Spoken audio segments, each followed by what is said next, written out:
from this on this slide, at baseline, in these different trials, you can see the HbA1c at the top there. But with basal insulin, targets, they were able to achieve target in the different trials using basal insulin. So basal insulin alone lowers high baseline HbA1c to near normal. Next, please. And most guidelines, including ADA, the AACA, the ADA-EASD, and the RSSDI, recommend, as the first insulin to use in patients in whom it is indicated, basal insulin as opposed to other forms of insulin. Next. So apart from just controlling the fasting plasma glucose, basal insulin use has other benefits, including better glycemic control, lower risk of hypoglycemia, lower weight gain, higher rate of adherence because you have only one injection in a day. It is more physiological. And then, I can't even see. It has a flat action profile. This contributes, of course, to the low risk of hypoglycemia. It reduces glucotoxicity, and then it is simple and convenient treatment regimen because, as I mentioned, it's only a single dose of insulin in a day. Next. So various methods are used, to intensify or titrate basal insulin. This is one of such methods. It's called the 303 method. In this case, the titration is based on the mean of 3 self-monitored plasma glucose values in the 3 days prior to titration. And you can see from the that if the preprandial blood glucose is less than 4.4 millimoles, then you reduce the dose by 3. If it is between 4.4 and 6.6, there is no need for dose adjustment. That is the zero component. And then more than 6.1, you increase the basal insulin by 3. Next. So I will stop here and hand over to Professor Ikem to continue. Thank you. Thank you, Professor Gezawa.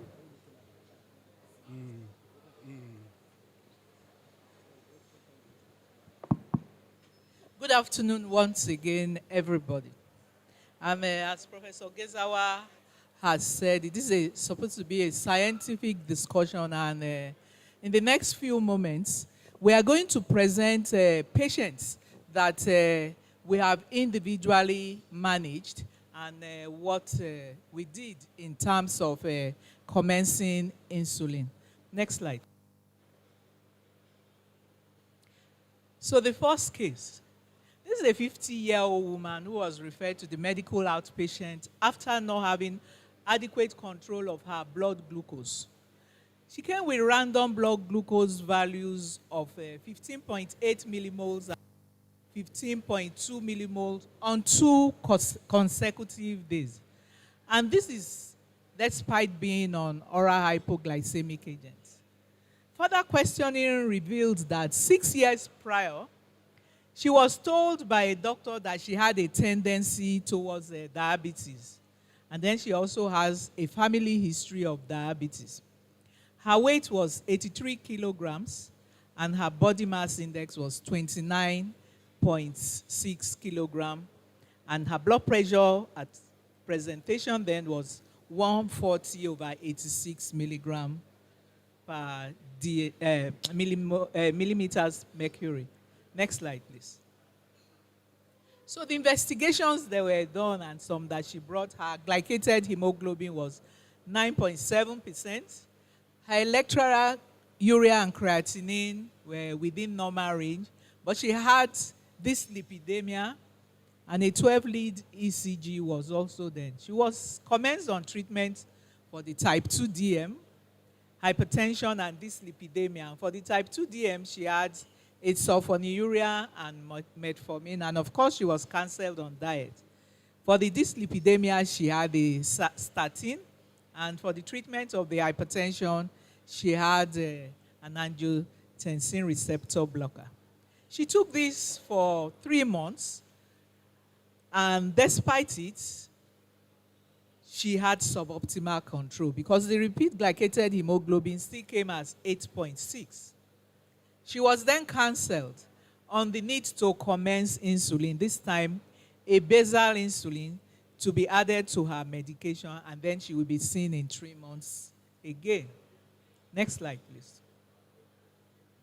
Now, after this, the basal insulin was given as a 10 international unit statum, and she was advised to increase it every 2 to 3 days. She was using her self-monitoring blood glucose to be able to see until she attained a normal glycemia. And at that time, she now came back 3 months later with a glycated hemoglobin of 6.7%. Next slide. So from this, you could see that this patient has type 2 DM, which probably had started 6 years prior because of the risk factor. She's obese. She had hypertension, dyslipidemia, and an early history of impaired glucose tolerance. So counseling for insulin is very important because most times when we start insulin, we don't cancel. We just say we add insulin. And some of our patients are very enlightened now. Because when you say insulin, they look at the fear of needle pricks, and nobody wants needle pricks. There is also the fear of hypoglycemia. And then sometimes some of them will tell you they don't want insulin because adding insulin means their diabetes is very bad, and maybe the next thing is death. Next slide, please. So this patient had her insulin.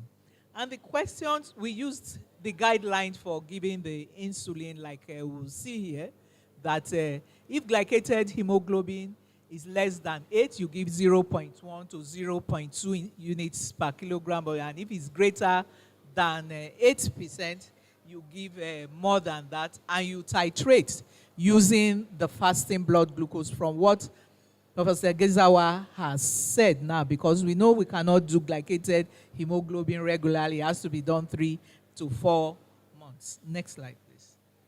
So for this case scenario, the question to be answered is, why basal insulin? And what are the approaches to basal insulin doses? And why does getting patients to insulin, on insulin to go matter early? From previous discussion, it is a well-established fact that glycemic patients who are on diabetes should be on insulin. And if this is not implemented early, we will find that their clinical outcome is worse, and all the complications will be there. So that is why we need to start early. And from the National Health and Nutrition Examination Survey, a study that was done between 2008 and 2010, they found that 33 to 49% of patients that we see regularly do not meet target. And in our own center, a study done by Eniko Omenye et al. Also found that there was a high rate of non-meeting targets in the population. And I'm sure there are some people who have done that. So which means most of our patients do not meet targets. So why are we not commencing them on basal insulin?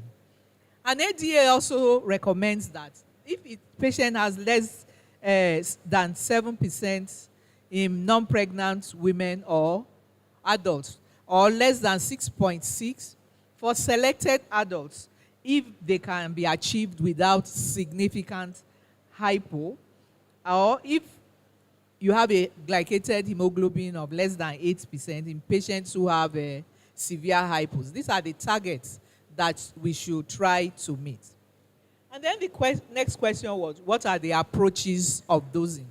My other colleagues will actually tell you, but for a statin, we use 0.1 to 0.2 or 0.2 to 0.3. This will be a way in which we can use to start.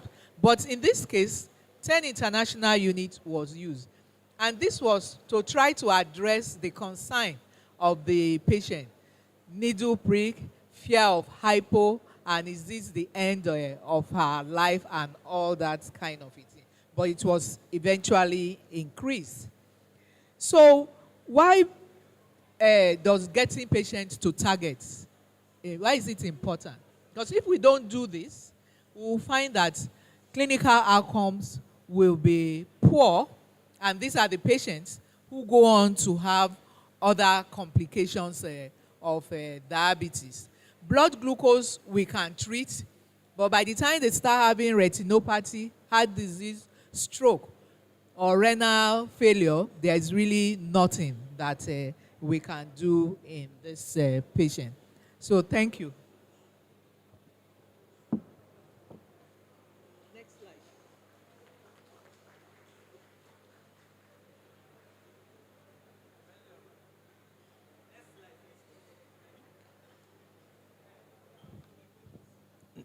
Next slide, yeah. Okay. So these cases we are presenting are actually patients we saw real time. So they are not hypothetical patients. So I'm presenting this 58-year-old lawyer who has had type 2 diabetes for 10 years, as well as systemic hypertension and dyslipidemia. His blood pressure was 130, 90 millimeter of mercury. BMI was 32. He was obese. He's been regular with lifestyle measures, and his treatment at the time he was seen included glimepiride 4 milligrams daily, metformin 1 gram, BD, telmisartan 40 milligrams daily, atorvastatin 10 milligrams at bedtime. His biochemical evaluation revealed fasting plasma glucose of 216 milligrams per DL, equivalent to approximately 12 millimoles per liter. A1C was 8.9%, and lipids were within normal limit. So the question is, what will be your next line of therapy? Is it to give another oral antidiabetic or insulin?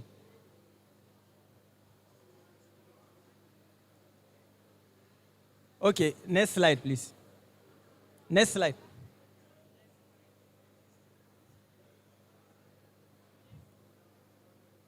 Okay, so let me answer the question.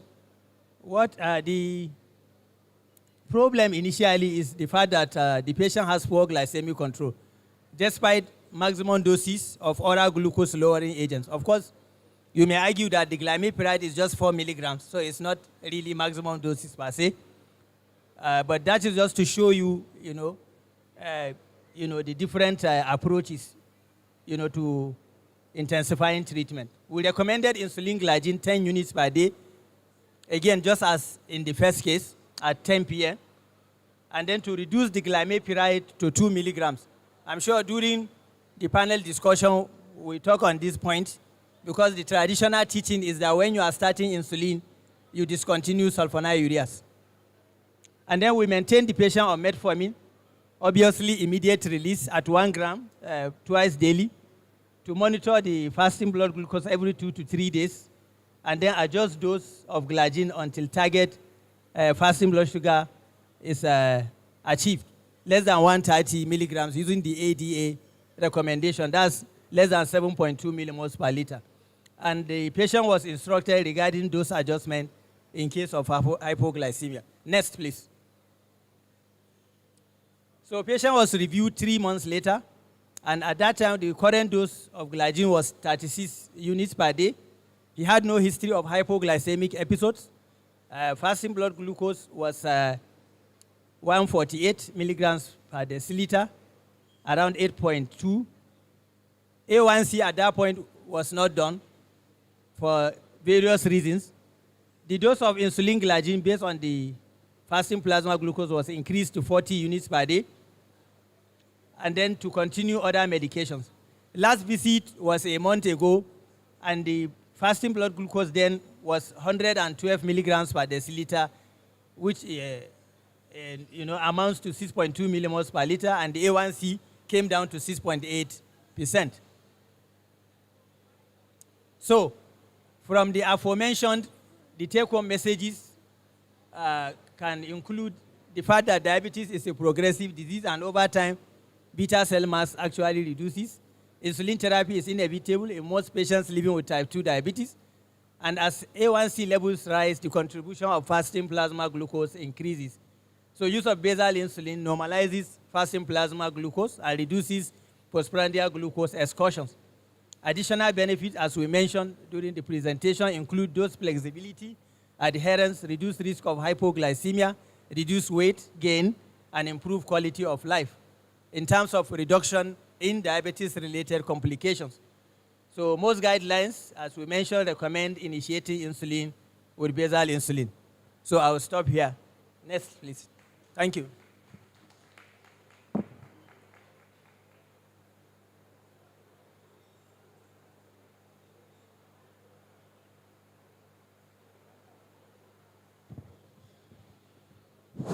Good afternoon, everyone. I'm standing on the existing protocol. I'll be presenting my own case. Let's have the next slide, please. Still talking about insulin optimization. I'm presenting this 54-year-old lady, non-hypertensive, diagnosed over 15 years.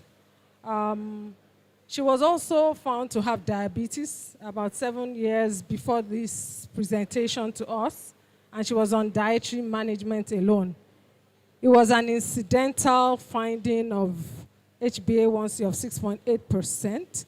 Her fasting was normal then, so she was placed on dietary management alone. At the time of this presentation, which was about a year or two ago, she noticed polyuria and nocturia in the preceding last 4 weeks, and she was actually worried whether it was her glucose that was going up. Note that the A1C in the year before then was normal. That is less than 7% still. She admitted to eating a lot of candies in the few months before then. Next slide. So at presentation, her fasting was 350 milligram per DL, post-meal 450, A1C was 11.6%, and dyslipidemia was present. Electrolytes, urea, creatinine was normal, LFT was normal, liver function test. Next slide, please. So just going back to our guidelines, her A1C was over 8%, and next slide. Insulin was initiated at 0.2 units per kilogram body weight. Her weight was 110 kilograms, and she was started on 22 units of insulin at bedtime. She had been on vidagliptin metformin by her primary health care provider for about a week before presentation. So the basal insulin was added to vidagliptin metformin twice a day.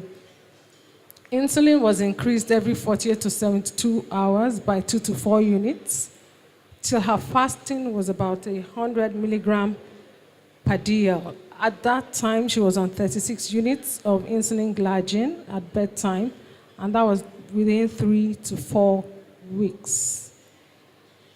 We had to gradually reduce the insulin because of hypoglycemia tied to low blood glucose. Note that she was just symptomatic, and so insulin glargine was gradually reduced to 6 units at bedtime till about 14 weeks after commencement, when she had her A1C done again. A1C had dropped from 11.6% to 5.6% after 14 weeks. Insulin was stopped, her glucose values were normal, and since then, her fasting, postprandial values, and A1Cs have remained at target at subsequent visits. Just to bring us back to these different publications about early optimization, initiation, optimization, and intensification of insulin. Next slide, please. So the lessons here are early initiation of insulin, early optimization. A1C was achieved, A1C target was achieved in 4 months, and optimal glucose control was sustained even when insulin was stopped.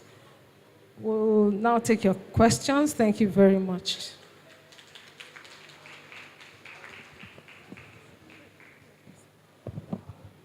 Thank you, Dr. Ariola. We will now take questions from the audience so that we'll have a discussion on those patients presented to us. We have about 20 minutes for this to do this. So questions or comments? We all know that initiation of insulin is a problem in most of our centers. People are reluctant, the physicians are reluctant, some are uninformed about it. So this presents us an opportunity to clarify any doubt that we have. Questions, comments?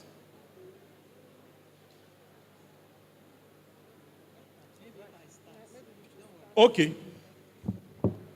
Thank you very much. Since we are not ready to ask questions, I'm going to ask members of the panel some questions. And these may be questions you may also be thinking about. And my first question is to the two of them. Were these patients your clinic patients or were they referred to you? Because if they were your clinic patients, why did you not start them on basal at the time they came? Which one of you want to answer? My own patient was a referred patient, actually. And that is what we usually saw. He was referred based on the fact that he has not achieved glycemic control. Yes. The same thing. My patient was referred. She wasn't primarily with us, but she was referred because the glucose was very high. Yes, when we get these patients who apparently were not started early on insulin, it's usually the referred patient. However, the question is, are we objective as at the commencement of insulin, when initiating insulin, are we objective or we just give arbitrary figures and say, okay, I'll place this patient on 10 units of long-acting basal insulin without being objective? Because it's a question of capacity and timing in correcting what has failed already. So what do we do in our centers? Are we objective enough? So for us, just for all of us, I mean, according to the guideline, we should follow what's with the guideline. So less than 8%, we go 0.1 to 0.2. Greater than that, 0.2 to 0.3. And for the case I presented, we went at 0.2 per kilogram body weight. And that enabled us to achieve target early because total of 36 units was needed. If we had started at 10, just 10 units at bedtime, which I understand that sometimes is the convenient thing to do, it will take much longer to get to your target rather than starting based on kilogram per kilogram body weight per day. So I think that if we remind ourselves of that guideline, it will help us to start and achieve targets early. Thank you. Dr. Emson, okay. Roving mic. No roving mic.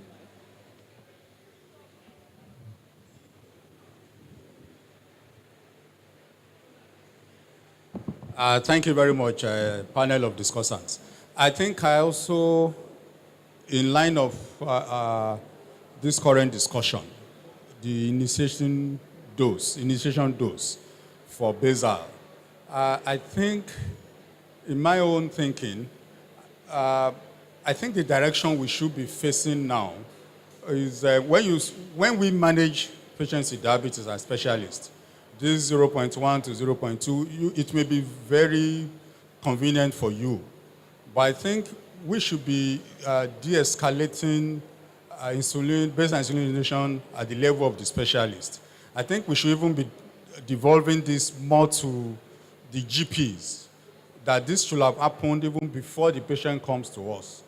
Our own should be dealing with the more complex insulin regimens that the patient may require. And in doing that, I think the simpler we're able to present it to this group, the better.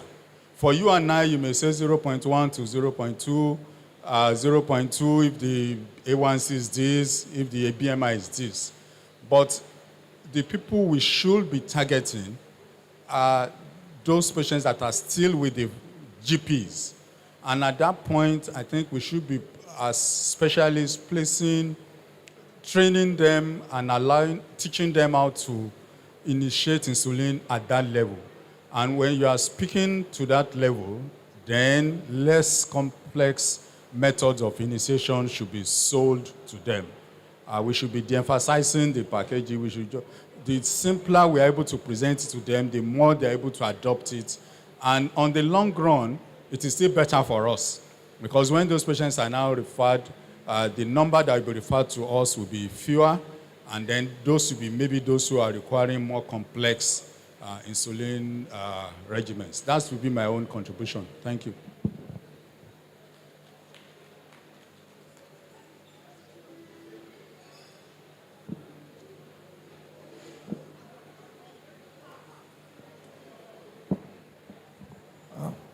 Thank you very much for the wonderful presentation. I just want to make 3 comments.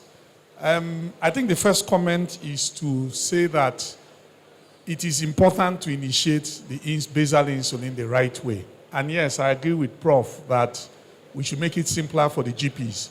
But let's not forget that titration is also important. Because a lot of times we see patients that have been initiated, perhaps even on the right dose, but they are not titrated. And so at the end of the day, you don't get to the target you want to.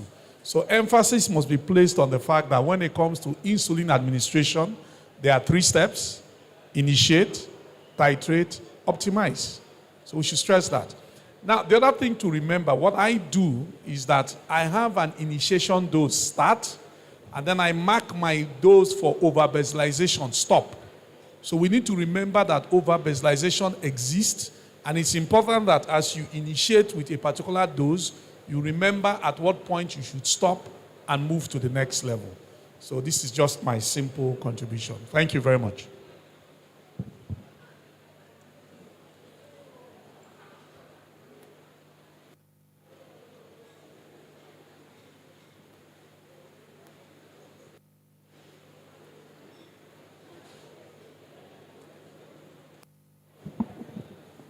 Thank you, my teachers, for the enlightening session. Dr. Akuma, what I wanted to ask has been addressed, the issue of over-basalization.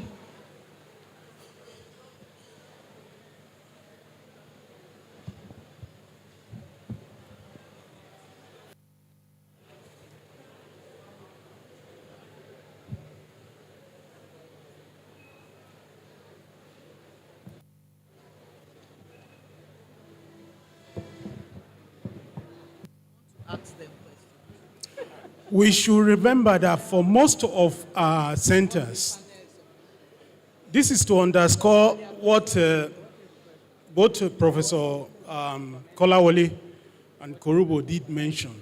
We should remember that most of our patients, most of the centers, the frequency of seeing our patients is long. So we need to teach the patients themselves on how to titrate this. And the simpler we do this, the better. Now, my question is, I want to just ask the panel discussants, at what point do you consider that if you cannot fix the fasting, do you consider bringing in soluble insulin?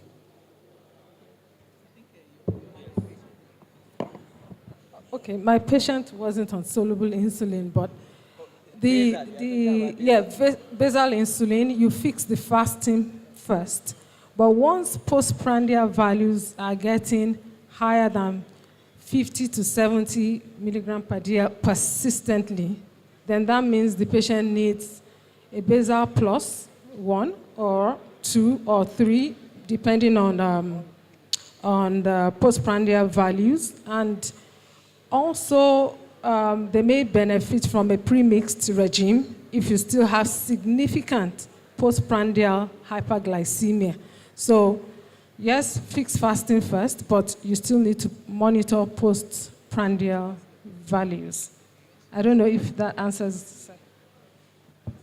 Yeah. Thank you for that intervention, because most of our patients, most of our clinics all over Nigeria, we check fasting.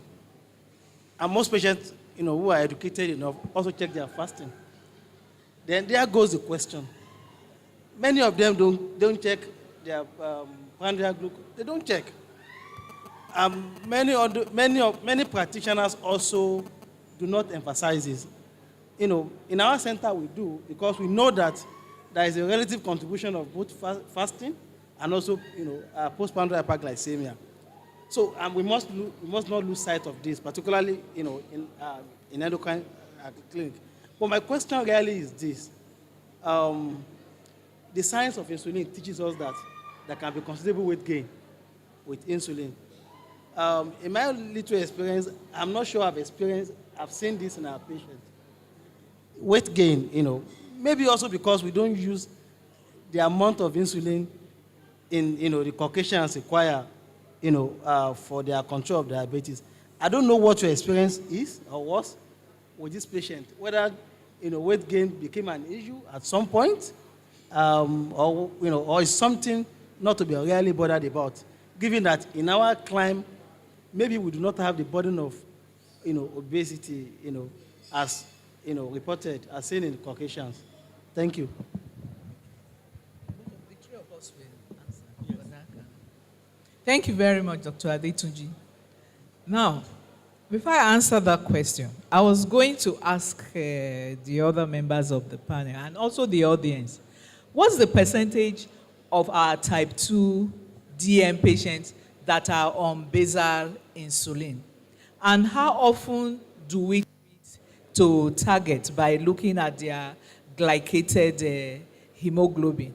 Because this is how it will help us. Because if we, as specialists, have less than 10%, or we don't even know what the target control of DM is in our area, how will we start them on insulin? Because the suggestion is to take it to the family physicians. And if you have interacted with them, you find that a lot of them are reluctant to commence insulin. Then they send to us very bad patients, and it's like when there is diabetic food, where there is kidney failure, is sent to endo. So we become the people who treat the bad ones that sometimes we don't even know what to do. So I'm just advising, maybe we should take this, like Professor Kola always said, back in our institution to the family physician and encourage them to even start with the insulin that they are getting. So the issue of weight gain. Now, if somebody has suboptimal glycemic control, usually they have lost weight. That is the issue. Even though most of our own patients, you saw weight gain. But if you looked at it, all of them were on sulfonylurea too. And sulfonylurea also has that issue. So if they gain weight, was it the sulfonylurea or was it the insulin? So those are the things you also have to look at. But when they are really on dietary control, everything should be balanced and their body mass index should be able to come down. But just to ask other members of the panel, because we always say adjust every 2 to 3 days. How have they been doing it? Let them share their experience. I was telling them that I had a patient not on basal insulin. I prescribed a medication. She did not get it. I was now on a meeting using my phone as a hotspot. It was my turn to talk. The phone will ring. It will cut me. The phone will ring. It will cut me. Meanwhile, we're supposed to be there. I'm saying this patient is not on basal insulin. Anyway, we're supposed to be there to advise. So I want to ask them, how have they been doing to also help us to be able to manage our patients that we commence on basal insulin? Thank you. We have just one minute. Okay, Okay, thank you, Ma. Well, for me, in our own practice in my clinic, we always counsel patients on the issue of insulin dose titration and then, monitoring. Even this particular patient, after prescribing the basal insulin, I had to sit the patient down, show him exactly, the method of titration that he's going to use and when is he supposed to either increase or decrease the dose of insulin. No wonder then that at the time I saw him at follow-up, the dose of basal insulin had risen from 10 units to 36 units. That is because the patient has been, titrating. Secondly, I was lucky that the patient had a glucometer and could afford the strips and could do, the monitoring. And then we were also communicating via phone. Although I know it's difficult and many colleagues may not want to do that, but I personally, tend to do that sometimes because, yes, it should be available to the patient. And then, sometimes a little thing that you mention to the patient will make a lot of difference. Understand? So. Thank you for the question. So, talking about weight gain, many times when patients are on basal insulin or any type of insulin in type 2 diabetes, many times they are metformin, which is weight neutral. So sometimes that helps to reduce the amount of insulin you eventually give, reduce insulin resistance, and also prevent excess weight gain. Now, talking about how we titrate, for this patient in particular, it was a patient I could give my phone number, and we communicated via WhatsApp every 48 to 72 hours, and it was titrated. But some other times, we have had patients like this, especially patients with gestational diabetes. We had a phone-in consultation time. Initially, it was during COVID, so it was free for all, any time of the day call. And then patients began to call at 5 a.m. My mother has been unconscious since 10 p.m. What should I do now? Of course, you should have taken her last night at 10 p.m. to the emergency room, not call my number at 5 a.m. Or people call at 11 p.m., I'm having hypoglycemia. So what we then did is to restrict the time. So you call on Wednesdays between 9 and 11 p.m. At 9 a.m., the phone goes on for everybody on insulin or has a question to call. And at 11 a.m., 2 hours, the phone is switched off. And that worked very well. Every week you can call and we adjust over the phone and the phone is off thereafter. So we can actually have dedicated lines. And even for people in private practice, you can do that, have dedicated lines, and even charge ahead. Okay, this is your consultation fee, physical plus 10 phone-in consultations, if you like that way. So thank you very much. Thank you very much for your time and the panel of discussants.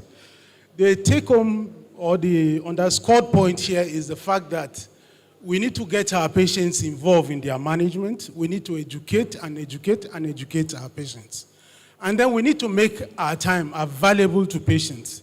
I'm not sure if they will want that increment in consultation for this over the phone.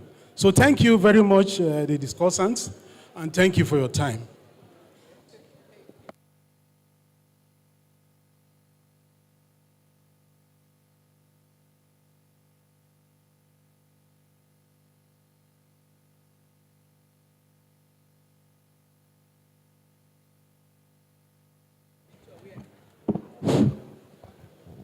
Good afternoon, everyone.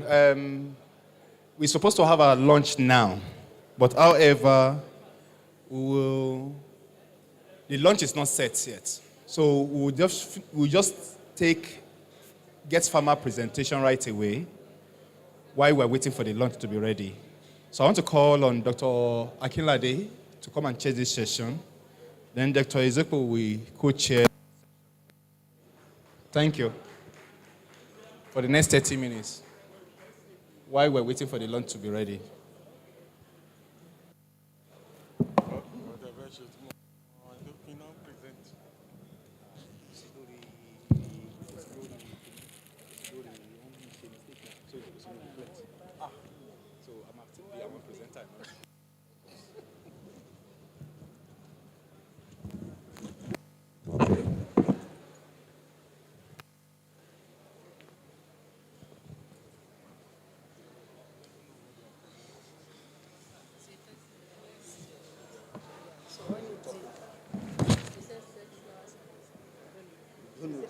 Sexual dysfunction. So when it is 20 minutes, so it's 10 minutes, 5 minutes.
Good afternoon, everyone.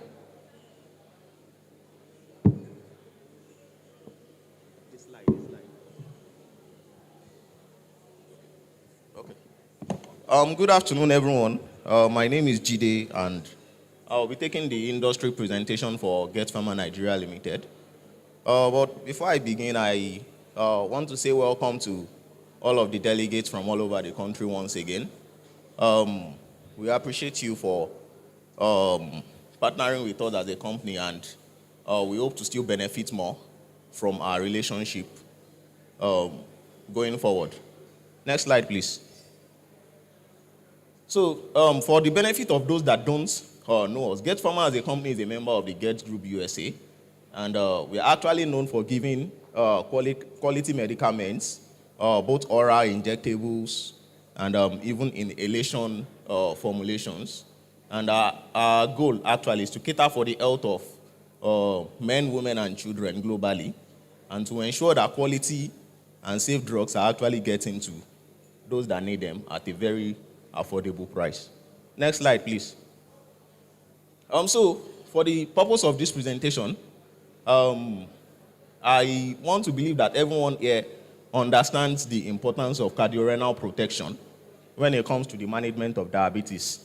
And that is because a lot of times when a patient becomes diabetic and then end organ damage has started, a lot of times the major organs that are actually affected by the end organ damage are the heart itself. The patient will most likely develop a cardiovascular disease, or the patient might just develop CKD. So type 2 diabetes itself is a cardiovascular risk, and is also a risk factor for development of CKD in patients. Next slide, please.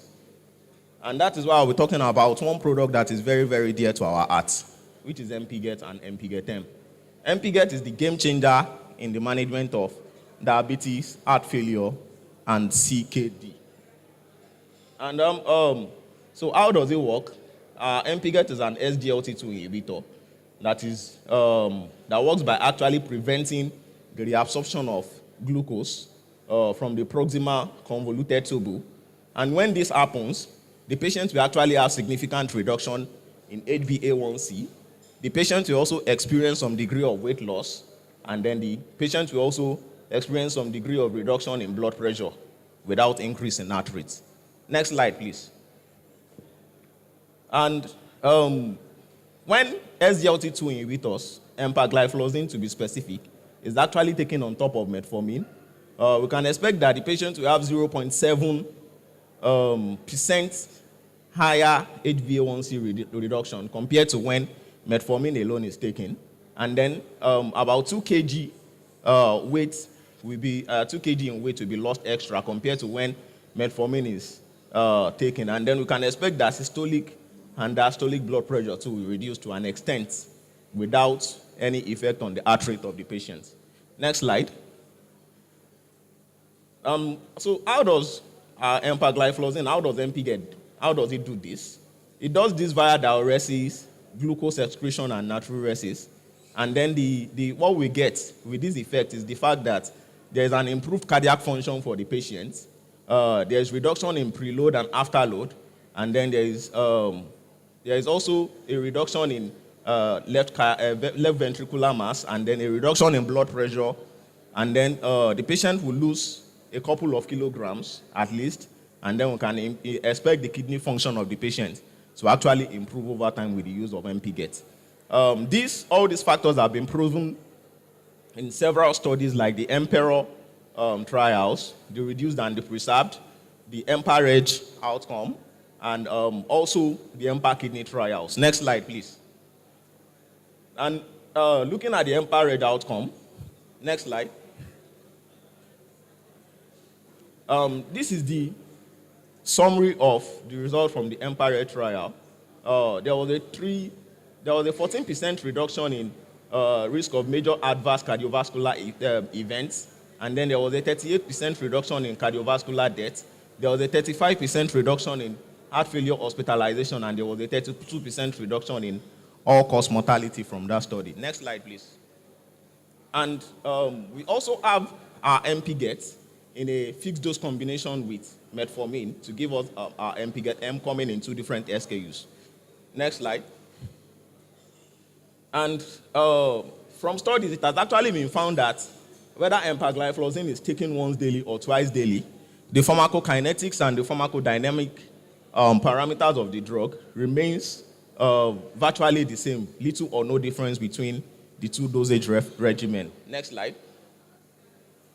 And this is actually a study looking at HbA1c reduction with a combination of empagliflozin and metformin compared to taking metformin alone and compared to taking empagliflozin alone. And we can see that the HbA1c was much more reduced in the group that actually had the combination compared to in monotherapy.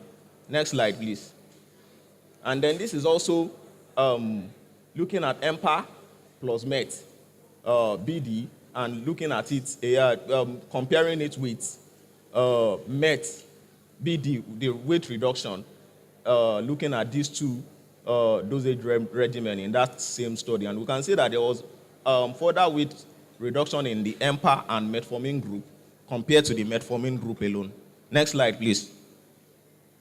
And that is why, with all this being said, we've talked about the benefits of our MPGET and MPGET-M in HbA1c reduction, in weight loss to a good extent, in reduction in the blood pressure of the patient without any effect on the heart rate of the patient, And I believe with all this, we seen the plenty benefits and the things we stand to actually gain from our MPGET as the game changer in diabetes and heart failure management. And then we also have on our portfolio our Trivia Met, which is sitagliptin coming in 2 different SKUs, 50 milligrams and 100 milligrams, and our sitagliptin for plus metformin combination also coming in 2 different SKUs. Next slide, please. And then, looking at cardiovascular safety, our claim of cardiovascular safety for Trivia is actually backed up by the TECO study, which had over 14,000 patients. And with this study, a lot of endocrinologists, nephrologists, and cardiologists have come to trust sitagliptin as a molecule. And then we know that Get Pharma is actually bringing the market leader in the sitagliptin market segment, which is Trivia, to you at a very good price, even better than the innovator. And then we know that Trivia is actually efficacious in monotherapy and also in combination when it comes to the reduction of HbA1c, fasting plasma glucose, and postprandial glucose. And then we know that the cardiovascular safety is endorsed. There's little or no risk of hypoglycemia. Then there's also renal and hepatic safety. There's minimal.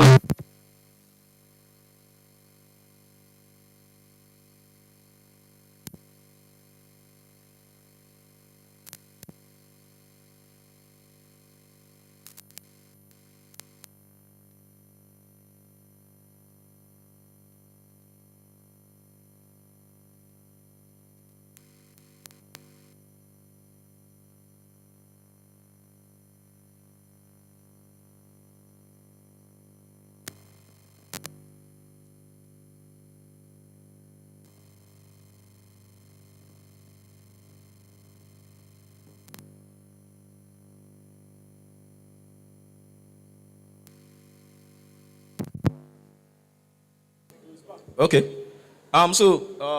It's our Trivia is weight neutral. It doesn't cause any weight gain. It doesn't cause any weight loss. And then there's minimal drug interaction. Next slide, please. And then we also have our Vilget-M, our vildagliptin metformin combination, and also the vildagliptin coming as a standalone molecule. Next slide, please. And then looking at the major concerns when it comes to diabetes management, looking at efficacy in terms of HbA1c, fasting plasma glucose, and postprandial plasma glucose reduction. Previous slide. Okay, yes, it's okay. And then looking at cost effectiveness, and then looking at the side effects itself, our Vilget is actually weight neutral too. And then there is little or no risk of hypoglycemia with the use of Vilget and Vilget-M. Next slide. And also, we also have our Getril, our brand of glimepiride, coming in 3 different SKUs. We have it as the 2 milligrams, the 3 milligrams, and the 4 milligrams. Next slide, please. And then looking at Getril and cardiovascular safety itself, I'm bringing the Carolina study that actually compared glimepiride with linagliptin. And then it was found in that study that linagliptin was not superior to glimepiride on the prevention of major adverse cardiovascular events, which means that our Getril is actually as good as any brand of linagliptin out there in the market. Next slide, please. And then looking at the risk of hypoglycemia, one thing about sulfonylureas generally is that fear of hypoglycemia, because a lot of people believe that hypoglycemia is a class effect for sulfonylureas, but no, it is not. It has been found from studies that glimepiride is many times more likely to actually dissociate from the receptor sites compared to other members of the class of sulfonylureas. So from this study, it was actually found that there were fewer hypoglycemic episodes with glimepiride compared with glibenclamide, which is also a member of the group of sulfonylureas. Next slide, please. And then looking at the risk of weight gain, from a study that was actually done with glimepiride, so it was actually found that there is little risk of weight gain with the use of glimepiride. Next slide.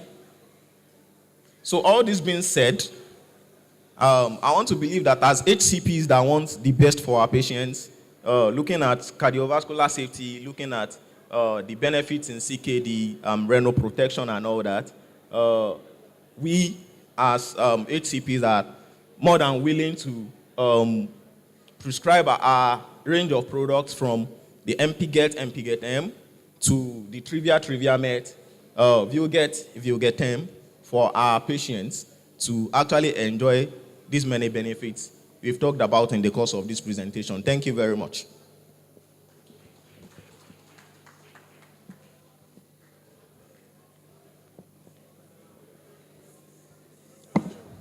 Thank you so much, guys, for this beautiful presentation.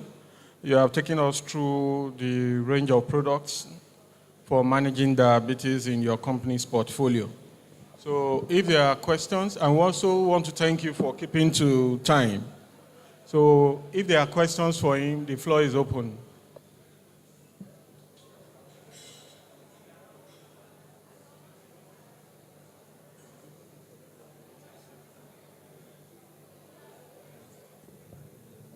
All right, it doesn't appear that there are questions for him, so please let's appreciate his presentation. So thank you everyone for listening. That's all.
Thank you, everybody. So next program now is a poster presentation, stroke launch. So that will take about 15 to 20 minutes. Thank you.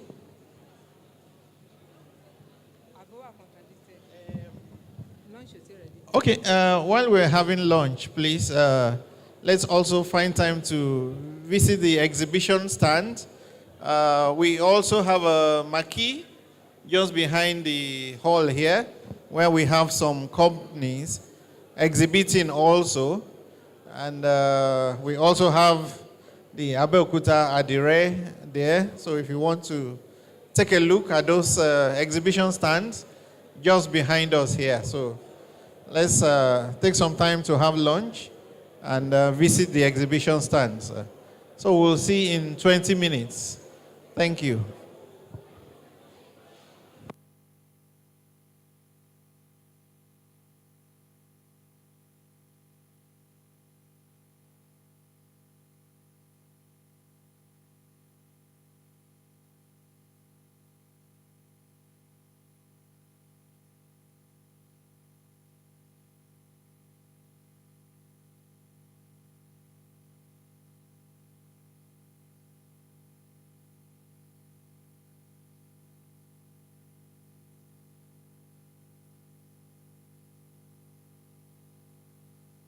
Also, to make it faster, please, we can still stay on our tables.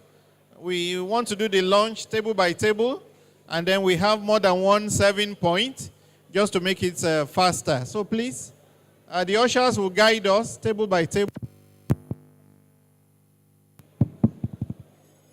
Table by table for the lunch so that it will be faster.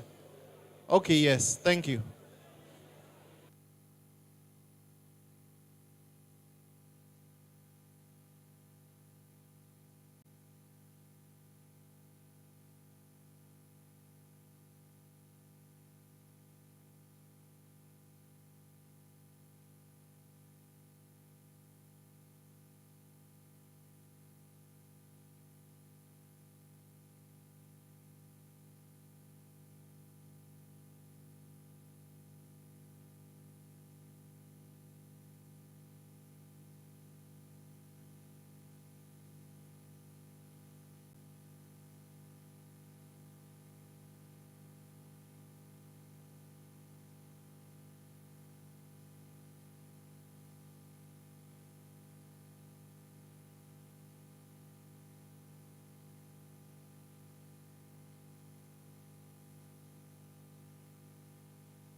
is greener on the other. May have infertility. Thank you very much for listening.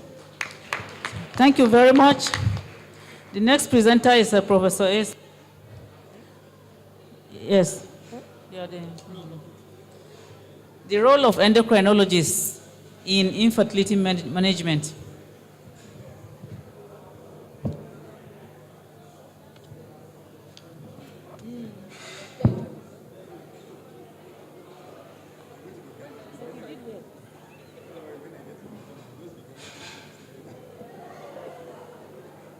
So thank you very much, and good afternoon all. I'm presenting the roles of endocrinologists in infertility management. Infertility is well known to all of us, and the main issue, it usually goes to the gynecologist, but the endocrinologists have a lot of role, and I think we need to address that point. So let's go to the next slide, please. Go to the next slide. Management of infertility needs multidisciplinary approach.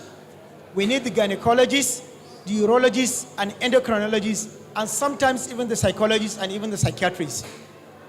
The endocrinologists play a very vital role in the management of infertility, especially where hormone imbalances or endocrine disorders are contributing factors.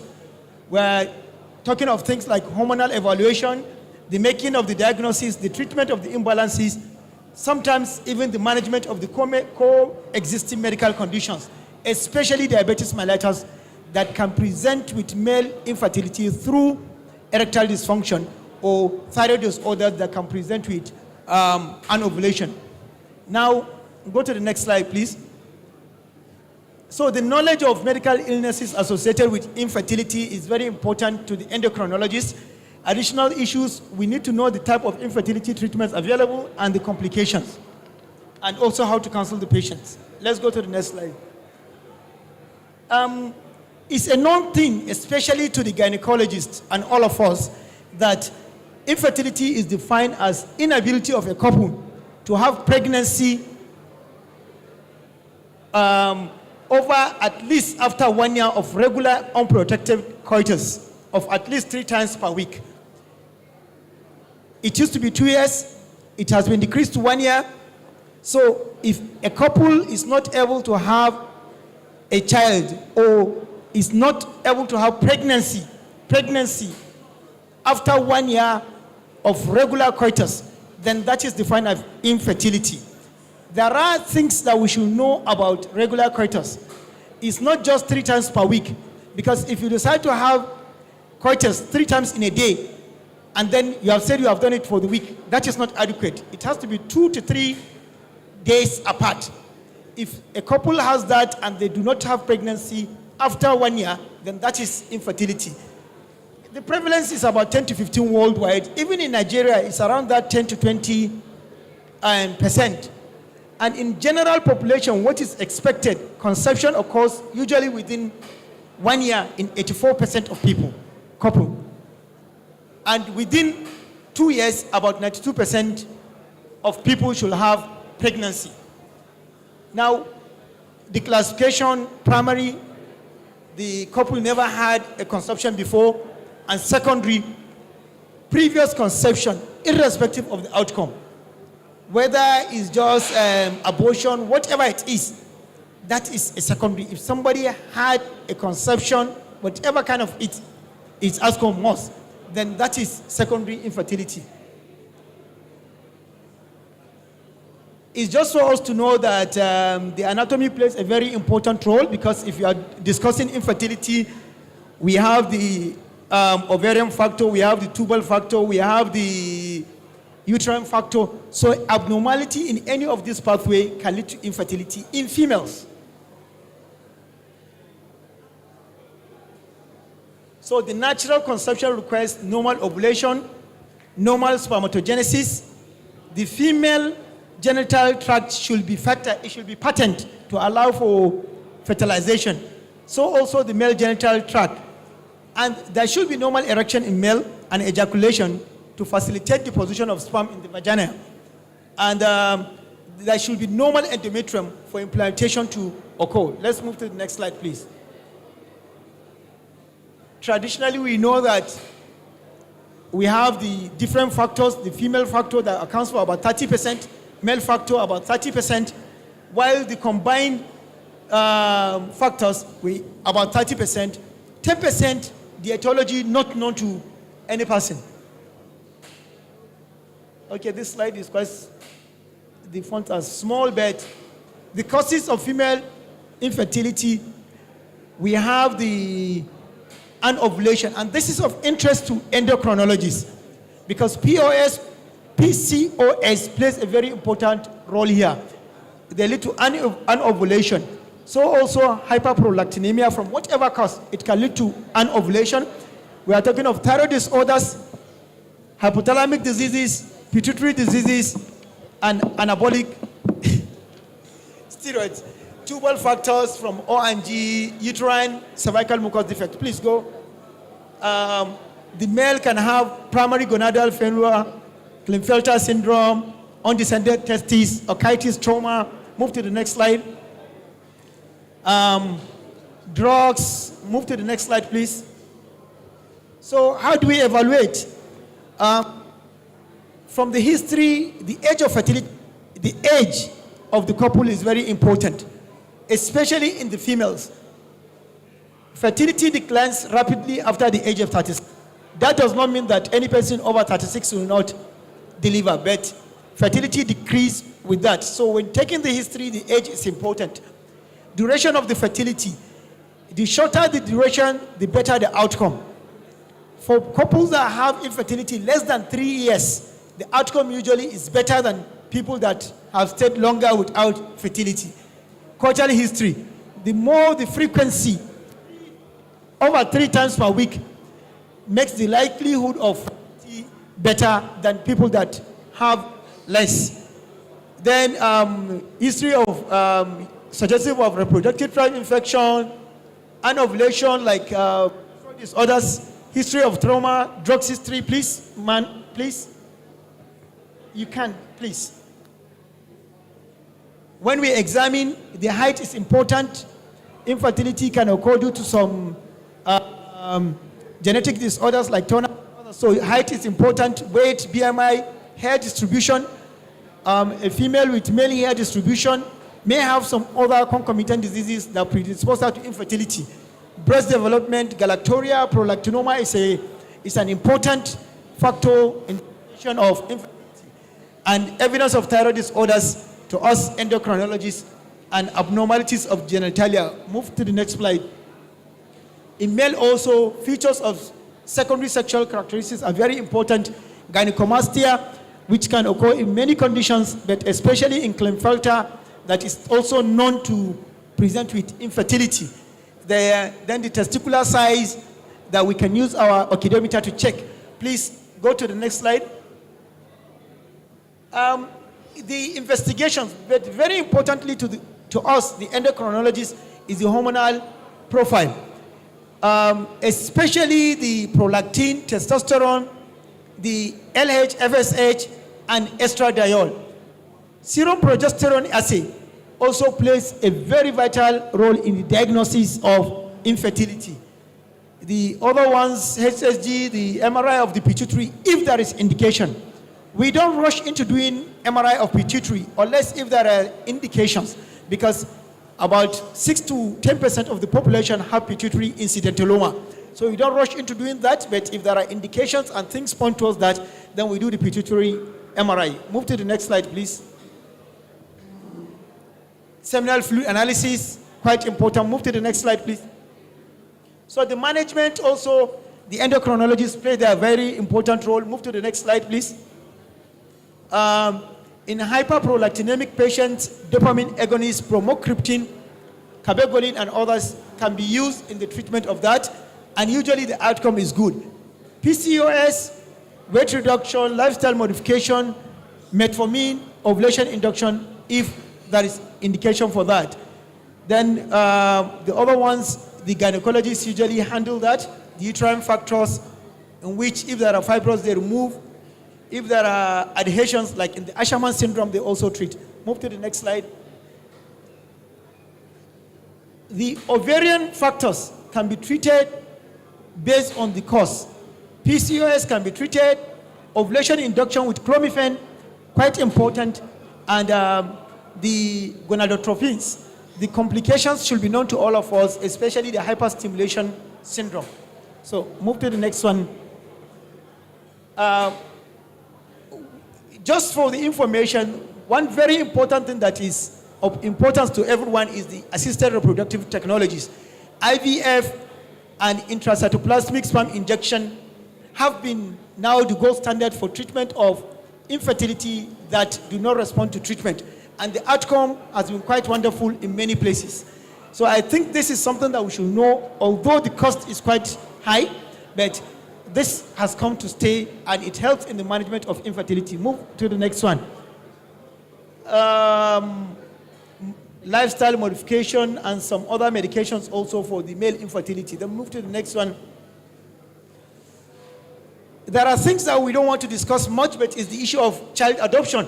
And child adoption and surrogacy, if need be. But the only problem is that the litigations, the issue of statutory regulations and negative sociocultural attitude are limitations to this.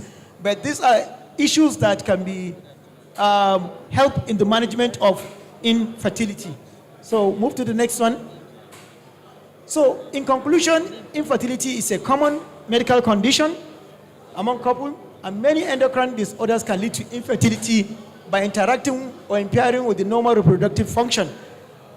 Endocrinologists play a very vital role in infertility management, especially where hormonal imbalances or endocrine disorders are contributing factors. And the most appropriate treatment for a couple with infertility depends on the identified causes. Thank you very much for listening. Thank you very much for that. The next is testosterone replacement therapy. What works? By Dr. Olapade.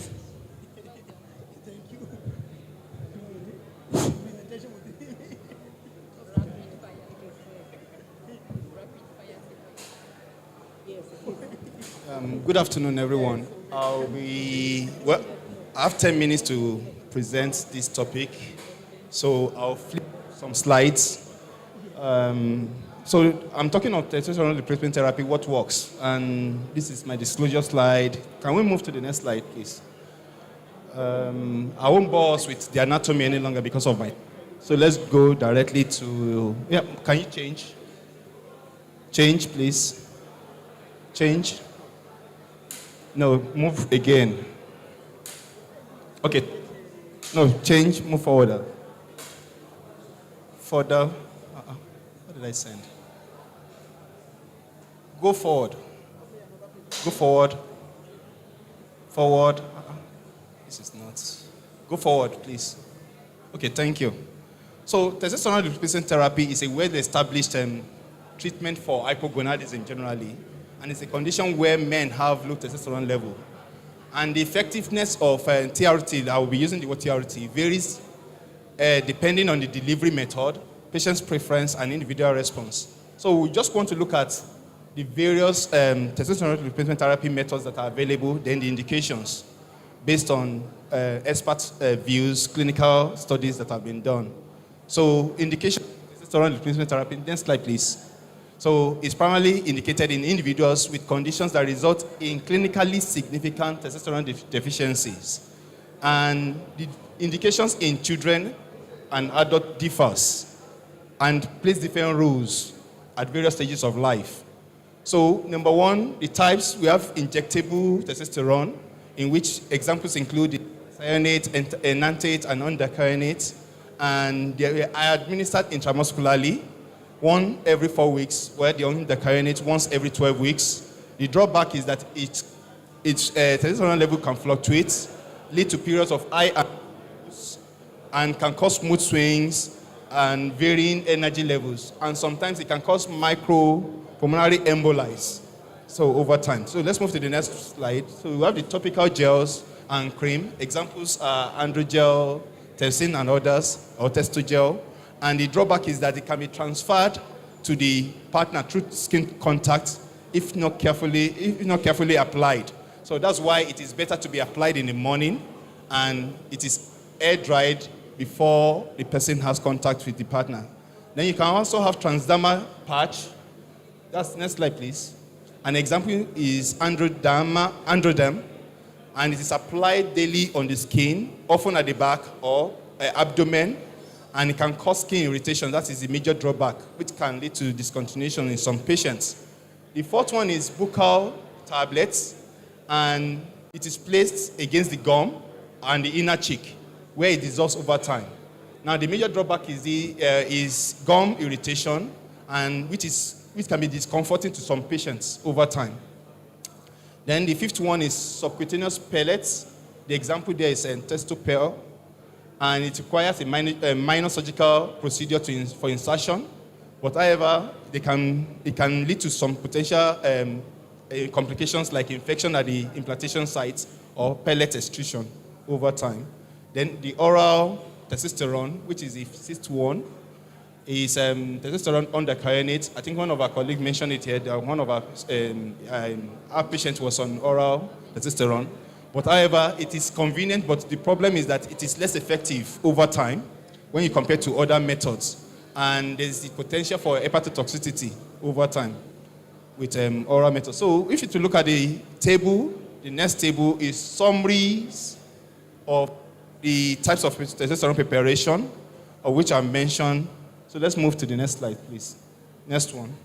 So that's the summary. Now, the treatment aim is, why do we need to use testosterone replacement therapy? It's one, majorly to improve libido and sexual function, to improve mood and well-being. Then, in some patients, it can also help to improve muscle mass and strength over time. Then it can also help to prevent osteoporosis, as we know that hypogonadism is a risk factor for osteoporosis over time. Now, what are the indications for testosterone replacement therapy in adults? One, let's change the slide, please. One, it is indicated in primary hypogonadism, and especially due to Klinefelter syndrome, undescended testes, mucoitis, or trauma resulting in primary hypogonadism. So then, second indication is secondary hypogonadism. There's a hypothalamic or pituitary disorder leading to inadequate stimulation of the testes, like in pituitary adenomas, trauma, or chronic systemic infection like sarcoidosis that affects the pituitary over time.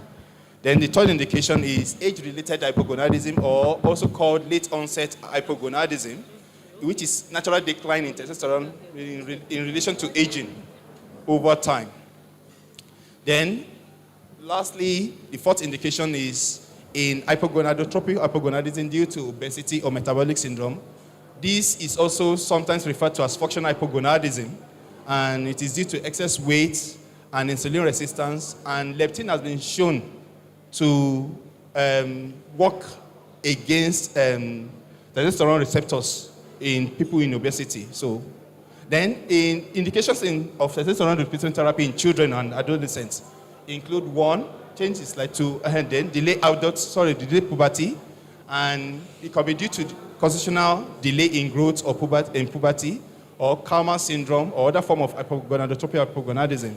Then, second indication is genital hypogonadism, such as genetic disorders like Klinefelter syndrome, and which we can see here. Then the third indication is growth and developmental disorders, which impairs normal testosterone production or replacements that we need that require hormonal replacement to support normal growth and development.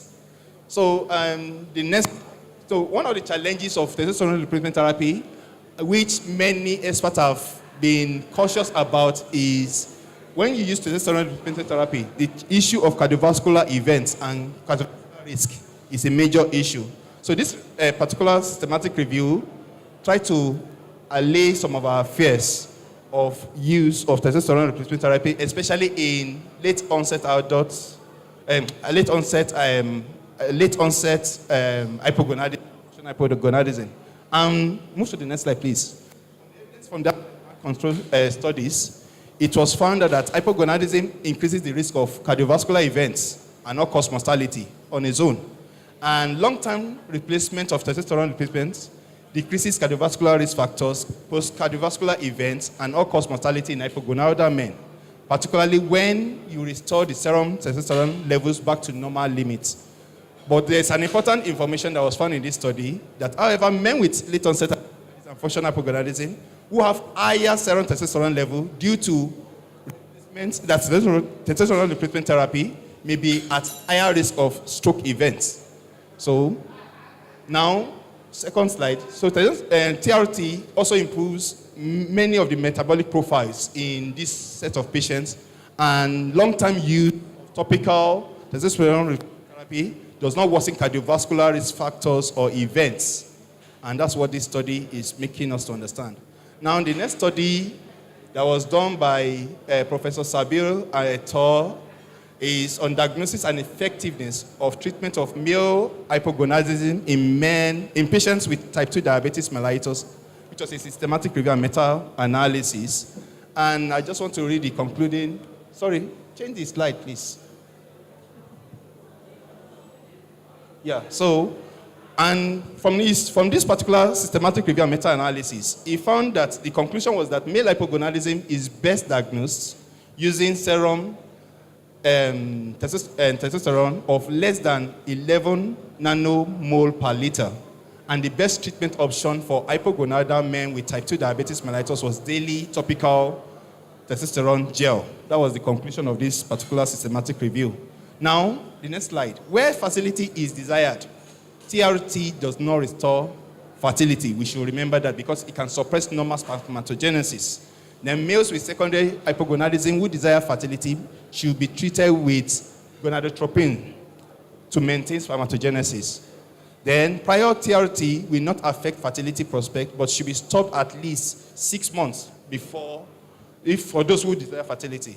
Then males with primary hypogonadism will not respond to gonadotropin therapy and may require donor combination. So, and their contraindications to testosterone replacement therapy, their absolute contraindication, which is prostatic cancer, breast cancer. Their relatives include benign prostatic hyperplasia, polycythemia, and sleep apnea. Then you should remember you should need to do a pre-treatment evaluation, which includes symptoms of prostatic enlargement, breast cancer. You should need to rule all this out. You need to also examine for prostate enlargement, if there's any form of breast lump or swelling. Then you also need to take your laboratory investigation for PSA, hematocrit, and cholesterol profile. Then you need to also monitor your patient. Next slide, please.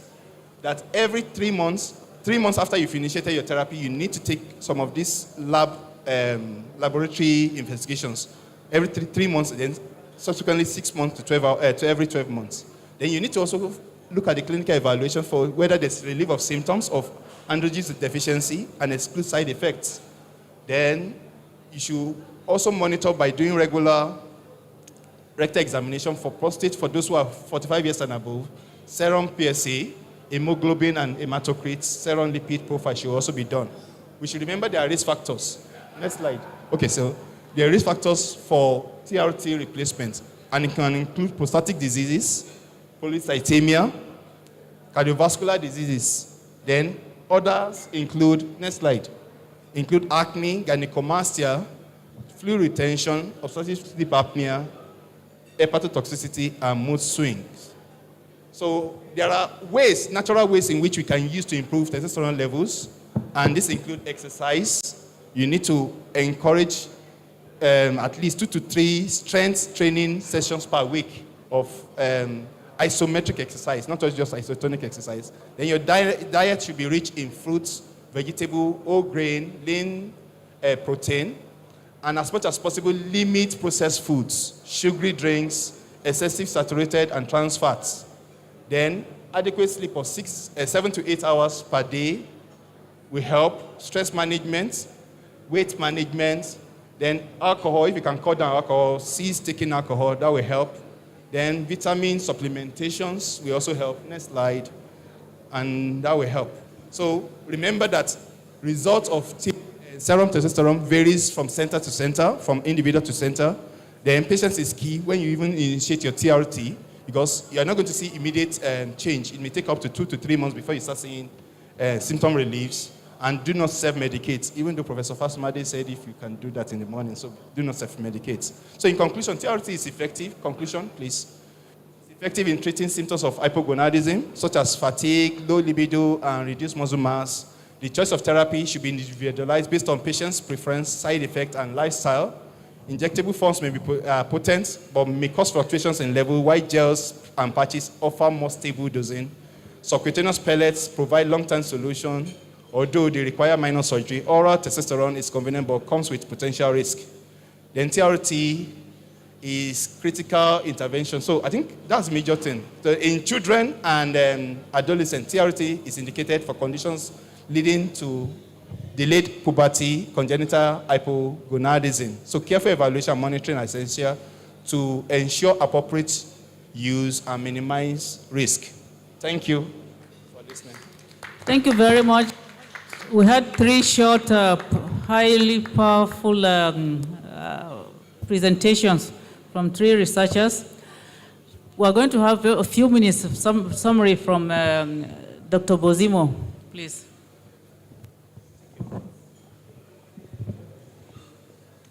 Good afternoon, everybody. The first presentation was taken by Dr. Oyenusi.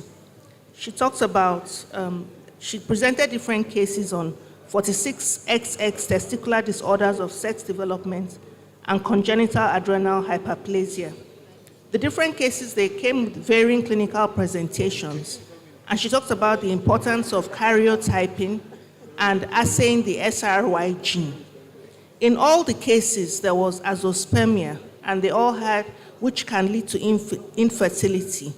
And there's the need for assisted reproduction in patients that present like that. The second presentation was on the role of endocrinologists in infertility management, and it was taken by Professor Sabir. Infertility is often managed by gynecologists, and a lot of patients don't realize that endocrinologists play a very, very important role. Infertility could be primary or secondary. When evaluating, it's important to do a good history, and age plays a very important factor, especially in the females. In physical examination, you have to look out for cases of gynecomastia, undescended testes, assay the hormones. The treatment could be correction, but there's also the need to counsel the patients properly and tell them of the possibilities of assisted reproduction and the role of adoption and surrogacy. So it's important to identify the causes of infertility and realize the role that endocrinologists play. The third presentation was on testosterone replacement therapy, what works, and this was taken by Dr. Lopade. Testosterone replacement therapy is a well-established treatment for hypogonadism.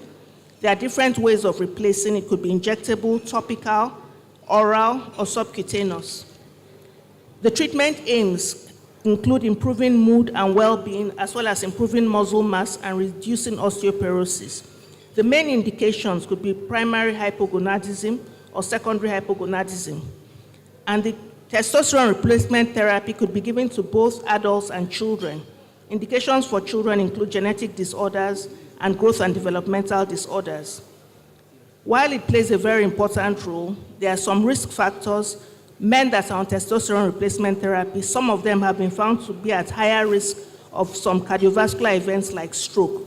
But generally, it improves the metabolic profile. While it does not restore fertility, it suppresses spermatogenesis, and some contraindications include malignancies like prostate cancers and breast cancers. Thank you. Thank you very much, Dr. Bozimo. We still have some time for questions. Let's say two questions for each presenter. Okay. Dr. Dr. Okwe is there, behind. Okay, Okwe, yes, and three of them. What? Okay, yes. Three of them there. Okay, there's one lady here.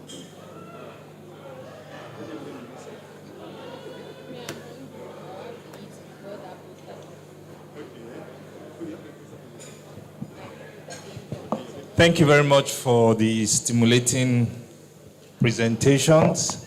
My question goes to the first and second speakers. I just wanted to ask, for the first speaker, what's our experience with support groups in this part of the world? We have, for instance, in the UK, Klinefelters. You have people living with these sexual dysfunctions. They have their own support group, which is quite strong, quite active. What's our own experience in this part of the world? Then for the second speaker, I just wanted to ask about how can we as endocrinologists improve the number of cases that we see, reproductive endocrinology cases.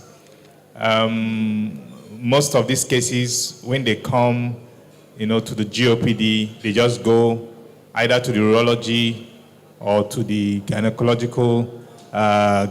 clinics. So what can be done, to improve the traffic of cases that come to the endocrinology, maybe at the level of the GOPD or at some other level? Thank you.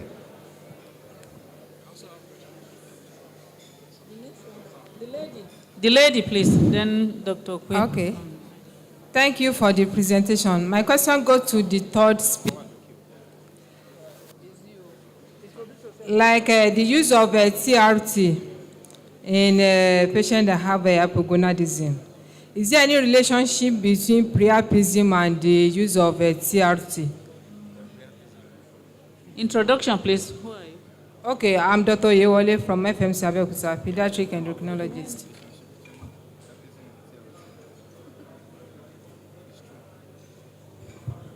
Good afternoon. I want to thank all the speakers for the stimulating session. My question, Dr. Professor Sabir, I think my question is similar to his, but just a little different. What is the level in your center? What is the level of referral, interaction with the gynecologist in the management of infertility? Is there a clear cut line? Or are there only special areas of infertility that patients are referred to you? Then my other question goes to Oyenusi. Please, I just want you to clarify to us what the role of Buka smears do in your center. I've heard you severally mention repeating karyotypes. What is the cost of karyotype in your center? And what is your advice? How many karyotypes should we perform before we can conclude on each case? Then my third question goes to Olapade. Very often, patients come to us and they say, oh, look, my external genitalia is small, size is small. At what age do you think there's a role for testosterone replacement therapy? Thank you very much.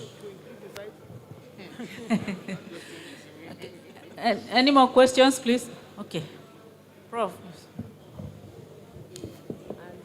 Thank you very much. I congratulate the speakers. The presentations were quite educating. Professor Oyenusi, I don't know if there are regulations in Nigeria that relate to disorders of sexual differentiation. Because quite often you talk about the perception or the disposition of the family adopting one sex.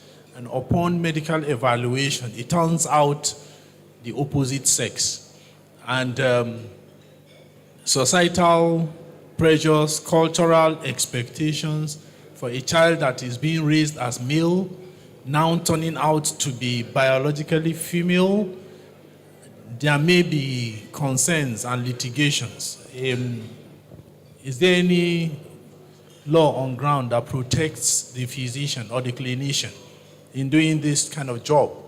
And if there is none, I guess you now have a rich collection of these cases for you to push advocacy in that direction. Thank you. Any more questions, please? Okay. I think they can answer your questions now.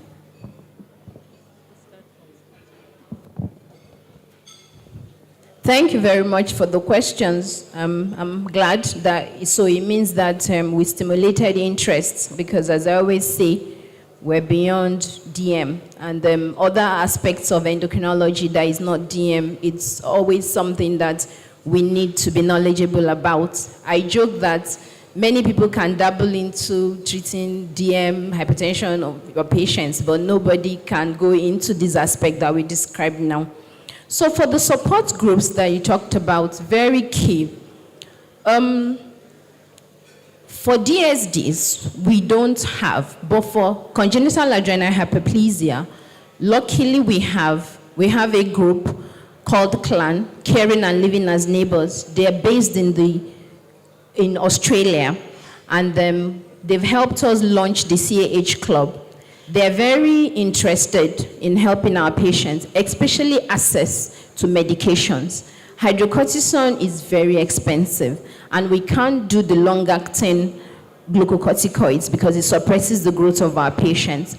But unfortunately, the bureaucracy in Nigeria has not helped our children to a great extent. In Ghana, they bring in their medicines easily for them. But in Nigeria, NAFDAC wants them to register, and they want them to register with millions of naira. And they're bringing something free for the children, and regulatory bodies want them to pay so much. So they just take their charity elsewhere, but at least we've been able to secure that support group, and they give us grants to do studies in them. And we actually got a grant last week, to do something on their mental health. Then buccal smear. Beyond the shores of this country, nobody talks about buccal smear in evaluating the child with DSD.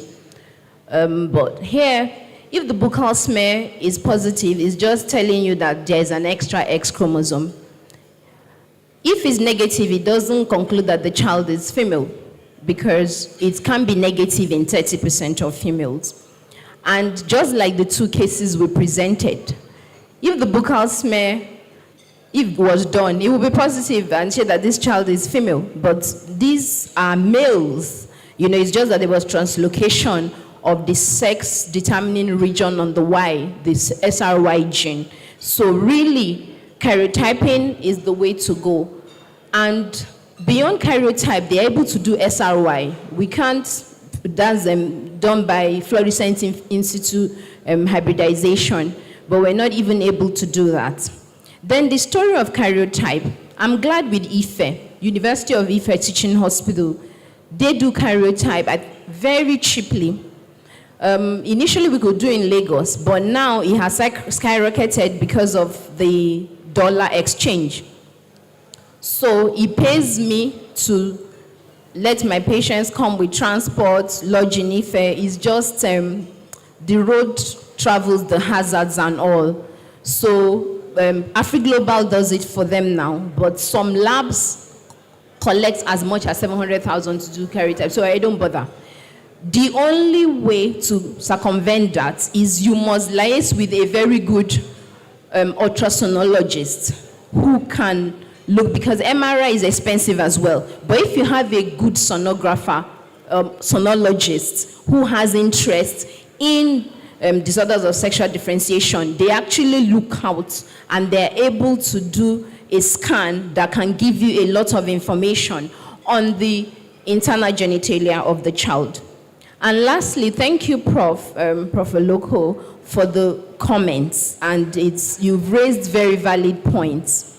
For now, there is no law, there are no regulations, and we see children who will have internal female organs, and just because they have a clitoromegaly, the parents may want them to be male. And then when they get to puberty, because of increase in these hormones, a male now starts bleeding cyclically from the penis. And we have a case now who is 22, who, even though the karyotype is XY, the person has uterus and ovaries, no testes anywhere. But because of the way he has been raised and some androgenization as well, he wants us to remove, he wants the uterus removed, the ovaries removed, and he doesn't mind getting just prostatic testicles. And of course, he's going to be firing blank. He will be your patient, the patient of the endocrinologist. So we need to, those are conversations that we have to have, and it will have to, the people in this room are the people that are the best to do this. Thank you.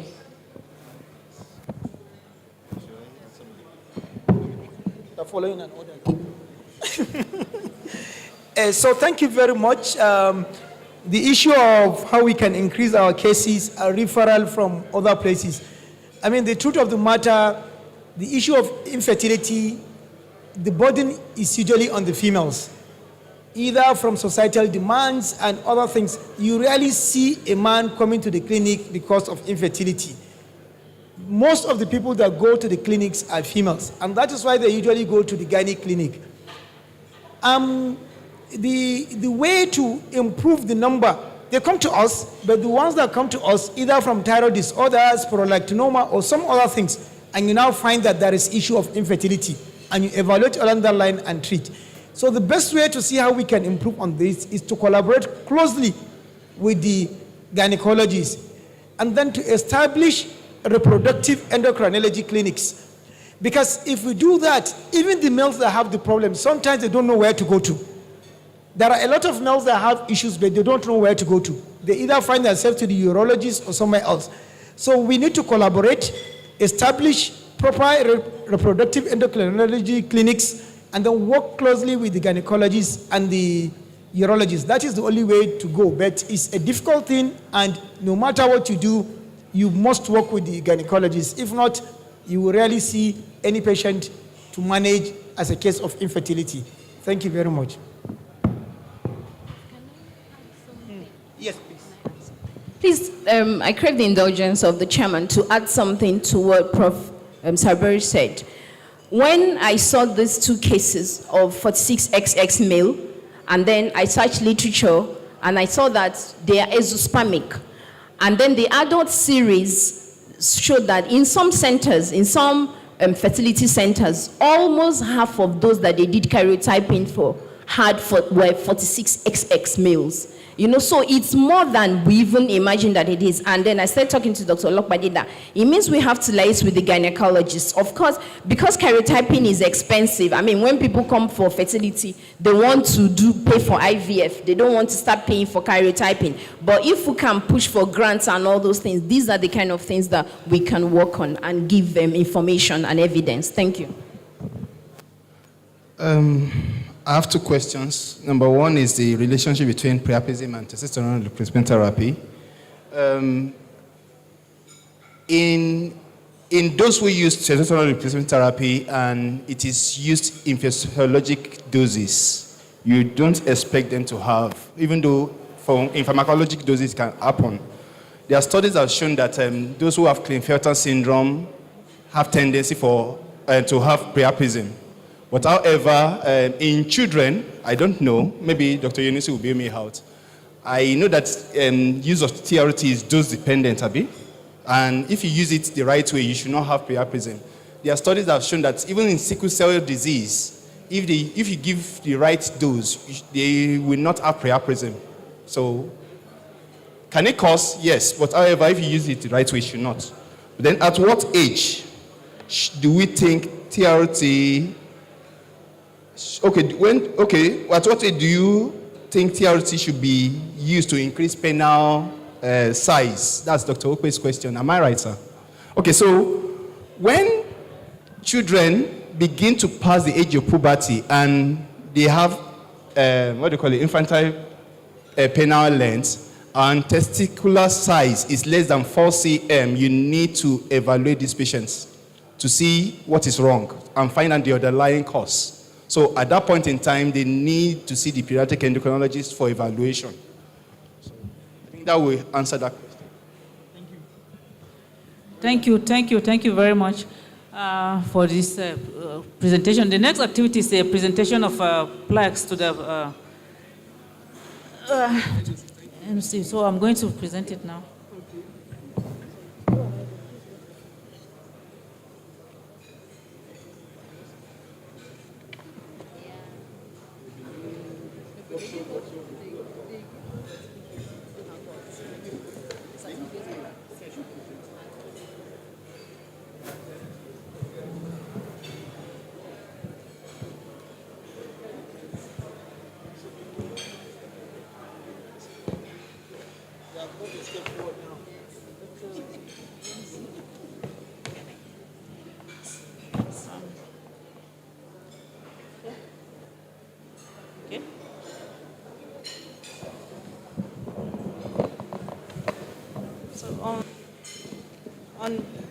On behalf of the scientific session in Emson of 2024, Abeokuta, I'm giving this plaque to Dr. E. Ewensi for a good presentation on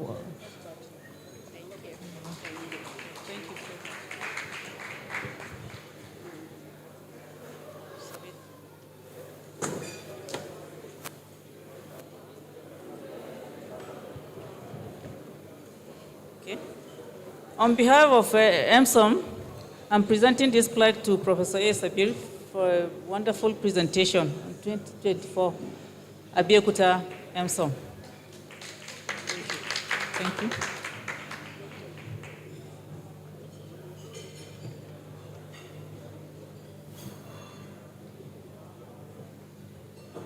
Okay. On behalf of Emson, for Abeokuta, I'm presenting this plaque for presentation to Dr. O.B. Olapade. Thank you. Thank you. Thank you very much. That's the end of the session.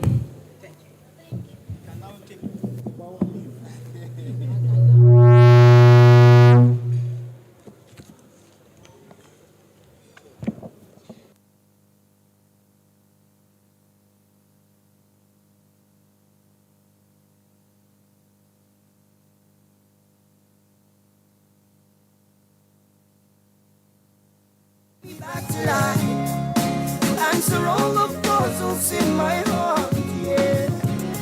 That's why I never want us to be apart, yeah. Maybe there's a different kind of spirit about you. Or maybe it's the way you smile every time that I make you.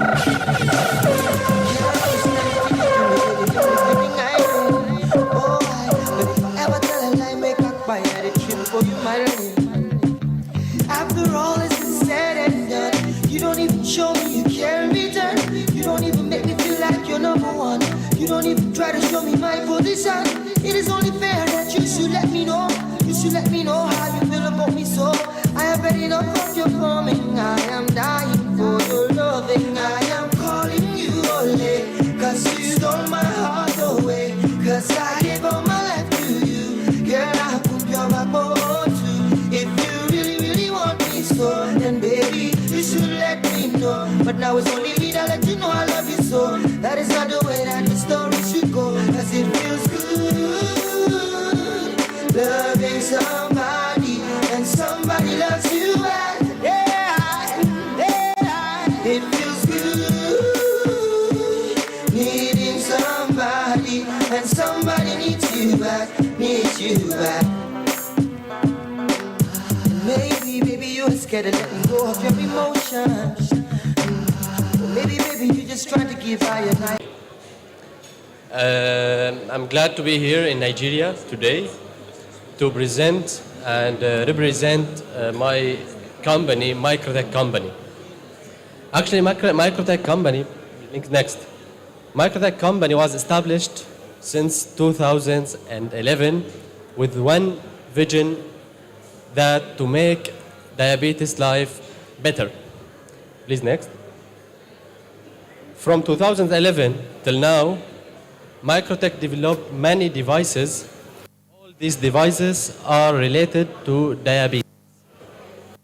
In 2018, our insulin pump market started in Europe, and we have hundreds of insulin pump in Italy and many other Europe countries. Please next. Because we believe that we need to make diabetes life better, we offer the full solution for diabetes. This full solution starting from BGM, CGM, and equal insulin pump. All these devices are connected to one platform that allow healthcare provider to monitor and generate report for their patients. Please next. Let me start with IDEX. Today we are glad to announce that IDEX CGM, continuous glucose monitoring, is available in Nigeria. But the question is, many patients ask why to use CGM while I can use the traditional BGM. Actually, if we can notice in this chart that BGM offer a limited reading during the day, and in this example, all reading are in the target range. While in fact, these patients have many hypo and many hypoglycemia. And we can't make sure that we have the full vision and the full image for these patients without CGM. Please next. So, American Diabetes Association said that CGM is beneficial because it's helped to avoid or delay serious short-term and long-term complications. Short-term from hypo and hyper, because CGM give us alarm when hypo or hyperglycemia will occur, so we can manage these events in early stages. Potentially, CGM save money through improved diabetes management, and it lower the hospitalization for patients, because as I said, we can manage hypo and hyperglycemia in early stages. Please next. A study on cost effectiveness of continuous glucose monitoring claimed that CGM combined with intensive insulin therapy present a cost-effective way to manage diabetes.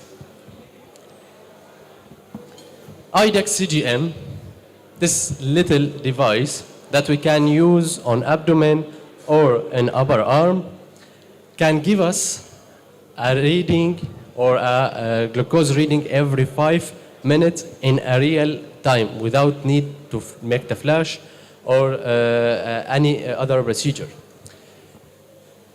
IDEX CGM component is too simple: sensor and transmitter. The sensor is inserted by the sensor applicator, and then we attach the transmitter, and we have this small device that can share the BGM or the blood glucose reading directly to mobile application. The instrument is very easy: push, click, attach, and you are good to go to have the reading on your mobile application. It's worth to mention that this mobile application can share the blood glucose reading with healthcare provider and families in real time. So for example, if a child has hypoglycemia while he's sleeping, his family will get alarms to manage his hypoglycemia in real time. This is really a game changer. IDEX CGM work by measuring the glucose in interstitial fluid. And this sensor can stay for 14 days. But the transmitter can stay for 4 years. We give a 4 years warranty on our transmitter. IDEX CGM is calibration free. There is no need to make any calibration. It's factory calibrated. We can share data, as I mentioned, up to 15 followers from healthcare providers and families member. The sensor can stay on, for 14 days. Then we need to change it. The accuracy is 9.08%, the marked accuracy. We can customize the alert, the high and low alert for our CGM. While applying the IDEX CGM, it's painless, even for young people that have sensitive skin. It has no pain. We can wear IDEX CGM and shower and go swimming as we like because it's waterproof IPX7. As I mentioned, transmitter can be used for up to 4 years, and we have warranty on the transmitter, which make it more cost effective. We have the CA market, and we are available in Europe, and we get the reading in real time. Actually, in this study, it's claimed that there's no significant difference between using IDEX CGM on abdomen and upper arm. Both sites are accurate, which is give us, our patients, the flexibility and more convenient to choose their preferable site. Why to choose IDEX CGM? IDEX CGM is advanced technology that offers us the real-time reading and the availability to share this reading with our families and healthcare provider. It's high accuracy with marked 9.08%. Cost effectiveness, because we only have one-time purchase the transmitter, and we can use it up to 4 years, so it will reduce the cost very good effectiveness. Actually, IDEX CGM is a very easy to use sensor, and we have many reports of patients' satisfaction, because patients, when they wear the IDEX CGM, they can barely feel that there are a device on their body, which make it very satisfaction and convenient to use. IDEX CGM improve health outcomes, and after all, it's not always about the device, it's about the team behind the device. We have a 24-hour hotline that's ready to respond to customers and manage their situation with our partner here in Nigeria. Next, let me introduce equal insulin pump. Equal insulin pump is this device. Is a small device that can be worn on 5 sites on the body. It's convenient, no tube, small, light, and very good to use for patients with diabetes. This device can be applied on 5 different sites: abdomen, upper arm, back, buttocks, and thigh. Tubeless, we can integrate IDEX CGM with the insulin pump. Has a very small increment by 0.025 unit, which means the smallest dosage of insulin that we can offer is 0.025 units of insulin. And it's very cost effective and relatively affordable. We can set up to 7 basal program on IDEX, on equal insulin pump. Every program can be set for different circumstances, for work, for weekend, for vacations, and so on. This give us flexibility and give us more management for patients with diabetes.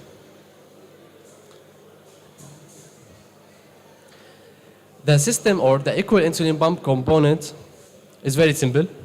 We have the pump, which is this part.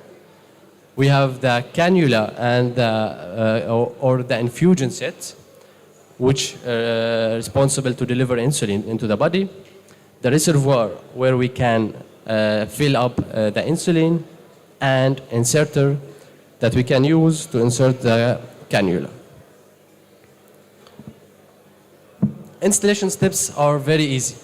Just push, fill up, and click, and you are good to go, and the insulin will start delivering insulin at the equal pump, start delivering insulin, mimicking the pancreas work in natural person. A study about efficacy of equal batch insulin pump therapy was included 47 participants for 6 months. And the outcome was blood glucose control, hypoglycemia, and patient satisfaction for the equal insulin pump. And the result was, please next. We have a significant reduction in HbA1c while using the equal insulin pump during the study. Also, we have fewer episodes of both hypoglycemia and hyperglycemia. This is very important because many patients may think if they use the insulin pump and if the insulin keep delivering in their body, they will have hypoglycemia events. But actually, insulin pump prevent hypoglycemia event based on this study. And many patients report a very high satisfaction because it's tubeless, it's convenient, small, they can barely feel that are using a device on their body. Next. So as a conclusion, insulin pump highlight efficacy and benefits of equal insulin pump, making it a compelling option for patients seeking improved diabetes management. Next. In a study comparing our pump, the insulin pump, with Miamid 712, the objective of this study, please next. The objective of this study is to evaluate the efficacy and safety of equal insulin pump comparing with the Medtronic pump. And we use, as I mentioned, equal insulin pump and Miamid 700. And as we can see in this chart, both pumps have similar effect on blood glucose, or in other terms, both devices have same blood management during the study. Next. The result was that both pump has similar efficacy in controlling blood glucose.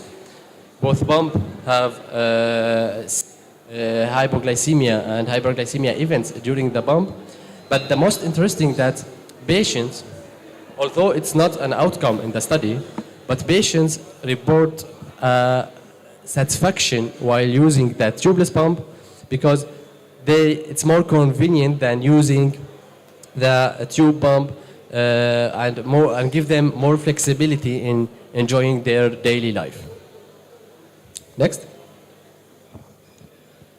Efficacy and safety of equal insulin pump, making it a valuable alternative for insulin therapy in type 2 diabetes. So this study, the comparing study, was on type 2 diabetes patients, and the conclusion is that both devices has a similar effect of using the insulin pump for patients.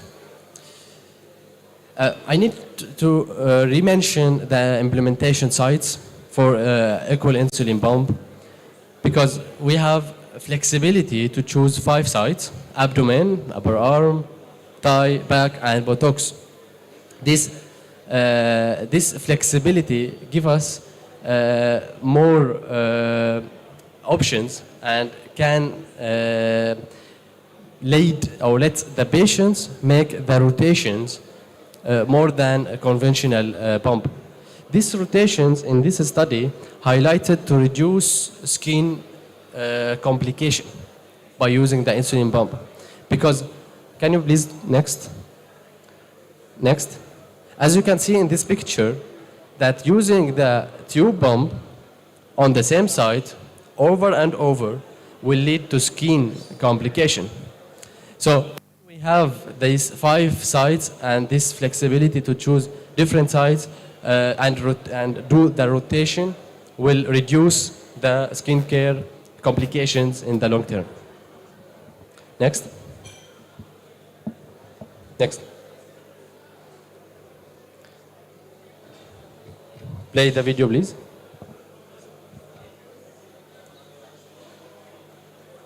Okay, I think the video is not working. Okay, no problem. In general, insulin pump, previous. Insulin pump are small, more distract, easier to use, and give us more control for our patients' diabetes. Is next? Next. Why choose equal insulin pump? Equal insulin pump is accurate with 0.025 units in increment. Equal insulin pump improved glycemic control for our patients. Equal insulin pump studies shows that a significant reduction in HbA1c, which means lower hyperglycemia, and of course enhanced quality of life. Many patients after using the insulin came to us and said, my life changed after using the pump, because the more control the patient's blood glucose is, the more positive and the more productive the patients will be. Next.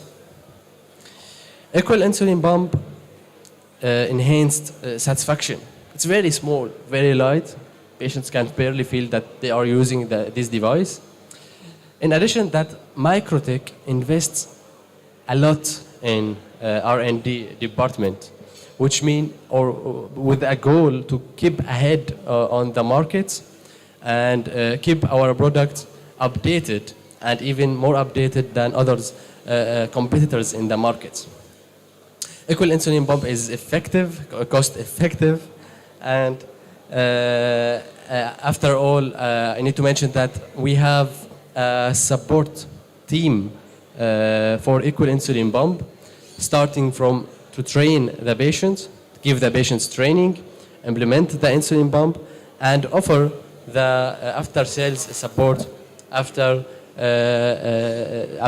or for 1 or 2 months to make sure that this patient is well controlled and well educated about the insulin pump. So you can ask me any questions. Thank you. Thank you for your presentation. Quite clear. We'll now take this summary. Thank you. Thank you, Dr. Jamil Halak, for the presentation from Lecom Pharmaceutical. He talked about the IDEX CGM, which is a continuous glucose monitoring device. Then he emphasized on the need for the patients to go on it because it improves the glycemic parameters as well as increase patient satisfaction. He also went ahead to talk about the patch insulin pump, the equal pump, emphasize on the flexibility, easy to use, and also the increase in glycemic parameters. So gone are the days that we're talking about insulin we see in our books, now in his home. So it's led for us now to make our patients benefit from it, and then it would improve our inpatient care as well. So thank you. Okay, thank you for that beautiful summary. We'll now welcome questions. Do we have questions from the floor. Who is helping us? The ushers? Do we have ushers to help us with the mic?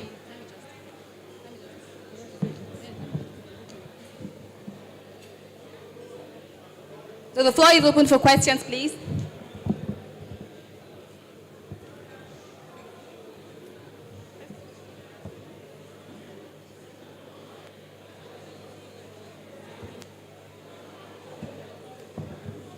Good afternoon. Thank you, Dr. Jamil Malak, for the presentation.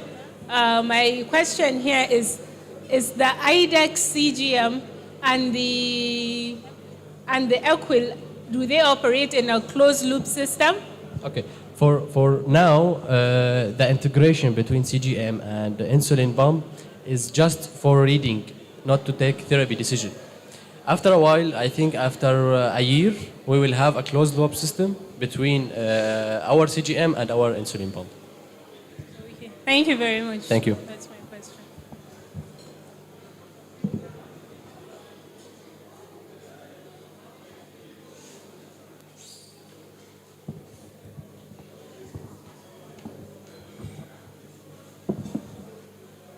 Do we have other questions or contributions?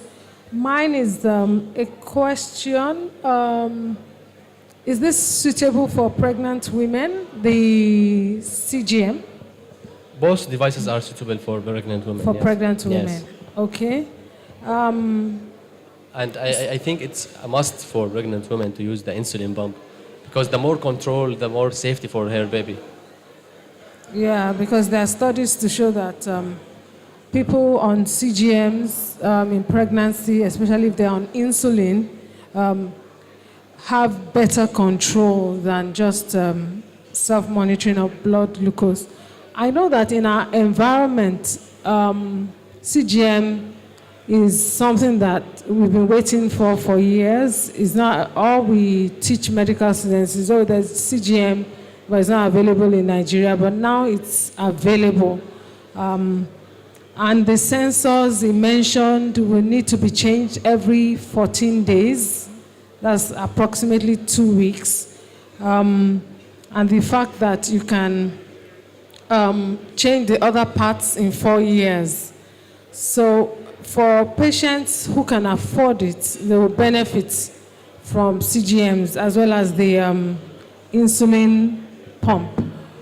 The challenge we have, and I think we can all speak to it, is costs. Costs. The costs, I'm not sure they want to mention here, but for maintenance purposes, patients have to keep changing those sensors every 14 days, and it costs quite a bit.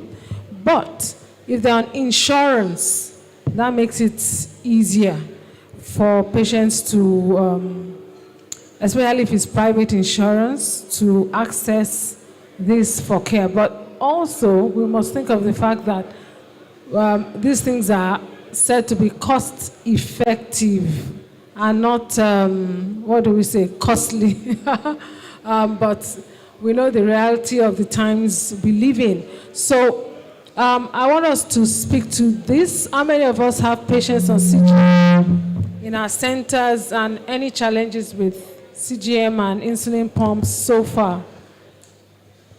Does anyone have a personal experience? If we don't today, I'm sure that by next Emson we'll have personal experiences with CGMs. Any person with a personal experience with CGM and insulin pumps they want to share with us? You want to say something? Sorry. Yes, we want to talk about the price. Oh, you have? Our CEO from Licam company can introduce the pricing for CGM and insulin pump. Fine, thank you very much. Our price for CGM is 150,000. That's for both the sensor and then the transmitter. But for the purpose of this conference, and for the fact that the company recognizes the importance of this society, we are giving it at 120 for this very conference, both the sensor and then the transmitter. So those of you that want to take that advantage is open.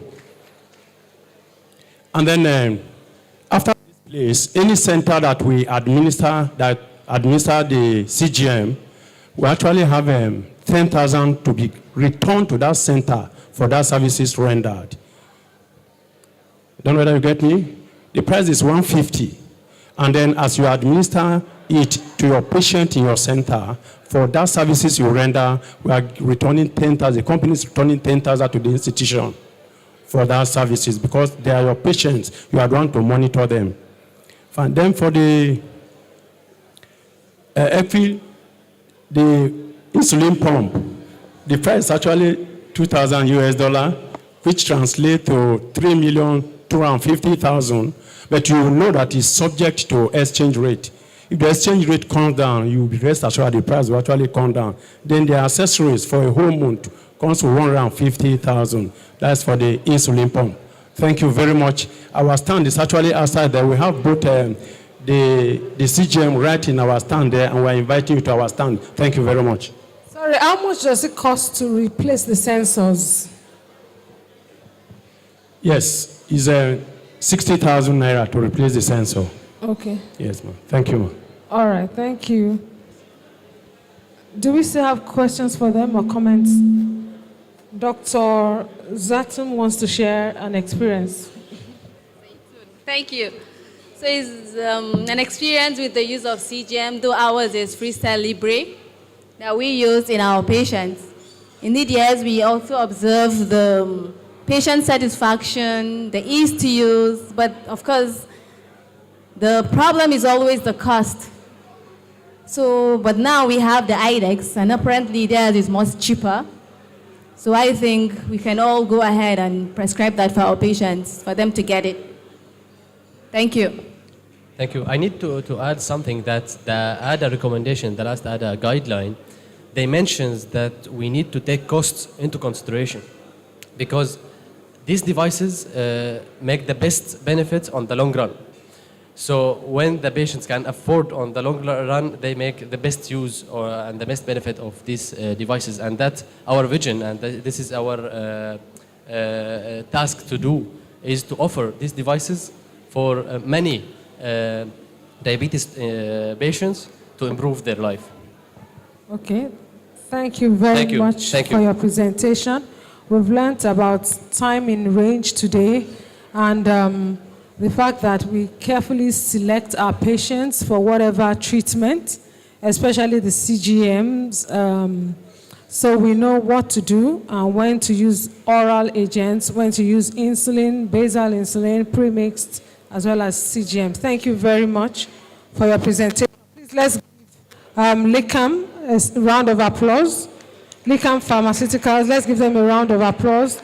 We know that we have reduced costs, so please take advantage of the reduced costs during this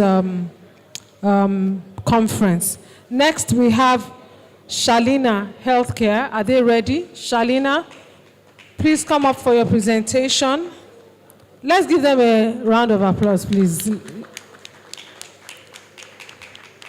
The topic is reaching the unreached in diabetes management with Vidishal. I think that's the brand of Vidagliptin. Please go ahead. Yeah. Dr. Kiran Prakash.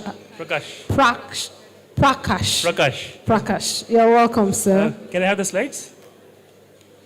Please bring up Shalina presentation.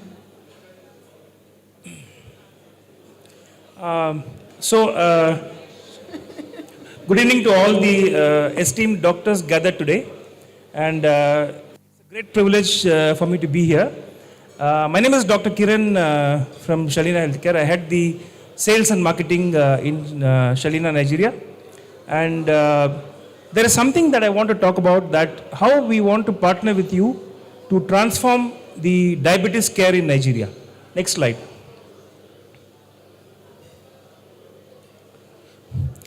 So, if you just wonder, if you hear us for the first time, you will not be wrong, because Shalina is a 40-year-old company, and we have our footprints in 21 countries. We have almost 3,000 people working for us. The great thing we do is we do a lot of local manufacturing in various countries, And at our core principles, we have quality and affordability. Next slide. So with 40 years of dedicated growth, we have launched many big brands like Ibucap, Shalto lozenges, Polygel. Then we got into chronic therapy, the cardiovascular ranges, the antibiotics, etc. Next slide.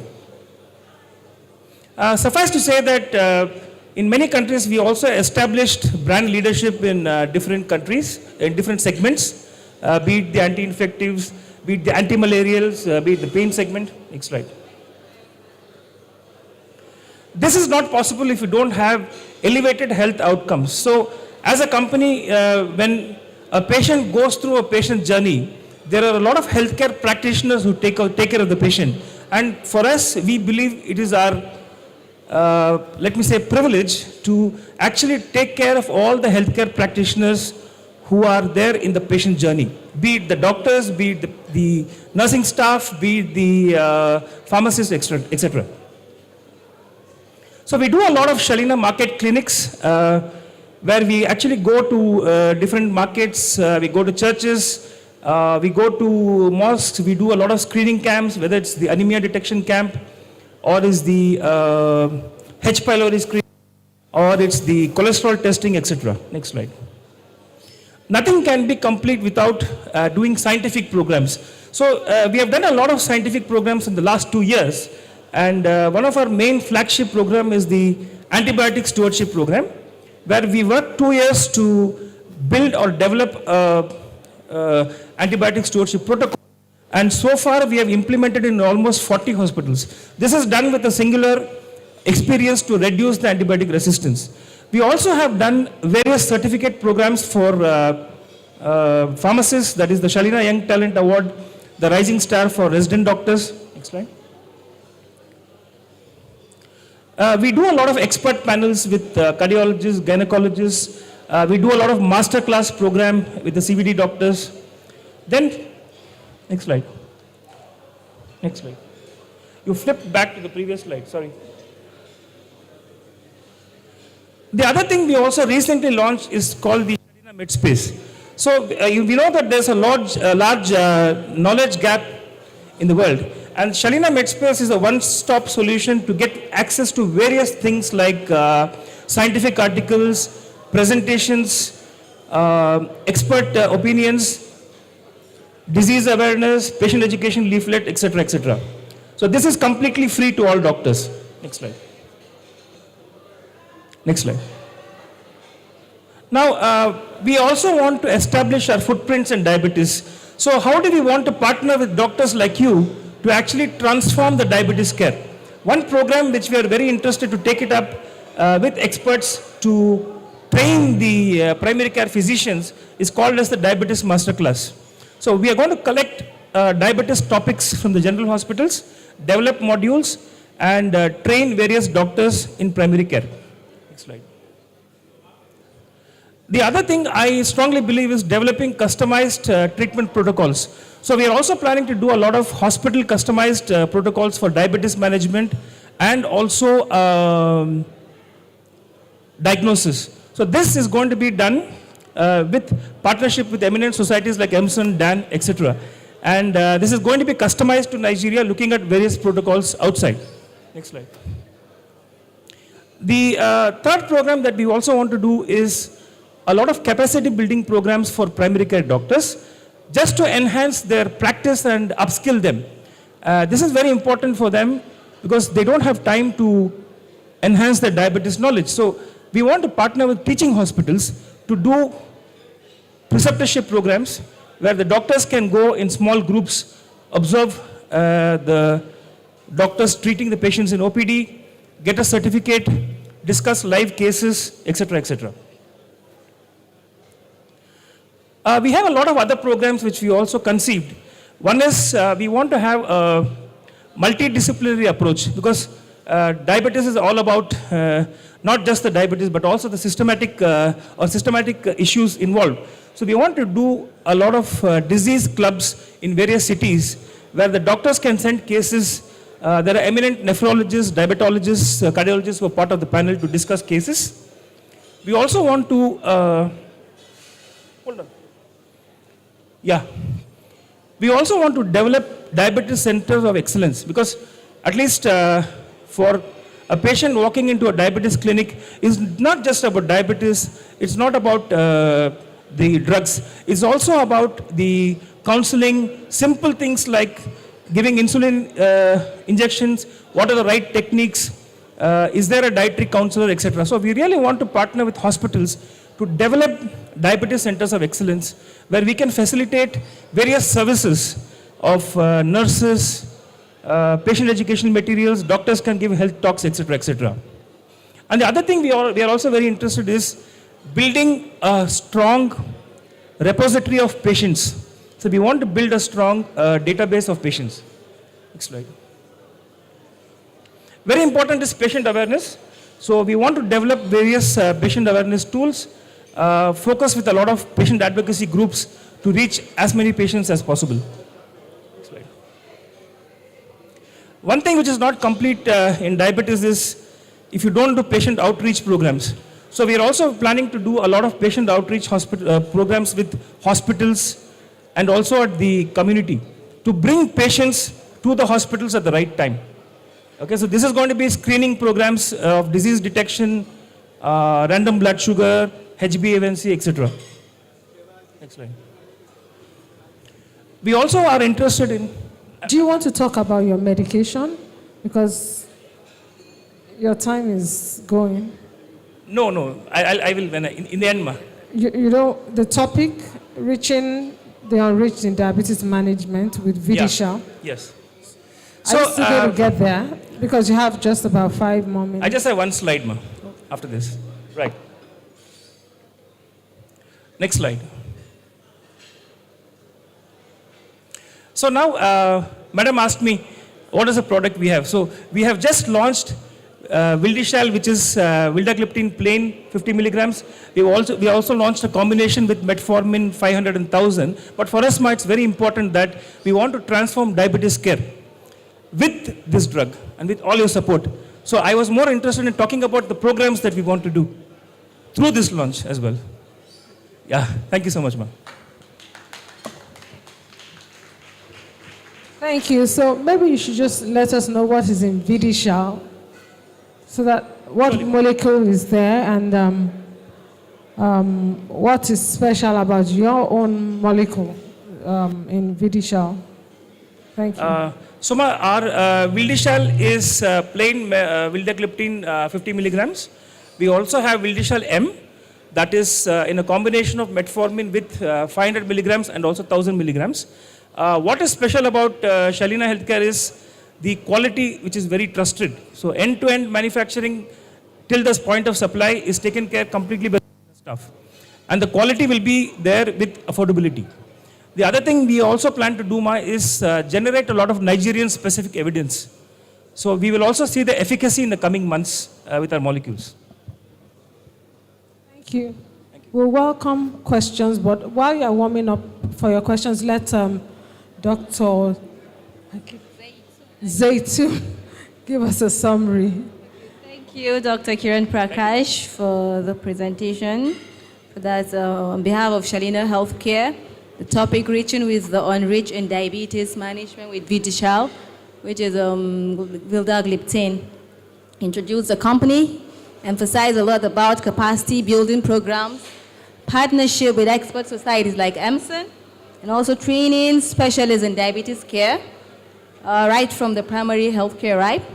Then engagement of key stakeholders, and ultimately Diabetes Center of Excellence, developing Diabetes Center of Excellence, right? And then their support. I think then he talked about their product, that's the vildagliptin. Yes. It could come in as a single agent or in combination with metformin. So thank you. Thank you so much. Questions, please. Professor Kolawole. Ushers, where are you? Ushers, please help us with the mic. The floor is open for questions.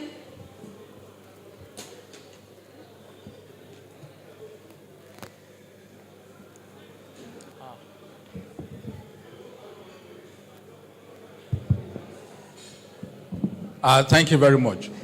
Thank you also, Dr. Prakash. I have a comment, and it's concerning your app, which I use and it's a very fantastic app. Thank you, sir. The Shalina MedSpace app. It's just an observation that in the endocrinology section under journals, there are very few journals there. And I think one of the objectives of Shalina is to make these journals accessible to practitioners. So please help us look into that. Sure. Journals in endocrinology to populate the endocrine section of your app. Sure. Excellent contribution. Thank you very much. Thank you so much, sir. Thank you so much.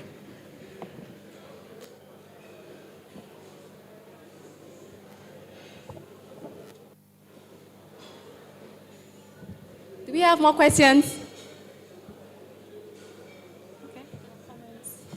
Or comments, like Prof's comments? Do we have other questions or comments?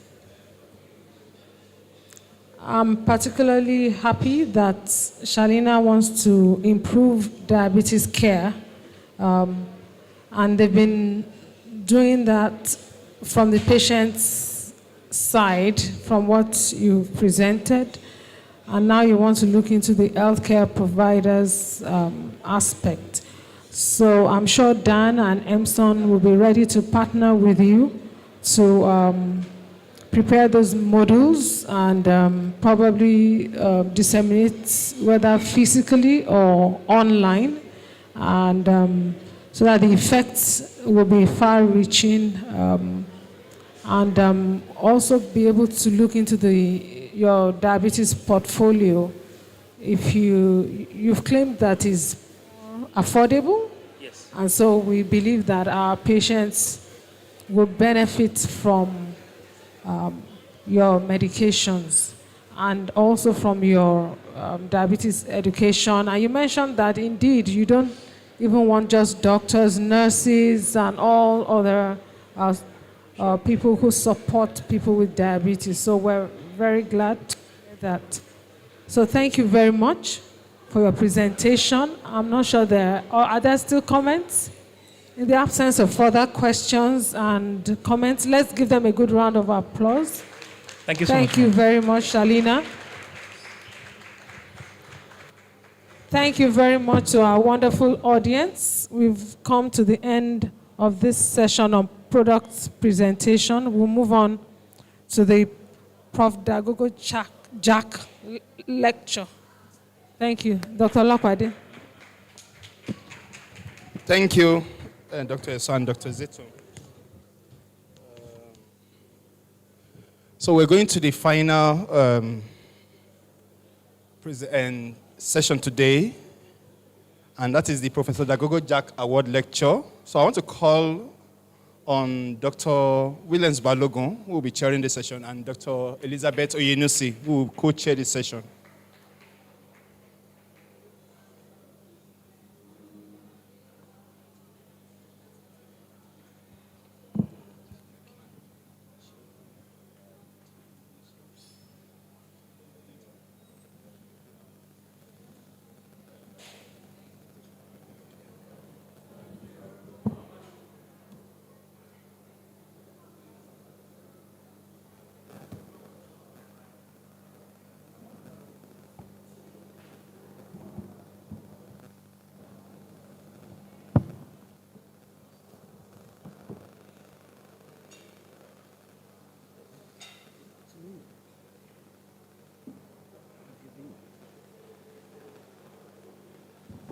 Okay, good evening, everyone.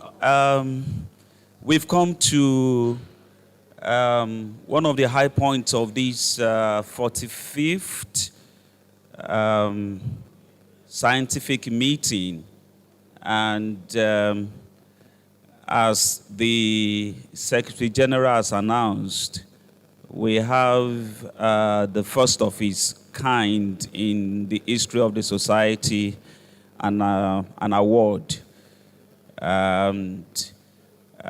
endowed by Professor Dagogo Jack, one of our illustrious sons that is really doing the EDM family and Nigeria, doing us proud in the United States. So It's our honor, my coach and I, to invite the awardee, the very first one. It's going to be on annual basis. The very first one is our own Professor Rosemary Hikem. So I will invite him to please come up.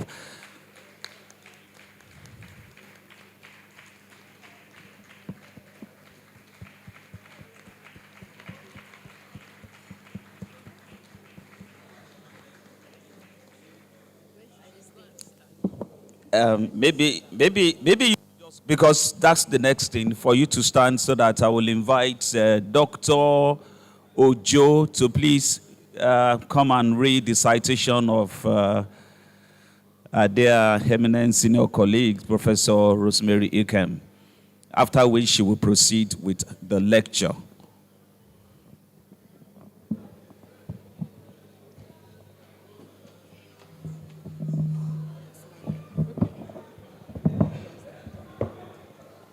Good afternoon, everyone.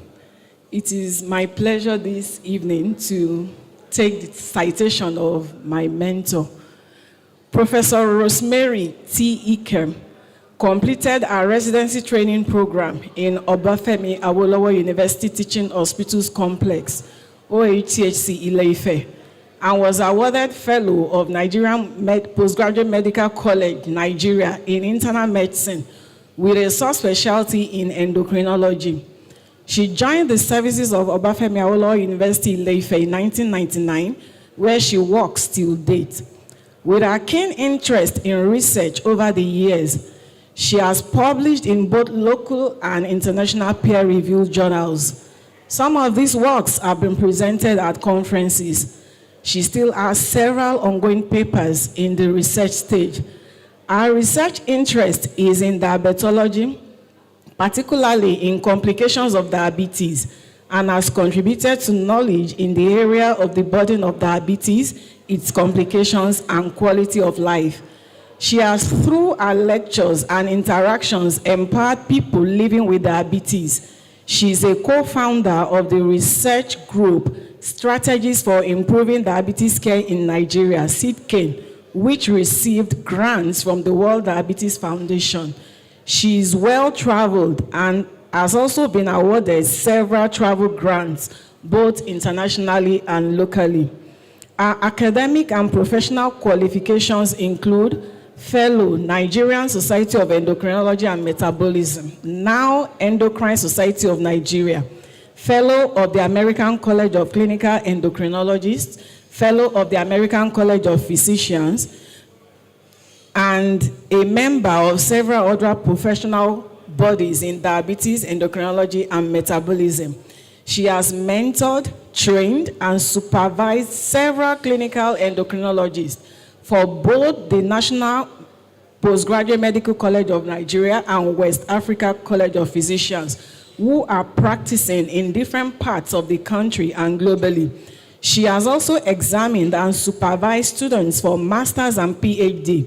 She is an examiner of the Faculty of Internal Medicine of the National Postgraduate Medical College of Nigeria, has served as faculty treasurer and faculty board member, and is currently the subspecialty head of EDM in the Faculty of Internal Medicine, National Postgraduate Medical College of Nigeria, and head of the Unit of Endocrinology of the Department of Medicine of OAU and OAU-THC, Ile-Ife.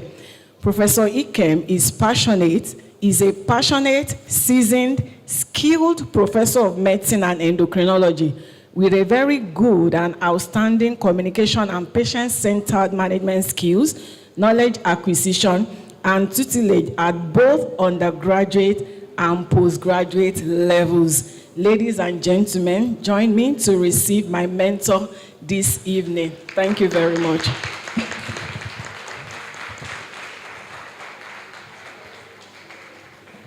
Yes, ma, you may proceed with the lecture. Good evening, everybody. Since I don't know the protocol, but I'll just try as I can. So I want to give special thanks to the organizers, particularly the ESCO, for this organization of this society, the local organizing committee. There are past presidents here, and senior colleagues, my colleagues, the organizers and sponsors of this conference, and ladies and gentlemen. So it is with a great honor and privilege that I deliver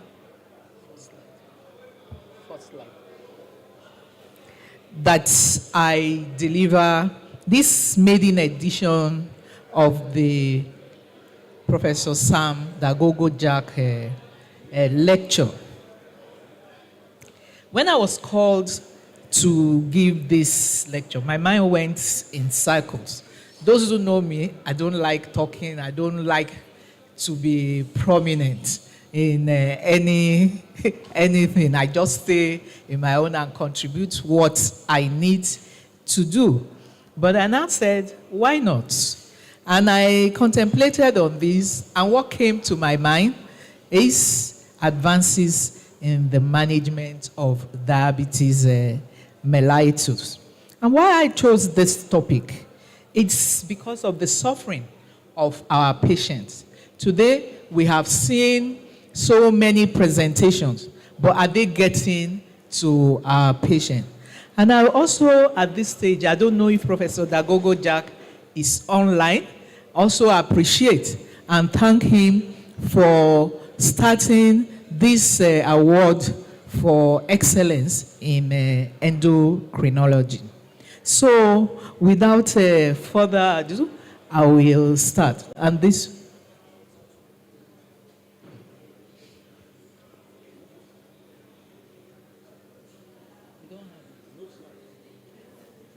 Dr. Olokpade. Advances in the management of diabetes mellitus.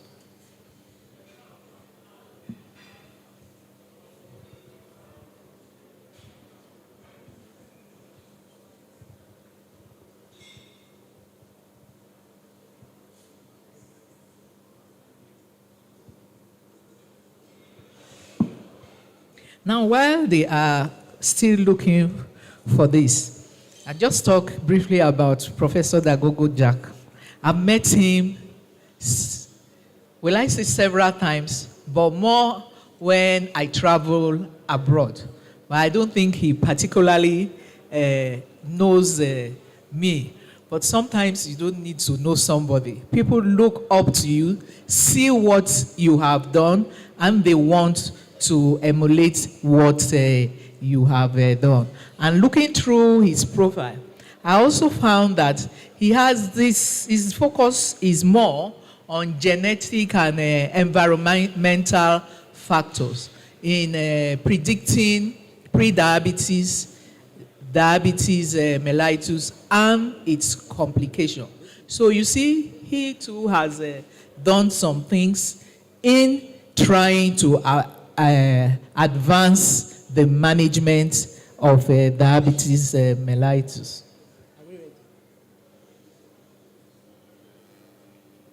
Okay. Thank you. Okay. Next slide. Now, for the purpose of this lecture, I will just briefly go through this. These are things we all know before I go into the advances. Next slide, please. Now, we all know diabetes prevalence is growing rapidly. And this has constituted an emergency in most world. Currently, it is said that about 10% of the world population, and these account for about $1 trillion in expenditure. And diabetes management and sequelae of its larger preventable complication also consume most of this cost. So we find that as the prevalence of diabetes grows, current models for care will be unable to meet the scale of the demand in this patient. In fact, to the best of my knowledge, it is only this chronic illness that when you predict that by so and so time, so many people will have diabetes mellitus. Before that time, more people will present will be diagnosed with diabetes. So we have to do a catching up in this case. Now this slide just shows diabetes around the world. And I'll focus on Africa and Nigeria. It is said that only about 24 million people are living with diabetes, but I'm sure this is an IDF map. It continues to grow more. Next slide, please. And here in Africa, in Nigeria, it said that is as at 2021, that then they are putting the total of adult population as 96,000. But we know it is more than that. And as at that time, they put the prevalence of diabetes as 3.7%. But in a systematic review and meta-analysis by Andrew Loco, we found that, next slide please, we found that the prevalence of diabetes is greater than 5% in our population. And Okafor et al. Also plays the direct cause of treating diabetes because it is difficult to actually treat only diabetes. There is always something that comes with it. The figures he gave then in 2018 was in dollars, and of course, when we calculate it this time, we all know that would be much more than it was. And with the cost of everything, purchasing medications in this patient, we'll find that the cost of living with diabetes is quite enormous. Now, in terms of treatment, what is known about diabetes? We all do have a lot of things. We find that the treatment has varied over time. What we knew about it 5 years ago, it's not what we know. Or even 10 years back, it's not what it is. We'll find that lifestyle modification still appear to be the keystone in treating diabetes. And over time, we've gone through different classes of medication in management of people with diabetes. So we, the healthcare providers, we have to do a catching up to increase our research knowledge and even know what patients can get if they can afford it. Now, the challenges of managing diabetes include blood glucose monitoring. And this is what has been said regularly here. Frequent monitoring is crucial, but from what we have here in this country, it is invasive and sometimes inconvenient because most times the lancet the patients need to use are quite painful. There are few of them that can purchase the painless type of lancet. What about medication adherence? Patients often struggle with adherence to insulin regimes or even taking oral medication. And then lifestyle changes. Over time, we'll find that this is always difficult to maintain in this patient. You'll find that sometimes some of our patients will decide to eat what they want and increase the dosage of their insulin or their oral medication because it's not easy to eat the quantity of food that we tell them to eat. So, for the lifestyle modification, we find that dietary changes, increased physical activities, and behavioral therapy. These are all things that we know. In terms of medical nutrition therapy, this is personalized. Just this afternoon, I was talking to a few of my colleagues whom I knew they did some work on some kind of Nigerian diet that improves glycemic control. And I said, you've published these papers, but do our patients know about it? What is the benefit? Because this will be the advance that you use in managing them. And I also share an experience that once I was in a market shop, there is this beans that the Yorubas call beans oloyin. You say honey beans. Maybe it is sweeter. And I tried to buy it. Somebody who is also a healthcare professional said, Prof, why are you buying honeyed beans. And I said, well, work has been done that its glycemic index is even lower than, is it the drum or something? But everything has to be in moderation. Now, this is a published work. It may also have appeared in some good, and it is an advance because our patients don't know about this. So they go about just eating a particular type of legume, and this may also have a high glycemic index. And you will agree with me that when it comes to beans, our patients eat a lot of it, forgetting that it also contains 60% of carbohydrate. So these are known facts, but are they known to these patients? So what I'm trying to say is that when we do works, we publish, does it get down to the patient? So we should be able to move this to the patient. And I'm thinking, I say a few of our people, Dr. Amit Balogun, Dr. Lokwade, Professor Edo, there's Dr. Idris, Professor Faz, Professor Anuma, they've published and they have written books on this. To us here, it may not be an advancement, but by the time you're translating it to our patients, you find this is it. Now, what about nutritional analysis?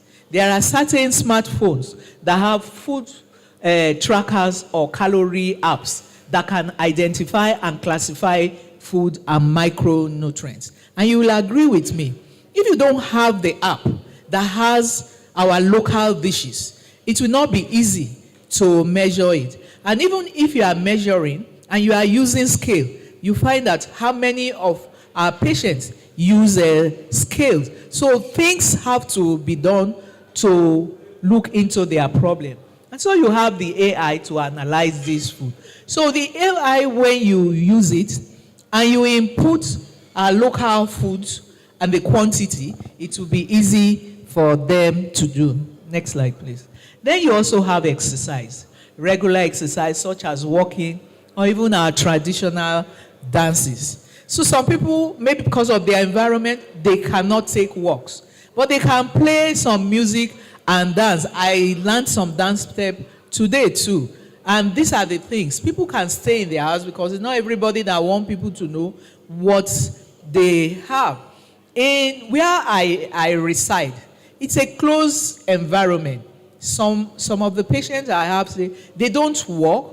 Why? Because anytime they are walking, somebody will stop and say, "Prof, doctor, is there any problem with you?" and all that. So you find that people, but they can stay in their house, play the music, and dance. So exercise is something that we know. Next slide, please.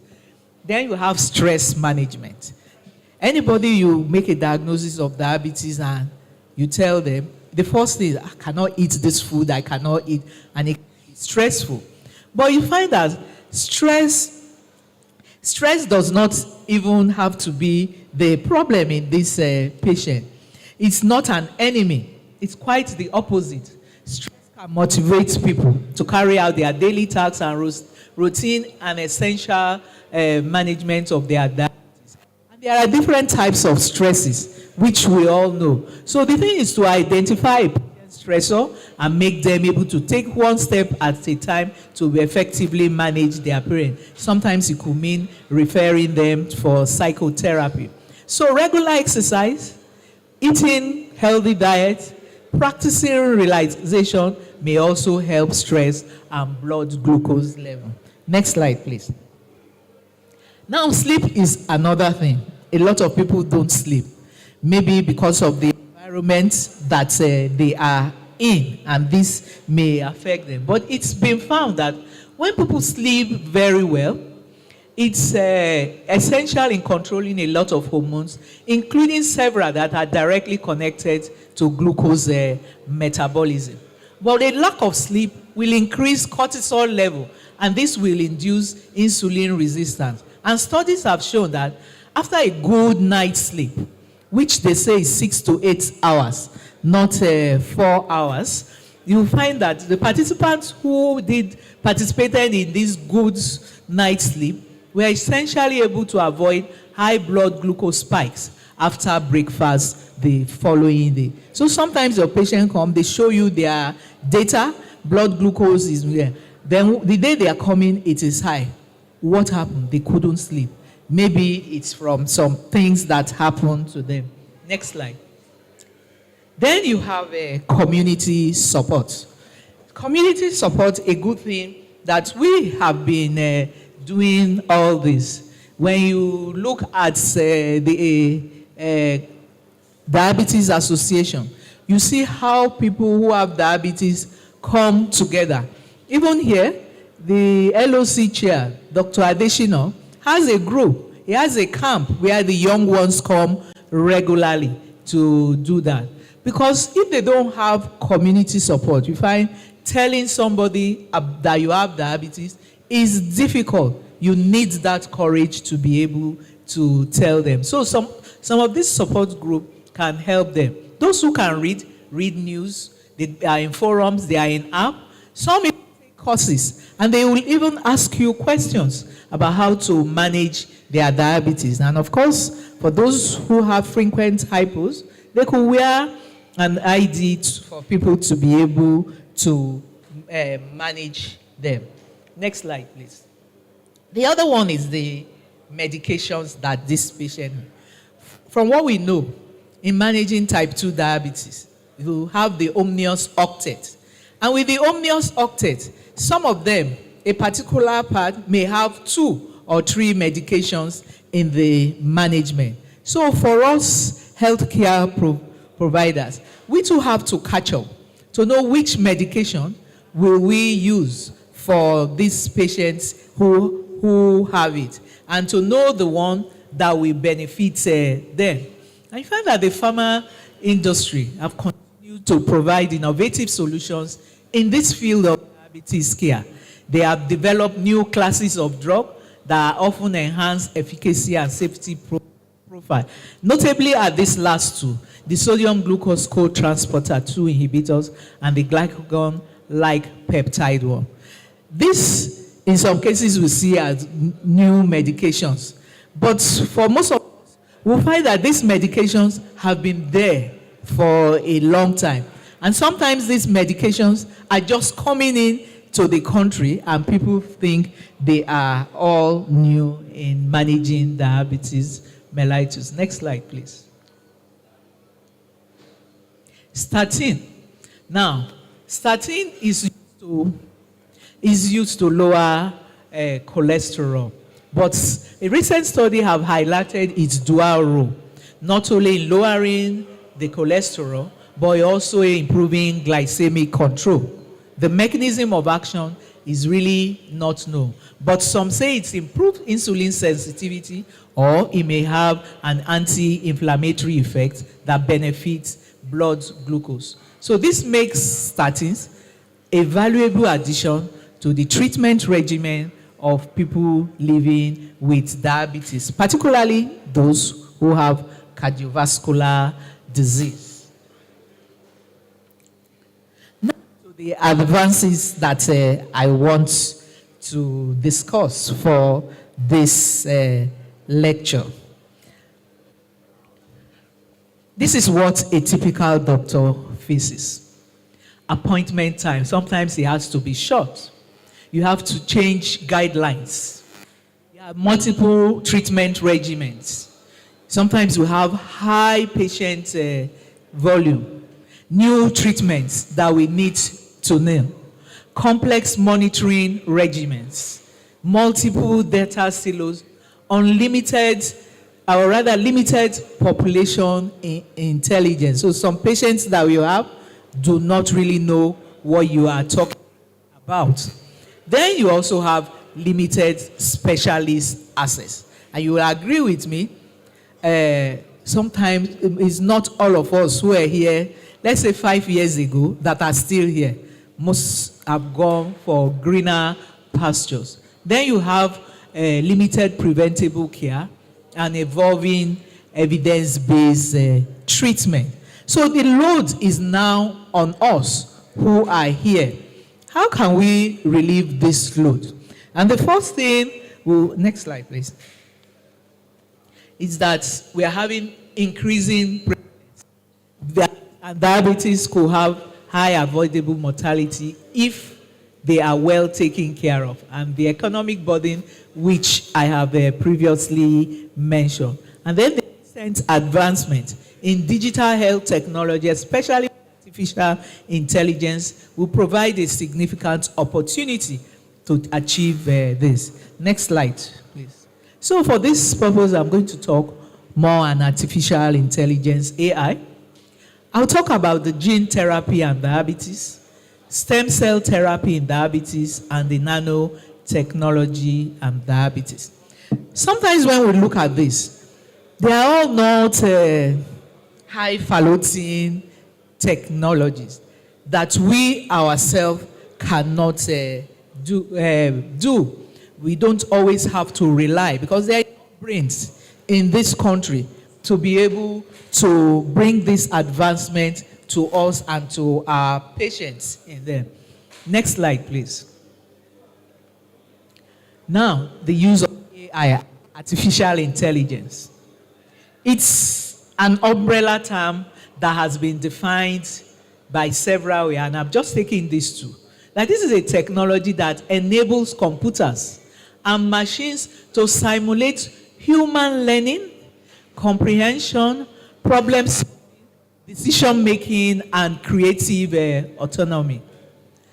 The Encyclopedia of Britannica also explains it as the ability of a digital computer or a computer-controlled robot to perform tasks commonly associated with intelligent being.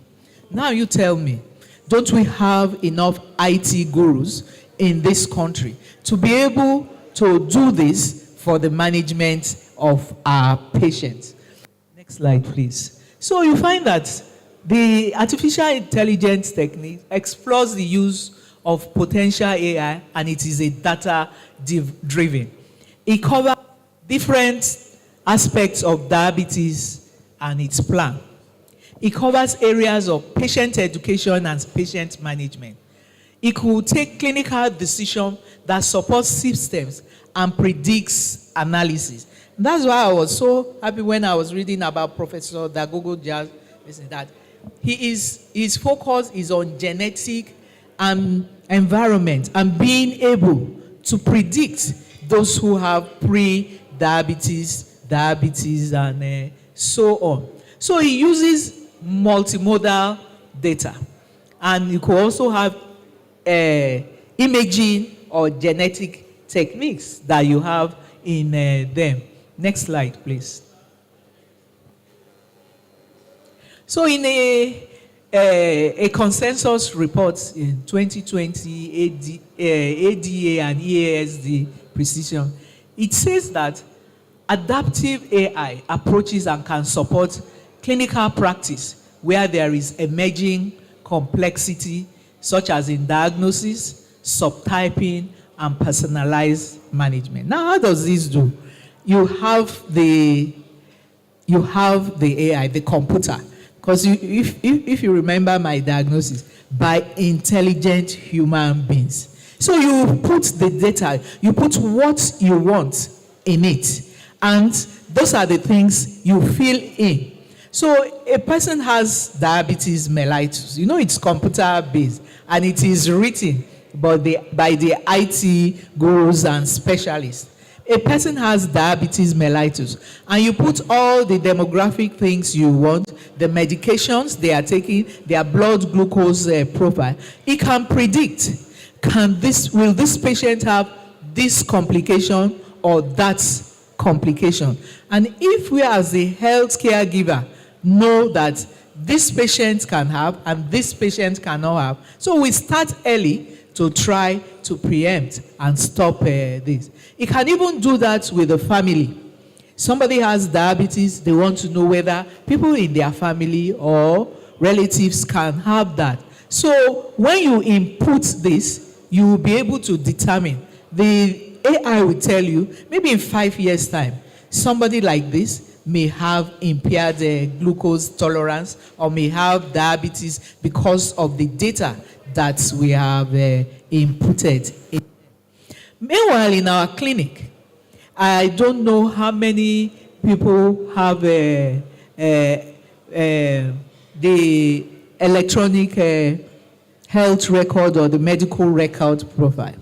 Once one was brought into my clinic, I don't know those who prepared it, but I found that every time I needed to input, it will always take history. So there is no continuation or follow-up in this group of patients. So we here can now determine what we need to input in this that will be okay for Nigerian blacks. I won't even say blacks. I'm talking specifically about Nigerians. And we all know the peculiarities in each of our sub-region, and this can be included, and we can use this to be able to do that. So by the time we do this, we'll be able to predict, we'll be able to treat, we'll be able to know when there is treatment failure in this group of patients, and this may also help us. So you find that these algorithms that learn from patient's response in insulin, and it will also help us to adjust insulin in real time and so improve that. Then there is also the behavioral nudges. And these are virtual coaches. Somebody said something like this. Now, I'll just go back to the smartphone thing that has the app that you input. I met a lady once who had a smartphone, and she inputted that she wanted to take 1,000 steps a day. So sometimes she forgets, and she sits like most of us will do. Then the alarm will come. She cannot get up. You know what she does? She will just hit her hand until the thing stops. So that will be cheating. But with this, we will be able to see that we may not have to do that because we will input our activities. So behavioral nudges will also help. I examined a PhD thesis in a patient who had to wants to use nudging to see whether it will control, if the patient will know when to take their medication, remember to do their blood glucose. And so, and this was done in a rural area. But the problem with that was that she only chose people who had smartphones. So those who did not have smartphones were not included. So you cannot now say that nudging improved it because the population she used was not that population to see in that. Next slide, please. So like I said, it is a data-driven that, and it is something we can do. And unfortunately, we find that this technology has always been. It's used by the banking industry. It's used by the travel industry to predict the number of people who will come and out. But medicine is slow to catch up. The only place they have been able to catch up is by using the wearable techniques, insulin pumps, and all that. But in other aspects, we'll find that we don't do that. And I've also talked about the medical records that can offer information on demographics and history of diabetes to be able to predict these people who have diabetes. Next slide, please. So what does the AI do too? It also helps patient empowerment. If the patient can support the aspect of their management, control glucose and diet, activity tracking, like tracking, or food screening, they know this is the time I should come for my food screening. These are some things I will use. And then even in images, now you don't have to get close to the eyes. And we saw a picture of that where you can detect retinopathy because most of us will send to the ophthalmologist. Next slide, please. So in summary, this is what I'm talking about that AI can do for diabetes. It can help in management and treatment, diagnosis, imaging technology, monitoring system. It can predict what will happen. It will engage the patient in self-monitoring, prevention, and then you have public health intervention. Next slide, please. So the highlights of this are just what I have put in that picture diagram that I mentioned. Next slide. Now to gene therapy and diabetes. Next slide. Okay, leave. No, go back. What is gene therapy? We all know that gene therapy. Why?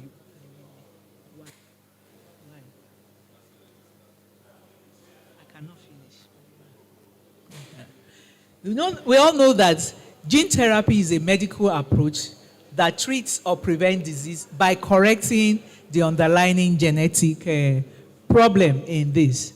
And this technique allows doctors to treat a disorder. And we find that this gene therapy has basically been used more for people who have type 1 diabetes, because it will facilitate and replace those insulin-producing cells that have been destroyed by the autoimmune factor. Next slide.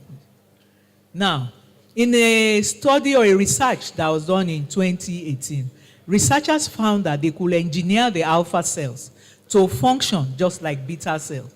They created an adeno-associated virus to deliver proteins to the alpha cells, and this was able to produce insulin, because the DNA that was injected could sense rising blood glucose, and those who had this were able to they were able to stop using insulin for a time, because the alpha cells were now functioning like beta cells and was producing insulin in this group of in this study. Next slide too. So, and this could also be from what you do. You could reprogram the alpha cell like a beta cell, because we know in type 1 diabetes, the beta cells have been destroyed. And this is what we say from lab to town. Most times when our colleagues in the basic induce diabetes, they look for drugs to try to cure. I haven't seen, though, if it's there, please correct me, to see how they can make these beta cells that have been destroyed to start functioning again. Because if we do that, that will be the beginning of trying to advance technology. So cells that have been destroyed, how can we reprogram them to start producing beta cells? Next slide, please. So this study, after doing this, the blood glucose normalized for up to 6 weeks. And it's now said this study was able to validate that a DNA-based insulin gene could potentially one day treat type 1 DM in humans. And people asked, is this a cure?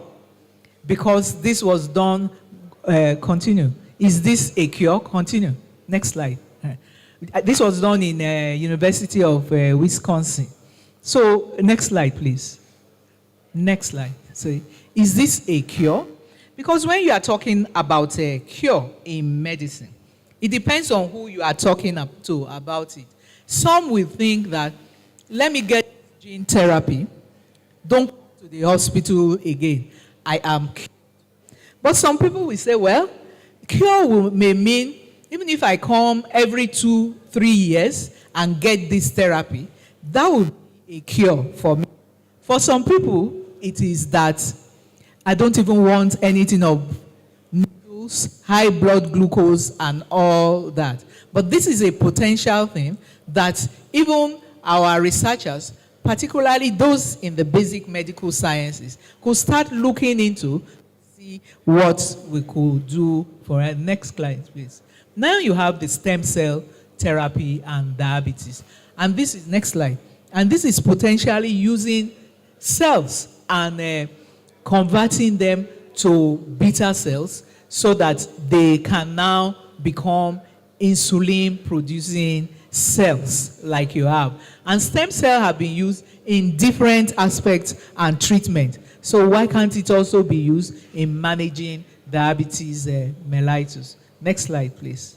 And these are all the places you could get a stem cell from, and be able to reprogram it or convert it to become a beta cell. Next slide. So for Nigeria, the implication of successful stem cells are profound.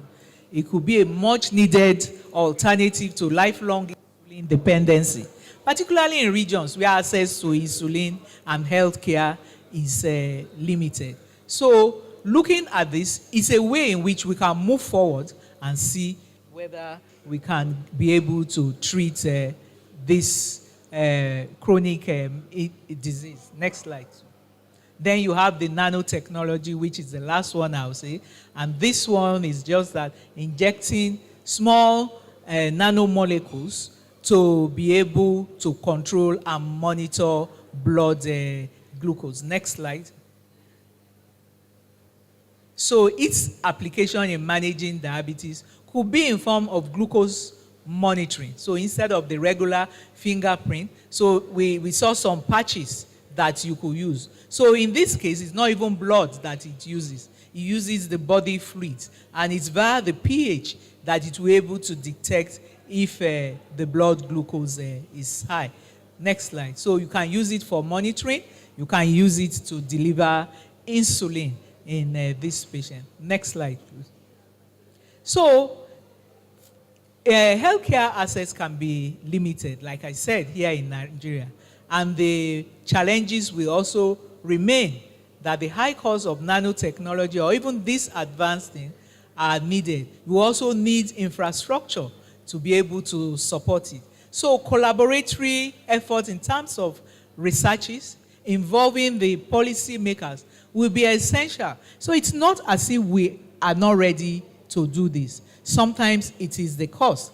But some people will be able to collaborate with people outside the country and be able to do this, because sometimes there are some researches. You do it there and you also do it here, so that you have the patients that are indigenous to us, rather than using the Caucasian or the Native Americans or the Mexican to be able to do this. Next slide, too.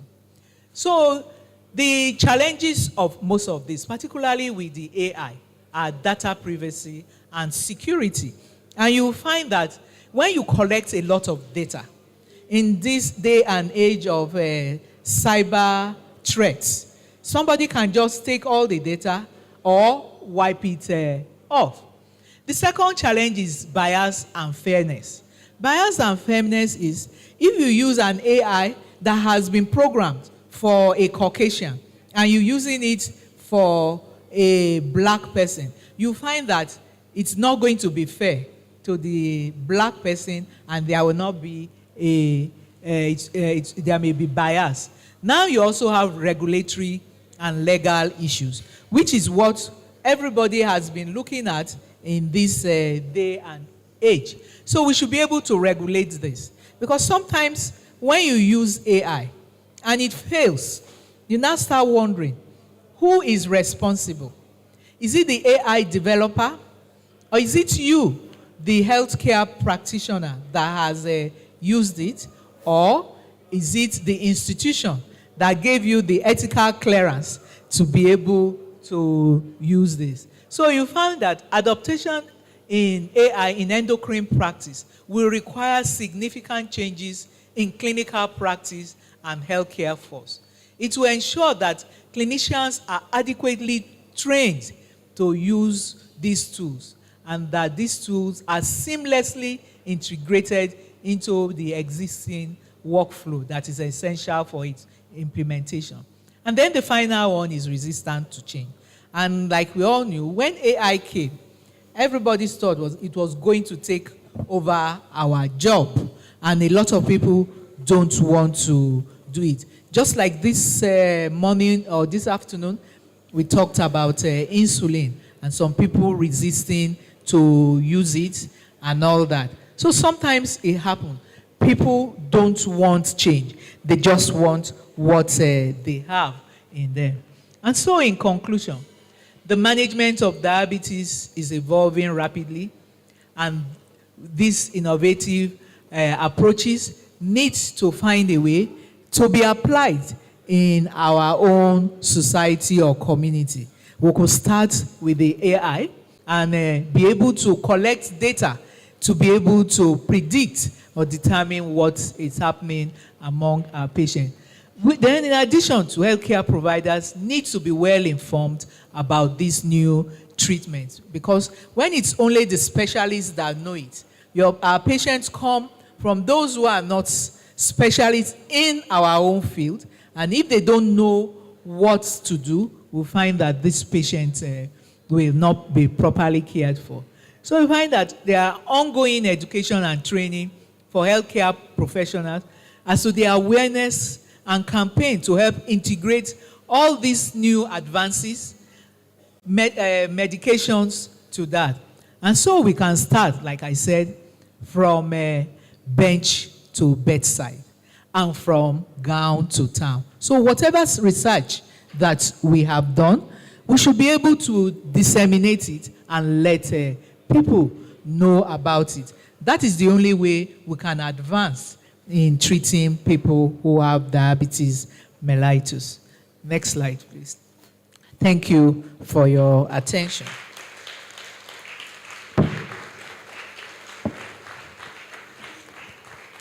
Thank you very much.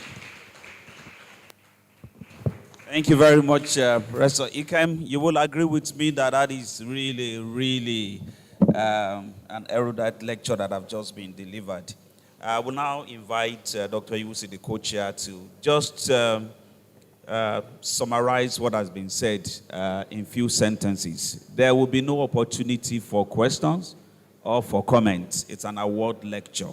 So, Dr. Iwusi, after which I will invite the acting president to join us here as we present the award to... Is the acting president saying something? Okay.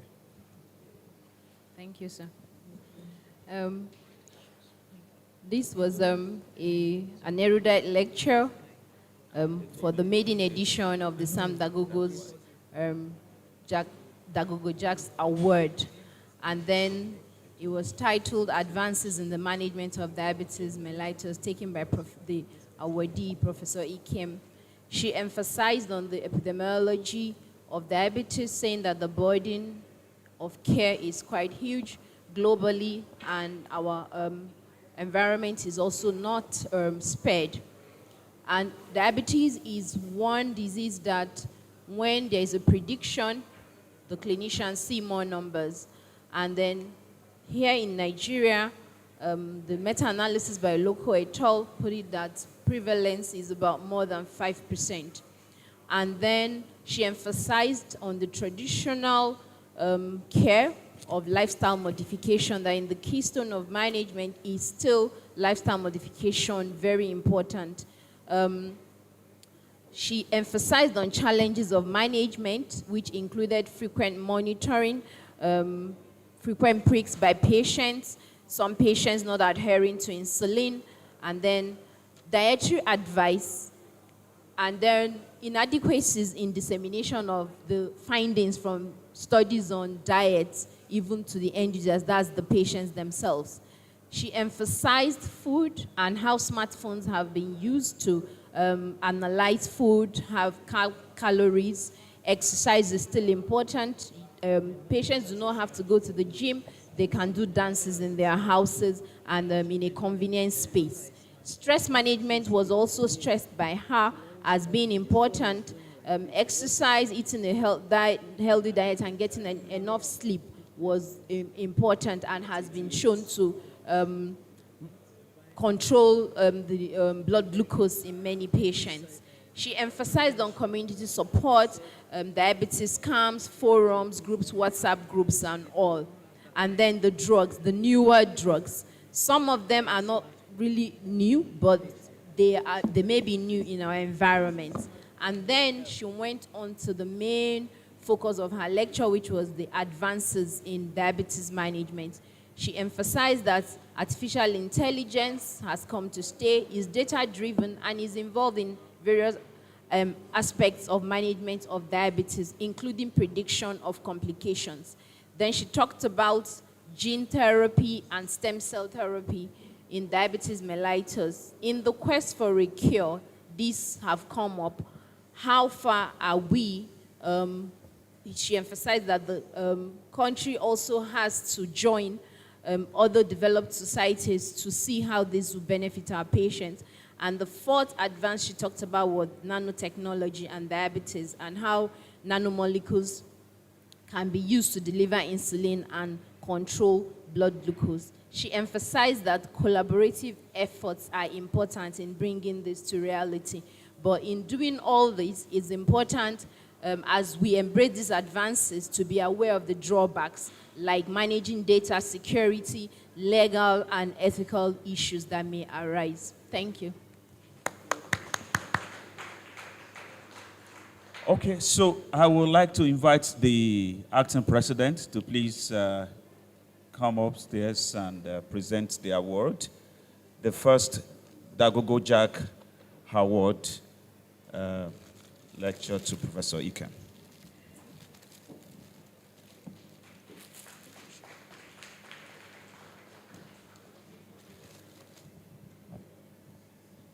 Sorry, that was an excellent delivery, man. Before we present this award, I would like to give a very brief introduction of what the award stands for. And I would also like to invite to the podium a very senior colleague to come and present this award. So, Professor Sonny Chineye, please, can you step up?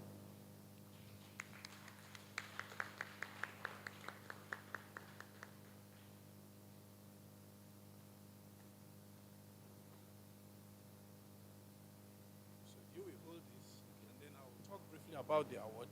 Then you will present it to the award recipient.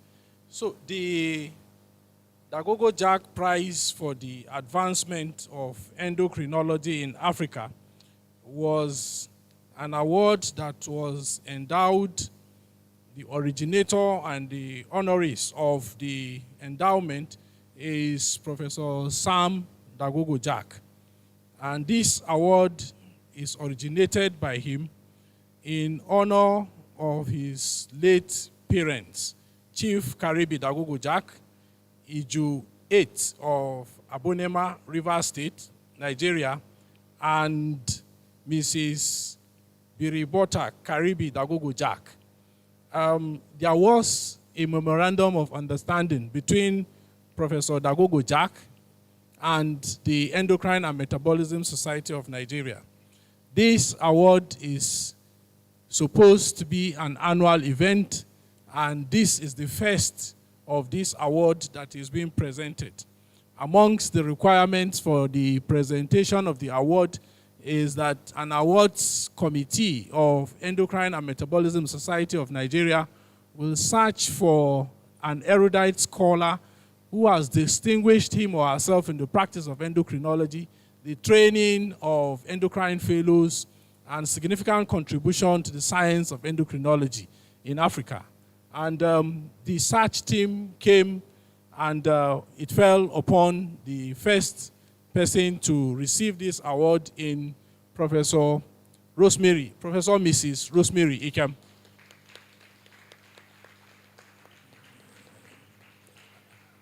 The award, please, you can feel free to give her a standing ovation, please.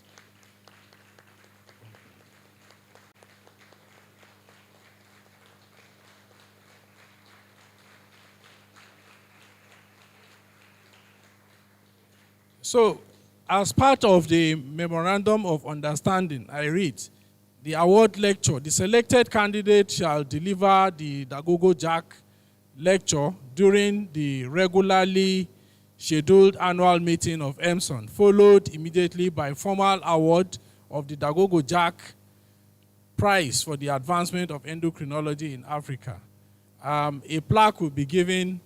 There is an inscription on the plaque which our elder and senior colleague is going to read out as he hands out this award. There is also a cash to it, but the amount of the cash is supposed to be derived from the amount that he endowed, which we will be communicating to the awards recipient. So please, you may take your seat. So Professor Chineyesa. I'll hold the microphone. Okay. Maybe I should stand by your side.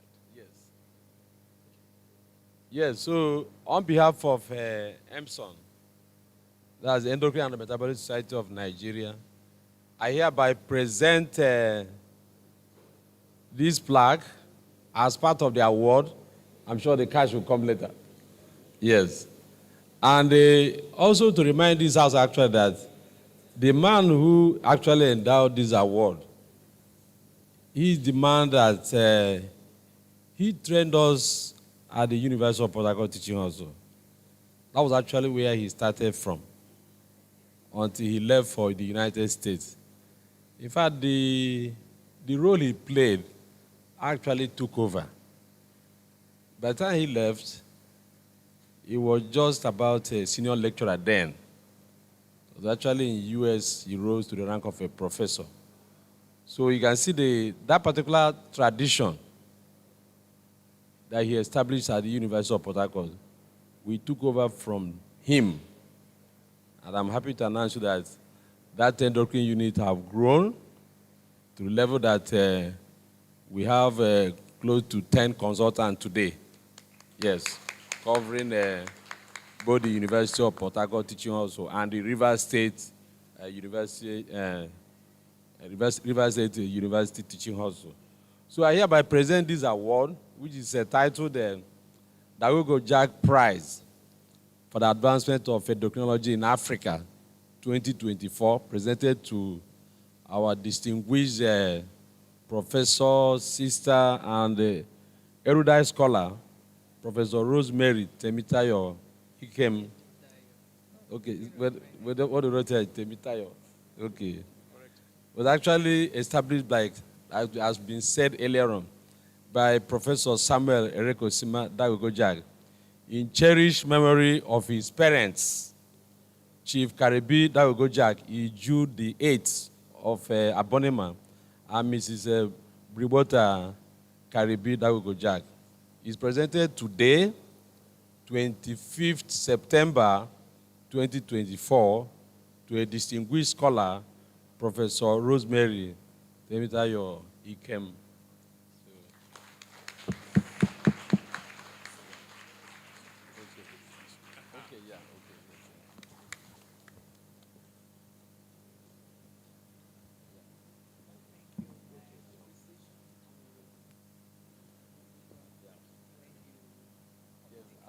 I'll talk to him. I'll talk to him this evening. Thank you very much. Thank you.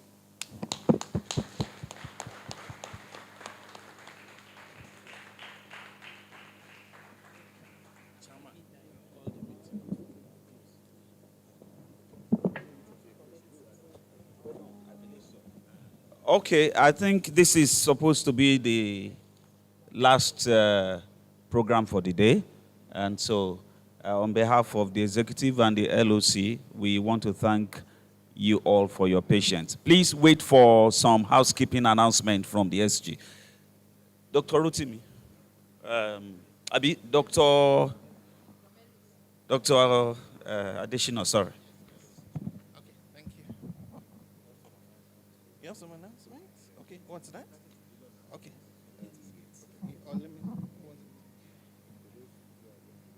Yes, okay. All right. Okay. Yes, please. No, we'll correct it today. Tomorrow we'll get it. Sorry, the people that put their poster, okay, they should remove it latest by 10 tomorrow. 10 tomorrow. And the people that are doing poster presentation, okay, they should hand their list by tomorrow. By 10:50 tomorrow. Tomorrow. Okay. Then the oral presentation will start at exactly 8 o'clock. Whoever misses the time will not have opportunity. Okay, thank you, everybody. Some housekeeping announcements. Those of us who have put up posters today should kindly remove them latest 10 tomorrow morning. And those who will be presenting their posters tomorrow morning, she'll set them up latest 10:15 tomorrow morning. Also to let us know that there will be buses available outside to take us back to our lodgings after this place. Is Dr. Nkem Okoli here? No, she's not. I saw on the platform that it's her birthday today. I was thinking we could sing for her. Yes. Okay. She's not here. Okay, so is she here? Dr. Nkem Okoli. Okay, it's her birthday today. Please, can we wish her a happy birthday? Can we sing for her? Happy birthday to you. Happy birthday to you. Happy birthday, happy birthday, happy birthday to you. To you.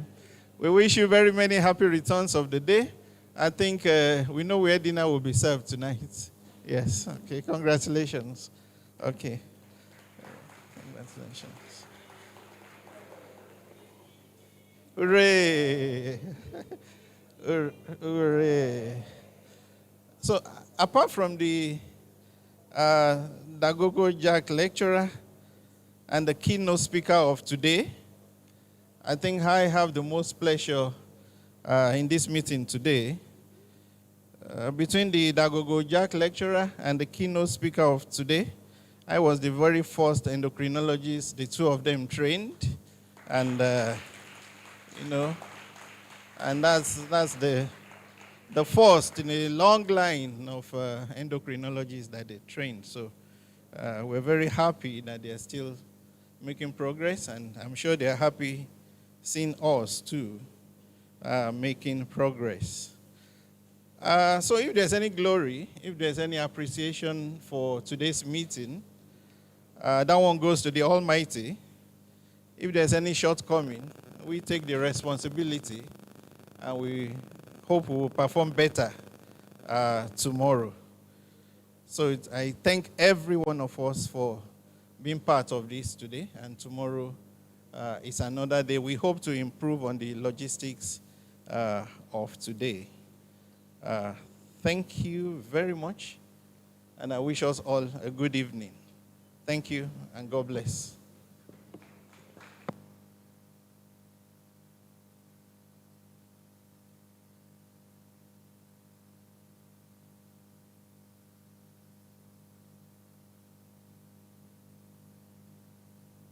Results.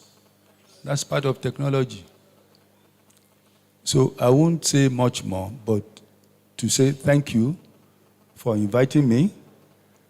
I want to thank everybody for allowing me to see these young people. I don't want to sound like an old man. I'm not old. If we meet outside, you will think you are the same age, isn't it? Thank you very much.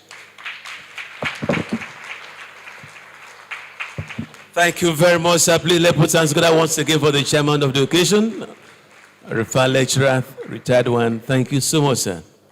We certainly appreciate you. We are still working towards ensuring that this opening ceremony closes by 12:30. And we want to appreciate everyone who has that opportunity of saying one or two things that have been very stayed within time allocated.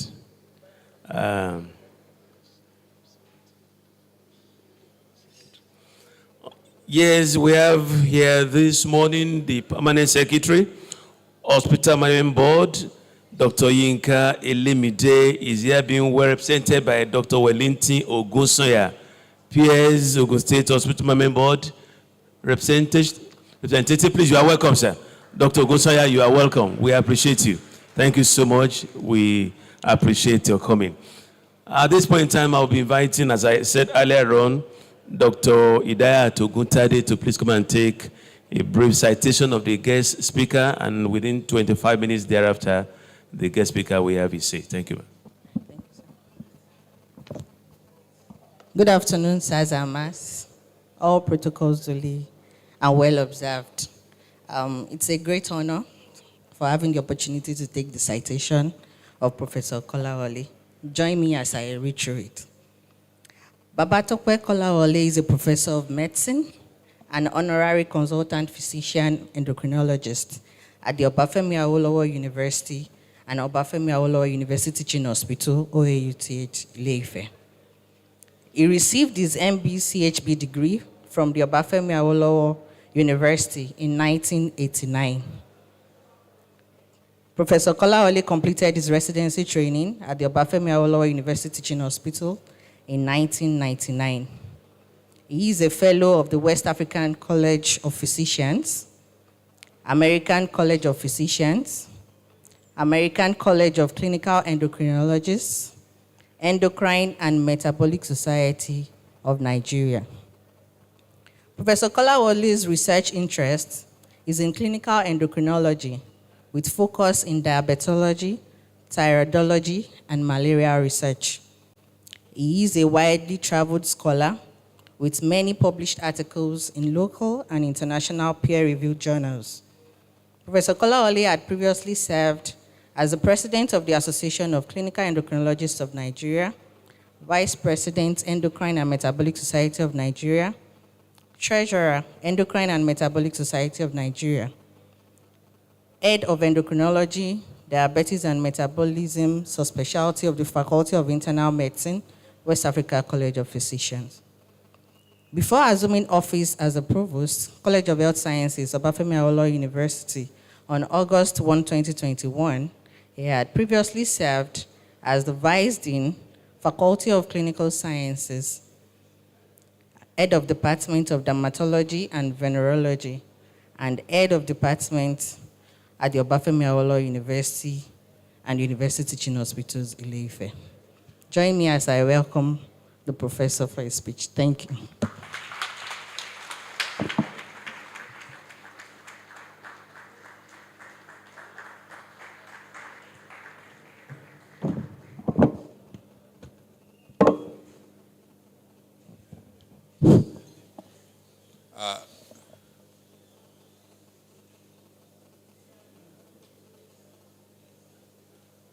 The chairman of this opening ceremony and our teacher, Dr. Olatunde Oduson,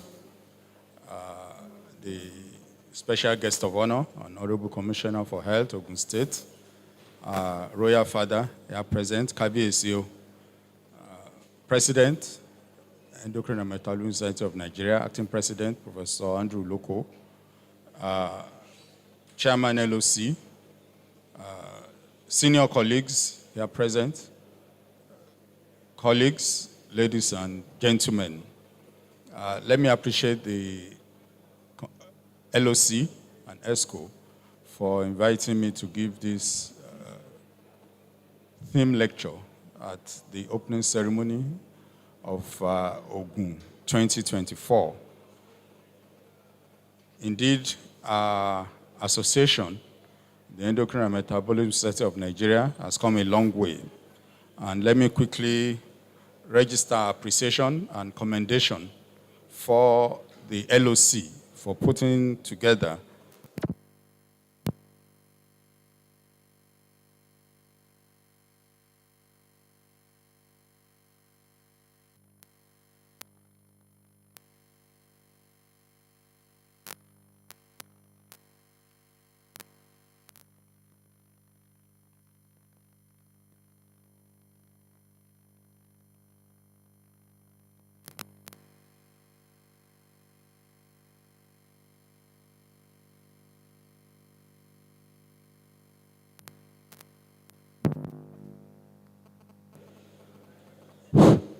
Thank you very much. As I was saying, I appreciate LOC for putting together an event of this magnitude. I commend the scientific content of the meeting. In particular, it's top-notch. And kudos to everyone. Can I have my slides then? Yes, the title of my talk is Technology in the Management of Type 2 Diabetes, Current and future directions. This is, let me just quickly give a disclosure here. Justifying, please can you go back to the title slide? Title slide, please. Yes, thank you. Justifying the focus on type 2 diabetes. This is the most prevalent type of diabetes in our practice environment. And it helps us to situate and narrow the talk for the time given. Slide 2. This will be the outline of my discussion, brief introduction. We look very quickly at the growing burden of type 2 diabetes, contemporary technology in managing diabetes. We then also look at glucose monitoring, insulin delivery mechanisms, digital, and then I will conclude. Next slide. Introduction.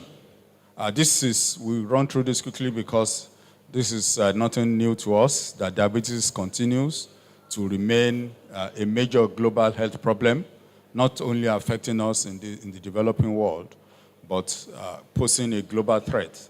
Most cases of diabetes that we see in our practices are type 2, a small proportion type 1, and then there are also the other types.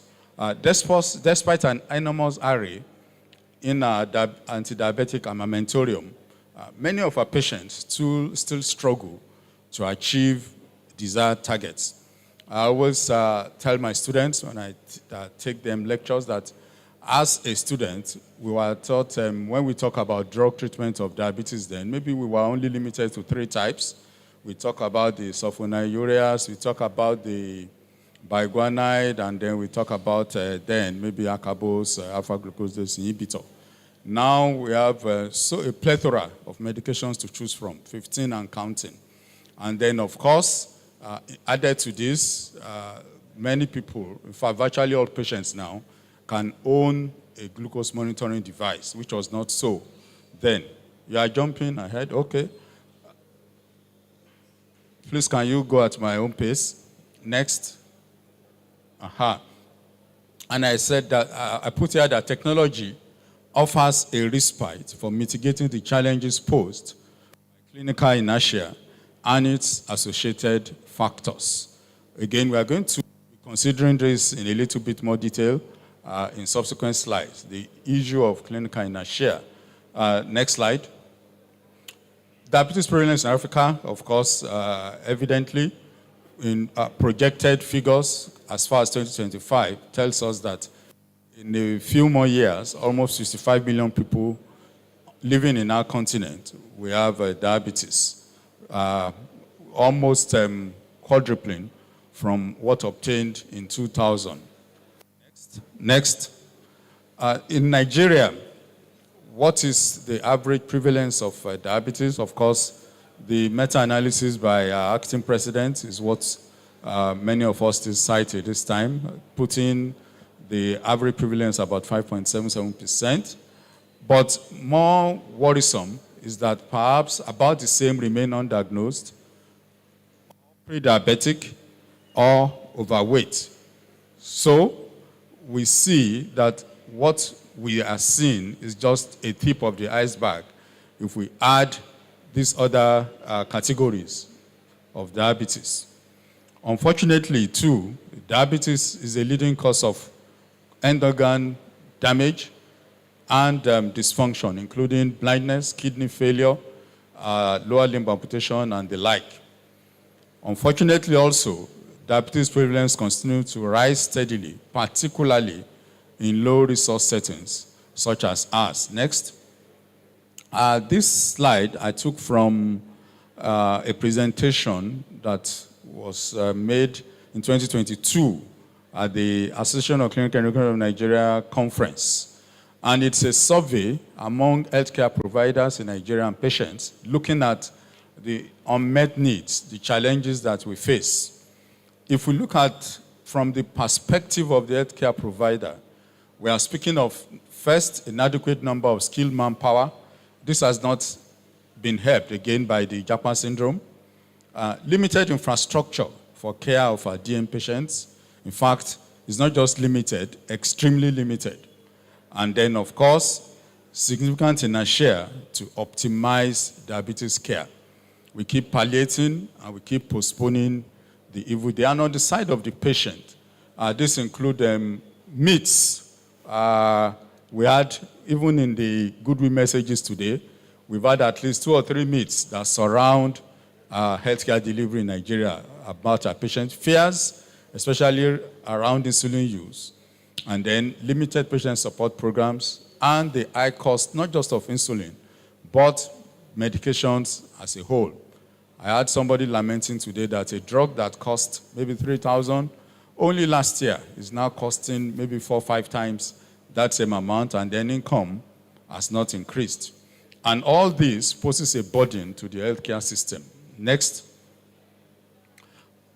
slide. So, when we speak of technology, what do we have currently? What are our practices? And of course, it's important to remind ourselves again that when we manage patients with type 2 diabetes, many practitioners prefer the traditional stepwise manner in which you start with maybe lifestyle modification, you start with one drug, add another, and then continue until you get the patient to target. Despite this, approximately 15.5% of people with type 2 DM worldwide, according to a study by Basu et al. In 2019, will ultimately require insulin for the achievement of glycemic targets. That is the reality we have to face. And in this wise, therefore, technological advances are therefore focused on safer and more accurate glucose measurements and insulin delivery. That has been the target of the technological advancement in managing these patients. This new technology spans things like the smartphone apps. Almost everybody now is equipped with a smartphone, and there is an enormous amount of information and resources that can be deployed using the smartphone. The traditional insulin pens, they've all been now modified. We have insulin pumps, continuous glucose monitoring, and maybe the top of it all, the artificial pancreas. In all of this, focus should be the adoption of user-friendly initiatives or technology. Next. This just takes us through the historical perspective of advances in technology in the management of diabetes, beginning from the 1921-22 era discovery of insulin itself by Frank Banting and Best. And then in the early 60s, as far back as the early 60s, people have begun to think about improving insulin delivery through technology. And you can see the enormous and gigantum machine and equipment that was developed then that could, like a backpack, to deliver both insulin and glucagon. This was as far back as 1964. Gradually, different other types of devices were introduced. The safe syringe in the 70s. And then, beginning from the 80s and 90s, 2 distinct things happened. First, our knowledge of diabetes itself increased so much that we were able to define and determine several varieties, well, maybe not varieties, several variants of diabetes itself, which is reflected in our current classification. As our knowledge increased, of course, the devices became smaller in size, from a backpack becoming handheld. Glucometer, point-of-care devices, and the like. So that defines the history of diabetes technology. Knowledge expanding, devices becoming smaller. And we are going to be focusing on that in subsequent slides. Next. So let's start with this, looking at the implication or the impact of contemporary diabetes technology. And it has three major impacts. First is improvement in glycemic control as reflected by the A1C. Number two is to make treatment safer, that is reduction in hypoglycemia. And then, most importantly, overall increase or improvement in quality of life indices. So in this Venn diagram, you can then situate the technology, what they will do. For instance, smartphone apps will definitely improve A1C and improve quality of life. Whether it will reduce hypoglycemia, it's debatable. If you look like things that cover all the three, this include CGM, closed-loop systems, insulin pumps, and the smart insulin pen. So this will be the focus of my talk going forward. Next. Technology enables self-management. This is one thing that technology has brought about.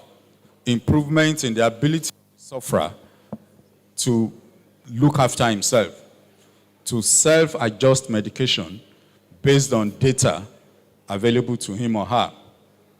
Of course, we know that lifestyle modification itself, including physical activity, diet, education, and the like, all of this, the available evidence available to us suggests that this improves outcomes, including mitigating cardiovascular risk and minimizing it. And this can be easily seen from the increasing use of smartphones, especially applications on the smartphone, which have been designed to empower users with type 2 DM to enhance the practice of lifestyle modification. You can interact and interface with a lifestyle coach. You can adjust your diet. You can even perform physical activity, gauge it. The commissioner was talking of wearable devices, Apple phones and smartwatches. They can tell you how many hours you slept and how deep your sleep was. Those who sleepwalk, your wristwatch can tell you. Those who talk in their dream and go to visit places in their dream, your smartwatch can now tell you that while you are sleeping, you are actually in Kano or you are in Maiduguri and you are in your bed, you are still active. And then, of course, smartphone apps may also be considered an adjunct to improving A1C in people with type 2 DM. But acceptability and functionality must align with digital literacy of the target population. So you can't deploy an app to somebody who cannot even type or somebody who cannot even read. And these are some of the challenges that we face in this regard. Next. Next slide. Yes, I've deliberately brought this article, very interesting article by SecGen. Sorry, Professor Lamoigu, SecGen. I think Professor Lamoigu is PRO. Yes, PRO, AEBU PRO. He did this beautiful report which he published in the West African Journal of Medicine, I think in 2020 or so. And it's on the use of mobile phone in the management of diabetes in Nigeria. And he elaborated extensively how this can be a very potent weapon in managing patients with type 2 diabetes, given all the possibilities that the smartphone can offer. Next slide. So, let's move on to glucose monitoring quickly. Next. Next. So, glucose monitoring, let's start with the self-monitored blood glucose, which is the most common. Here, the main factor, most important thing is the frequency of monitoring. And in the type 2 setting, it will depend on whether the patient is being treated with insulin or the patient is not treated with insulin. In those who are insulin treated, of course, if a patient is on a type 2 on intensive insulin regime, like the multiple subcutaneous insulin doses, in which the patient is taking maybe a basal bolus regimen or something like that, then this patient must test frequently. Of course, that will also come at a cost. That patient experience may really not be different from that of a type 1 diabetic who may need to test several times a day, minimum 3-4 times. If a patient is on just once daily basal insulin, then of course, that patient can test less frequently, once a day, twice, 3 times a week. Then, of course, if a type 2 patient is on CGM, that's another story entirely. In non-insulin treated patients, the type of medication the patient is on will also determine the frequency of SMBG. If a patient is on a drug that reduces hypo, for instance, SU, then of course the frequency of testing may be more. Maybe 2-3 times a week may be ideal. But if he's on a drug that does not cause hypo on diet, then of course frequency of testing can be over several days, several weeks before the next test. Next. What are the limitations of SMBG?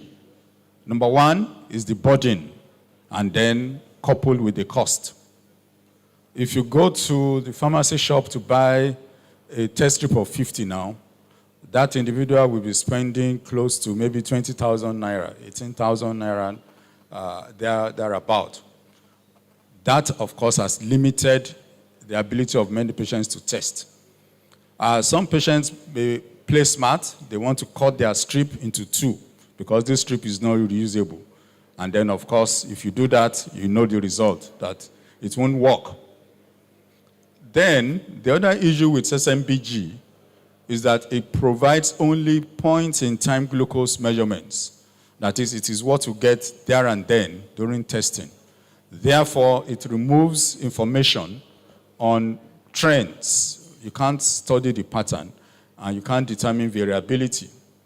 Again, because of that, you can easily miss nocturnal hypoglycemia or asymptomatic hypoglycemia, which are serious and untoward outcomes in monitoring.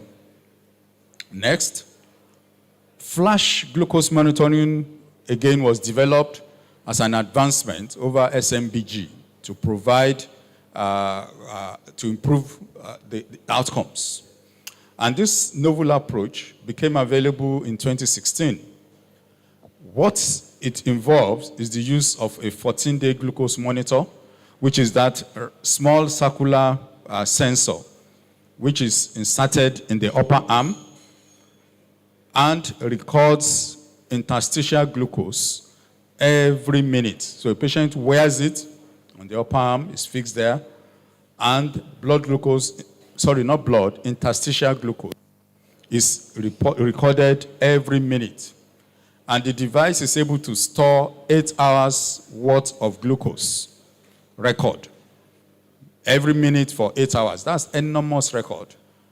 As the commissioner was saying, that if we interact with that, that can give us enormous information about the patient. And the report from the flash glucose monitoring is called AGP, Ambulatory Glucose Profile, which you derive by scanning the sensor with a handheld device, such as a smartphone. Again, you can see the multiple applications of the smartphone we are holding in our hands. Next slide. Flash glucose monitoring at best can give us a 24-hour record.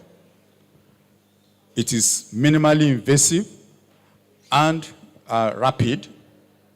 It can assess trends and variability around the clock. It's associated with user satisfaction. It obviates the need to be pricking. I can assure you, many patients fear pricking. In fact, for that, many patients don't adhere to instructions on monitoring just because the fear of pricking. So it removes the need for finger pricks. And randomized control trials have shown, and meta-analysis, improvement in blood glucose control as reflected in the A1C, improved time in range, reduced time in hypoglycemia when compared with SMBG, especially in insulin-treated diabetes. So it's an advancement over SMBG. Next. Still on flash glucose monitoring, examples include the Freestyle by Abbott. And then there's a direct user interaction. And adjustments to therapy can be the main driving force behind A1C improvement because the patient is able to self-manage better. The patient doesn't have to run to the hospital. The patient can interpret his or her own data and make necessary changes, of course, with the resultant improvement in glucose control. Measurement accuracy of glucose sensor is the main factor in its clinical utility and safety. And this is usually measured by the mean absolute relative difference. That is when compared with spot tests. So to calibrate this, you still need to compare with spot tests. And in terms of cost, in the US, the cost is found to be comparable to those who do SMBG in type 1 at least 8 times per day, are comparable costs. Newer generations of flash monitoring includes things like alerts for out-of-range glucose. So when the glucose is out of range, the sensor will be vibrating and the patient will be notified to take action. The American Diabetes Association recommends its use in patients type 2 who are insulin treated. ADA is the only body that has sanctioned this in type 2 diabetes worldwide. Next. We now quickly consider continuous glucose monitoring, which is another advancement over flash glucose. Unlike flash glucose monitoring, continuous glucose monitoring provides regular, real-time data together with alerts. So it's a non-stop, real-time data with alerts. You don't need to wait to download the data. It does not require scanning of a sensor. And it is an improved design and accuracy over flash monitor. So it's the next stage, next thing that followed flash glucose monitoring. And we can see an example. It's also a wearable. You just wear the patch on the arm. It captures the percentage of time in range, we will look at very shortly. And it is, in fact, it has happened already now, that it has superseded A1C as the preferred metrics for assessing glucose control in both type 1 and type 2 DM. So the world has moved further away from A1C to TIR now. And a key benefit of CGM use in insulin-treated type 2 is the ability to program alerts for hypo. So when blood glucose is falling, the patient or the wearer can be alerted. It is also the release of CGM with no requirement for calibration. You know, I was talking about the fact that you still need to calibrate this equipment with spot test. Dexon has produced a CGM now that does not require calibration, which has enhanced the quality of life for many users, thus eliminating the need for finger stick tests. The ability to review continuous glucose data promotes healthy lifestyle practices and motivation to exercise as well. Next. Very quickly now, we move on to implantable devices, implantable glucose monitors. This is, as you can see in the picture, is a small cylindrical device which can be implanted into the body. And it first became available in 2016. It consists of this small cylindrical shaped sensor, which is inserted in the upper arm along with a wearable transmitter placed over the sensor, and a smartphone app, which provides glucose data for up to 180 days at a stretch. The longer duration and implantable nature of the sensor make this a preferable option for patients who dislike or have difficulty with frequent sensor changes. The patients may benefit from on-body alerts via the vibrating mechanism of the transmitter. Next. Next. This is just summarizing the key elements or key points from the various ways of monitoring glucose technology over time, beginning with the A1C, which is almost going obsolete now. Unfortunately, many of our centers are even yet to embrace this. A1C, in terms of temporal resolution, which talks about months and years, and it reflects slow changes in average blood glucose. And the method of assessment or analysis is using a direct assay and then review of results. For SMBG, this talks about temporal resolution over days and maximum weeks. It reflects daily variation or weekly trends at best. And then, of course, you can calculate things like standard deviation, coefficient of variation, interquartile ranges, and things like that. Whereas CGM, you can talk about minute-to-minute changes, hour-to-hour changes, and then it reflects the system dynamics and fluctuation and periodicity of, so it's dynamic, it's ongoing, it's now. Next. Very quickly, talking about timing range before we move on. Glucose goals, whichever monitoring mechanism you use, typically should target a range of 70 to 180 milligram per day. That ranges from about 3.9 to 10 millimoles per liter. And for most people with type 1 or type 2, the timing range should be above 70%. And this translates to at least 17 hours of constant glucose control. Patients should spend less than 4%, that is 58 minutes, below 70, less than 1%, below 54, and less than 25%, that is translating to 6 hours, above 10 millimoles per liter. Then less than 5%, that is 1 hour, 12 minutes, above 250. Timing range targets, of course, should be individualized based on the age and comorbidities of the patient. Next. This is just an image demonstrating a 4-week view of continuous blood glucose monitoring. And the advantage is you can see variations and the times of the day that they occur. And then you can target changes for this period. Next. I think this is showing a 24-hour recording. Next. So let's now go to insulin delivery very quickly as I begin to round off. Next. Insulin delivery mechanisms include insulin pens. That's what we traditionally know. We now know that the pens have been so developed that it's almost nearly painless because of the very fine nature of the needles.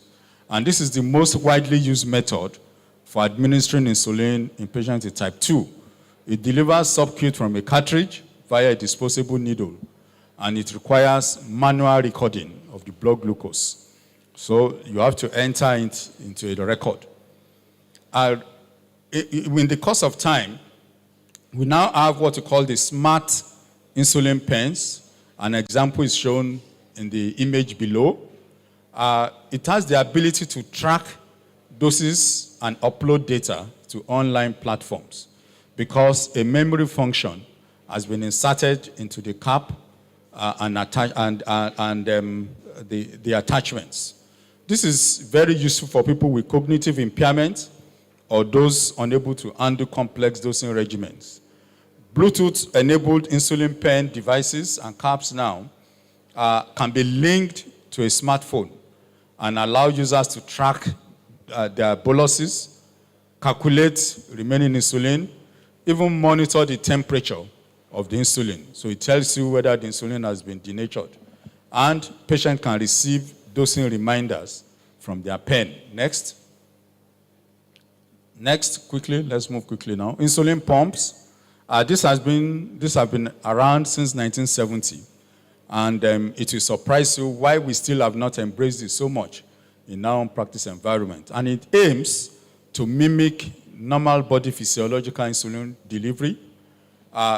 It uses only rapid-acting insulin, which is administered from a refillable reservoir into subcutaneous tissue and at program rates via a steel or plastic can, which is replaceable every 48 to 72 hours.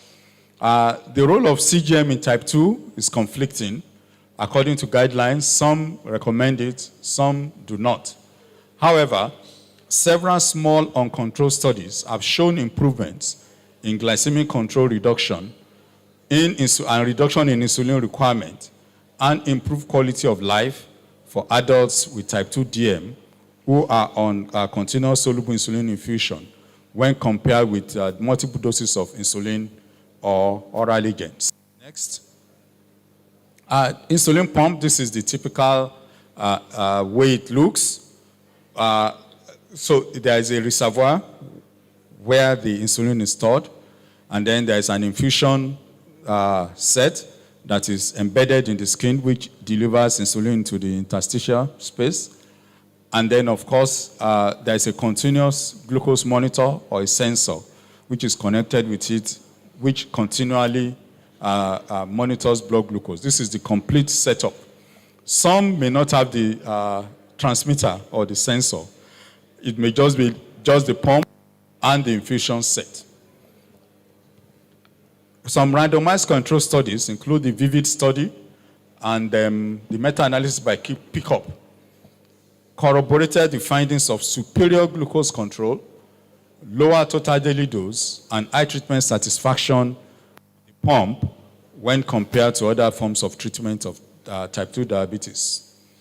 There is a growing cohort too now of younger type 2 who may benefit from this type of device. Next, glucose responsive insulin delivery. I think this will be the concluding part. Glucose responsive insulin delivery, this is also referred to as closed loop systems or the artificial pancreas system. This is the latest technology now in managing diabetes. And the real-time glucose measurement from a continuous glucose monitoring device are communicated to a control algorithm which computes and directs insulin delivery via an insulin pump. Earlier features of the glucose responsive insulin delivery systems include the low glucose suspend feature, and then of course predictive low glucose suspend, which predicts hypoglycemia and suspend insulin delivery in advance. Next slide. The introduction of the first closed loop system was in 2017, and this was specifically targeted at type 1. The ultimate goal in reducing the burden of diabetes management is the fully automated closed loop system, which eliminates the need to undertake manual mealtime boluses. So the patient wearing the device does not need to interfere at all. It needs to take no action. Some randomized control trials too, assessing the fully closed loop system for inpatient type 2, have shown increased time in target glucose range with no increase in the risk of hypo. This suggests a safe and effective method of glucose control even in patients with type 2 diabetes, especially in patients on hemodialysis or artificial nutrition. We also benefit from this. Next. This is a diagram depicting the closed loop system. It has the sensor, the infusion site, and the insulin storage unit, which is the pump. Next.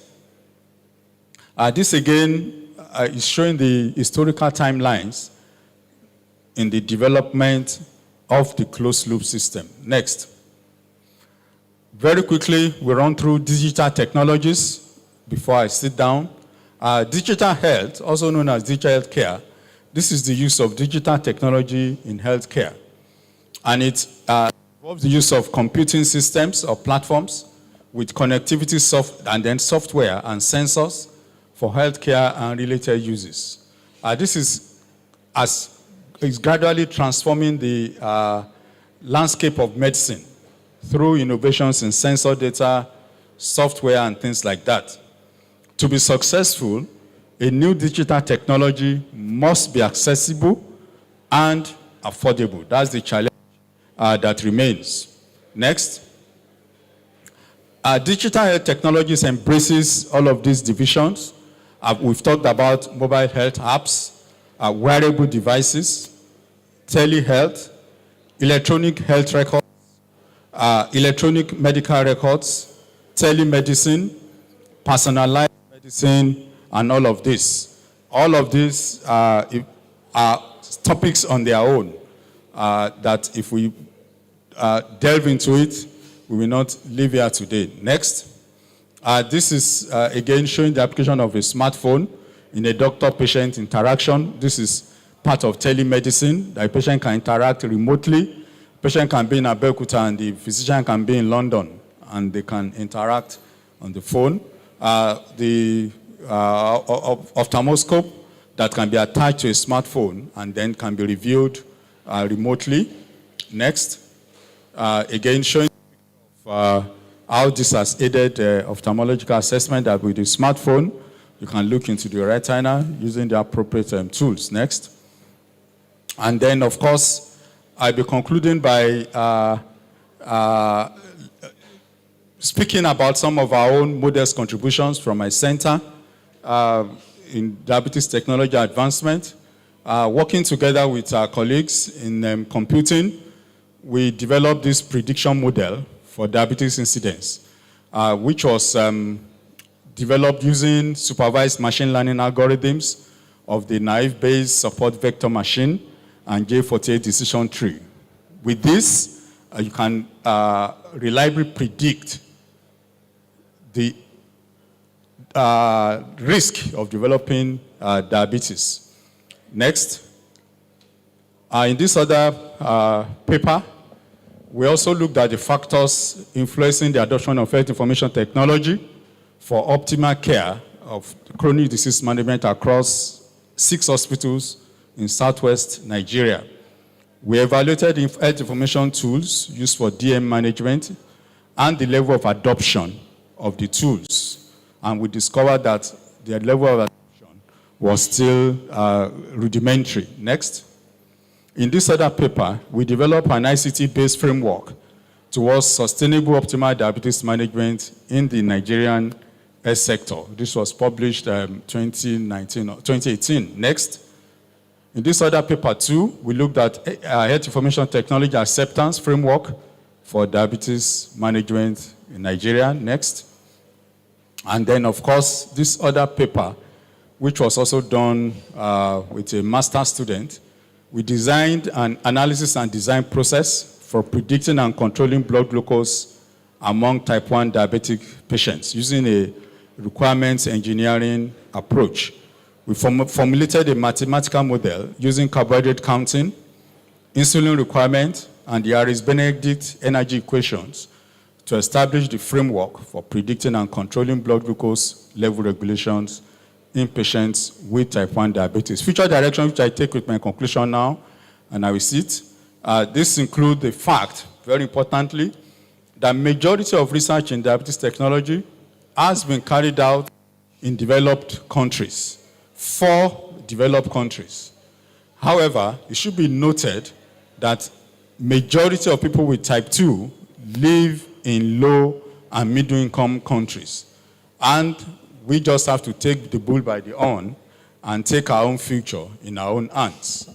Many of these devices are unattainable by these groups due to cost, poor health literacy, and educational deprivation. And this is where the work is for you and I. A key challenge, therefore, is ensuring equity of access to diabetes technologies across all nations and socioeconomic groups. And if there is nothing else we can take away from our gathering in Abeokuta, these are areas we need to work on. There is, therefore, a requirement for less complex technologies with provisions for cognitive and sensory impairment in order to expand the user base for these technologies and improve quality of life of those with limited technical ability, income, and people with type 2 diabetes mellitus. I think that will be my last slide, and I say thank you for listening. These are my references.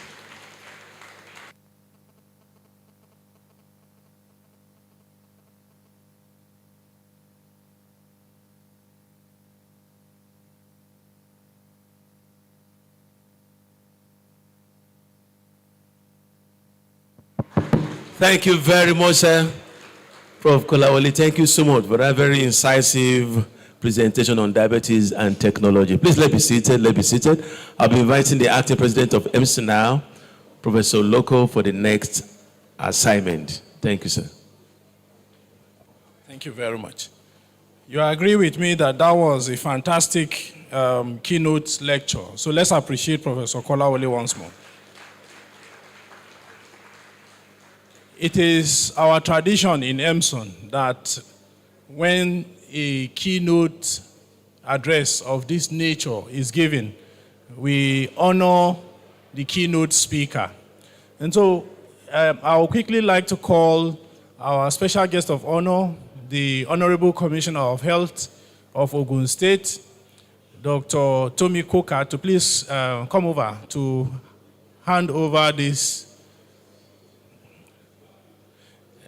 Sorry, okay. The members of the high table can come back to their seats.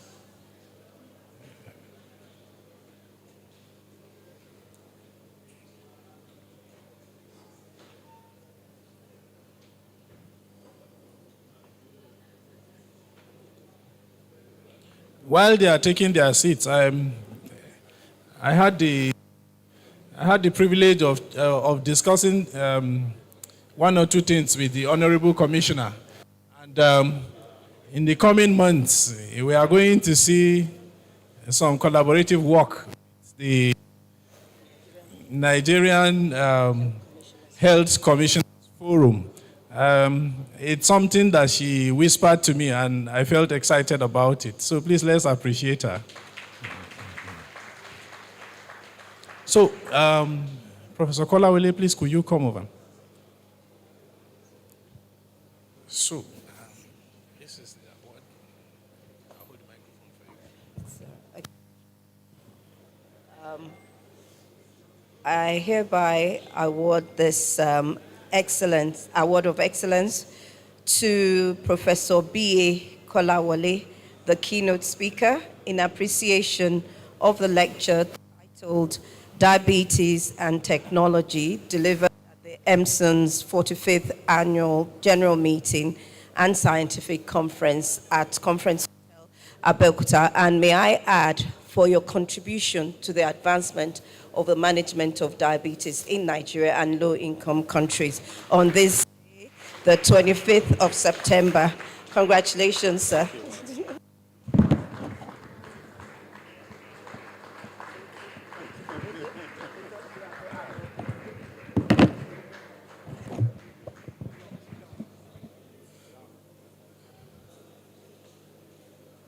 Yes. Thank you very much, Ma. Thank you very much, sir. It's been a wonderful time we have had this morning. And all that starts well ends well. On this note, we shall be drawing the curtain on the first part of this 45th program. the scientific conference of Emson. The group photograph is taken over there with the guest lecturer.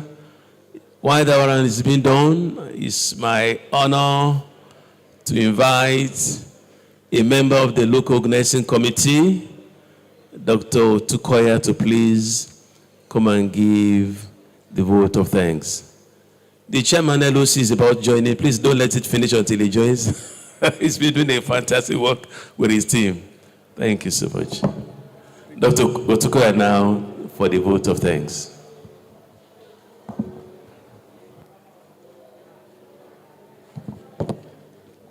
Thank you very much, the MC of this program. I want to commend you that you've really done very well.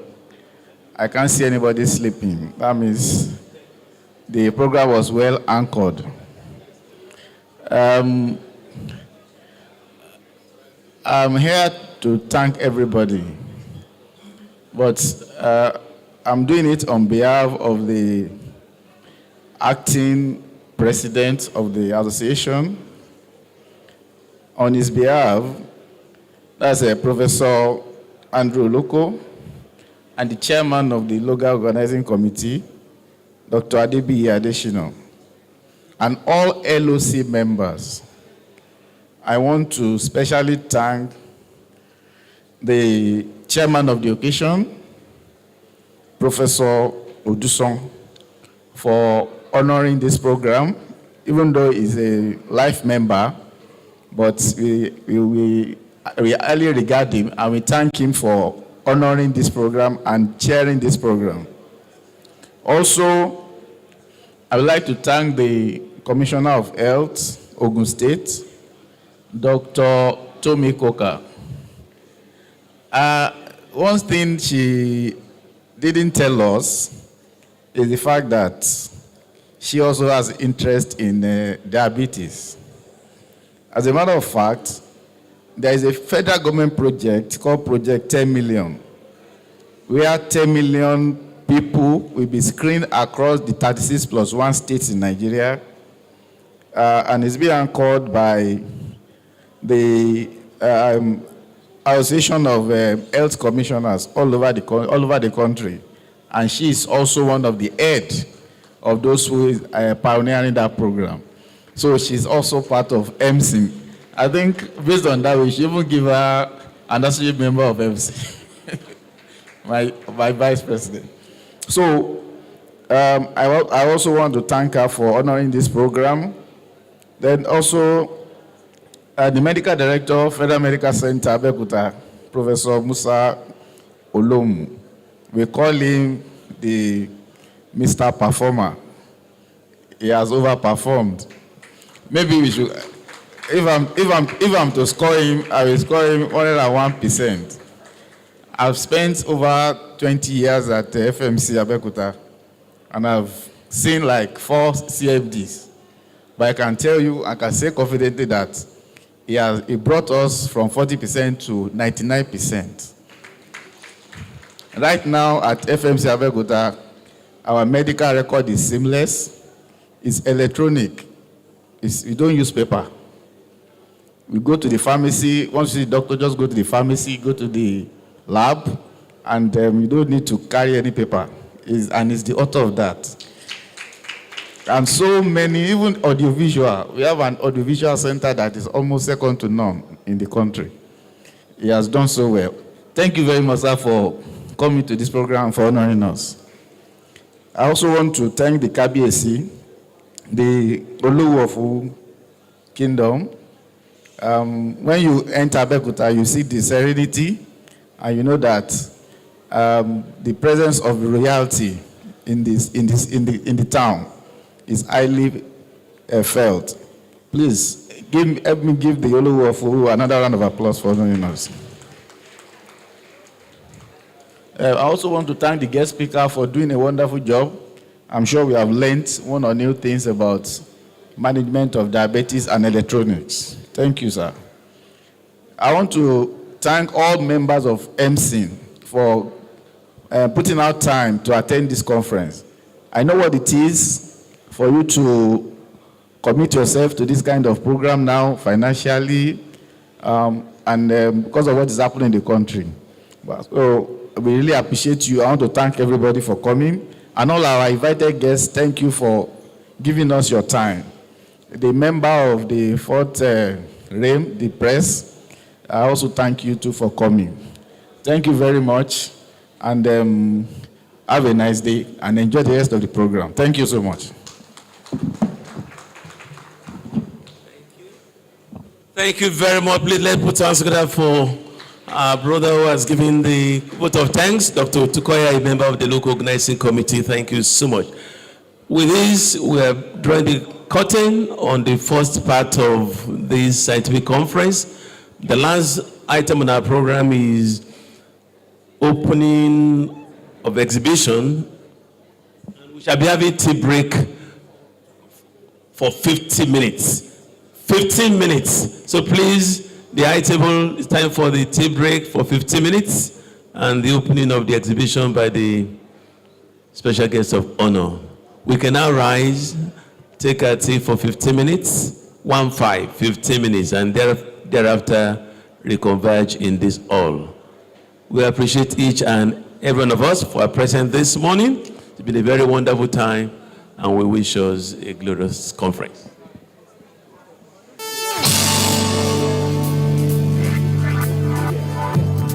All right, please, the special guest of honor, man, I've been told, man, the Honorable Commissioner, man, that you are to declare the exhibition open right away from here, and other things will follow. Thank you, man. I hereby declare the 45th Endocrine and Metabolism Society of Nigeria Conference open to the glory of the Father, Son, and the Holy Spirit and the benefit of the entire Nigerian people. Thank you.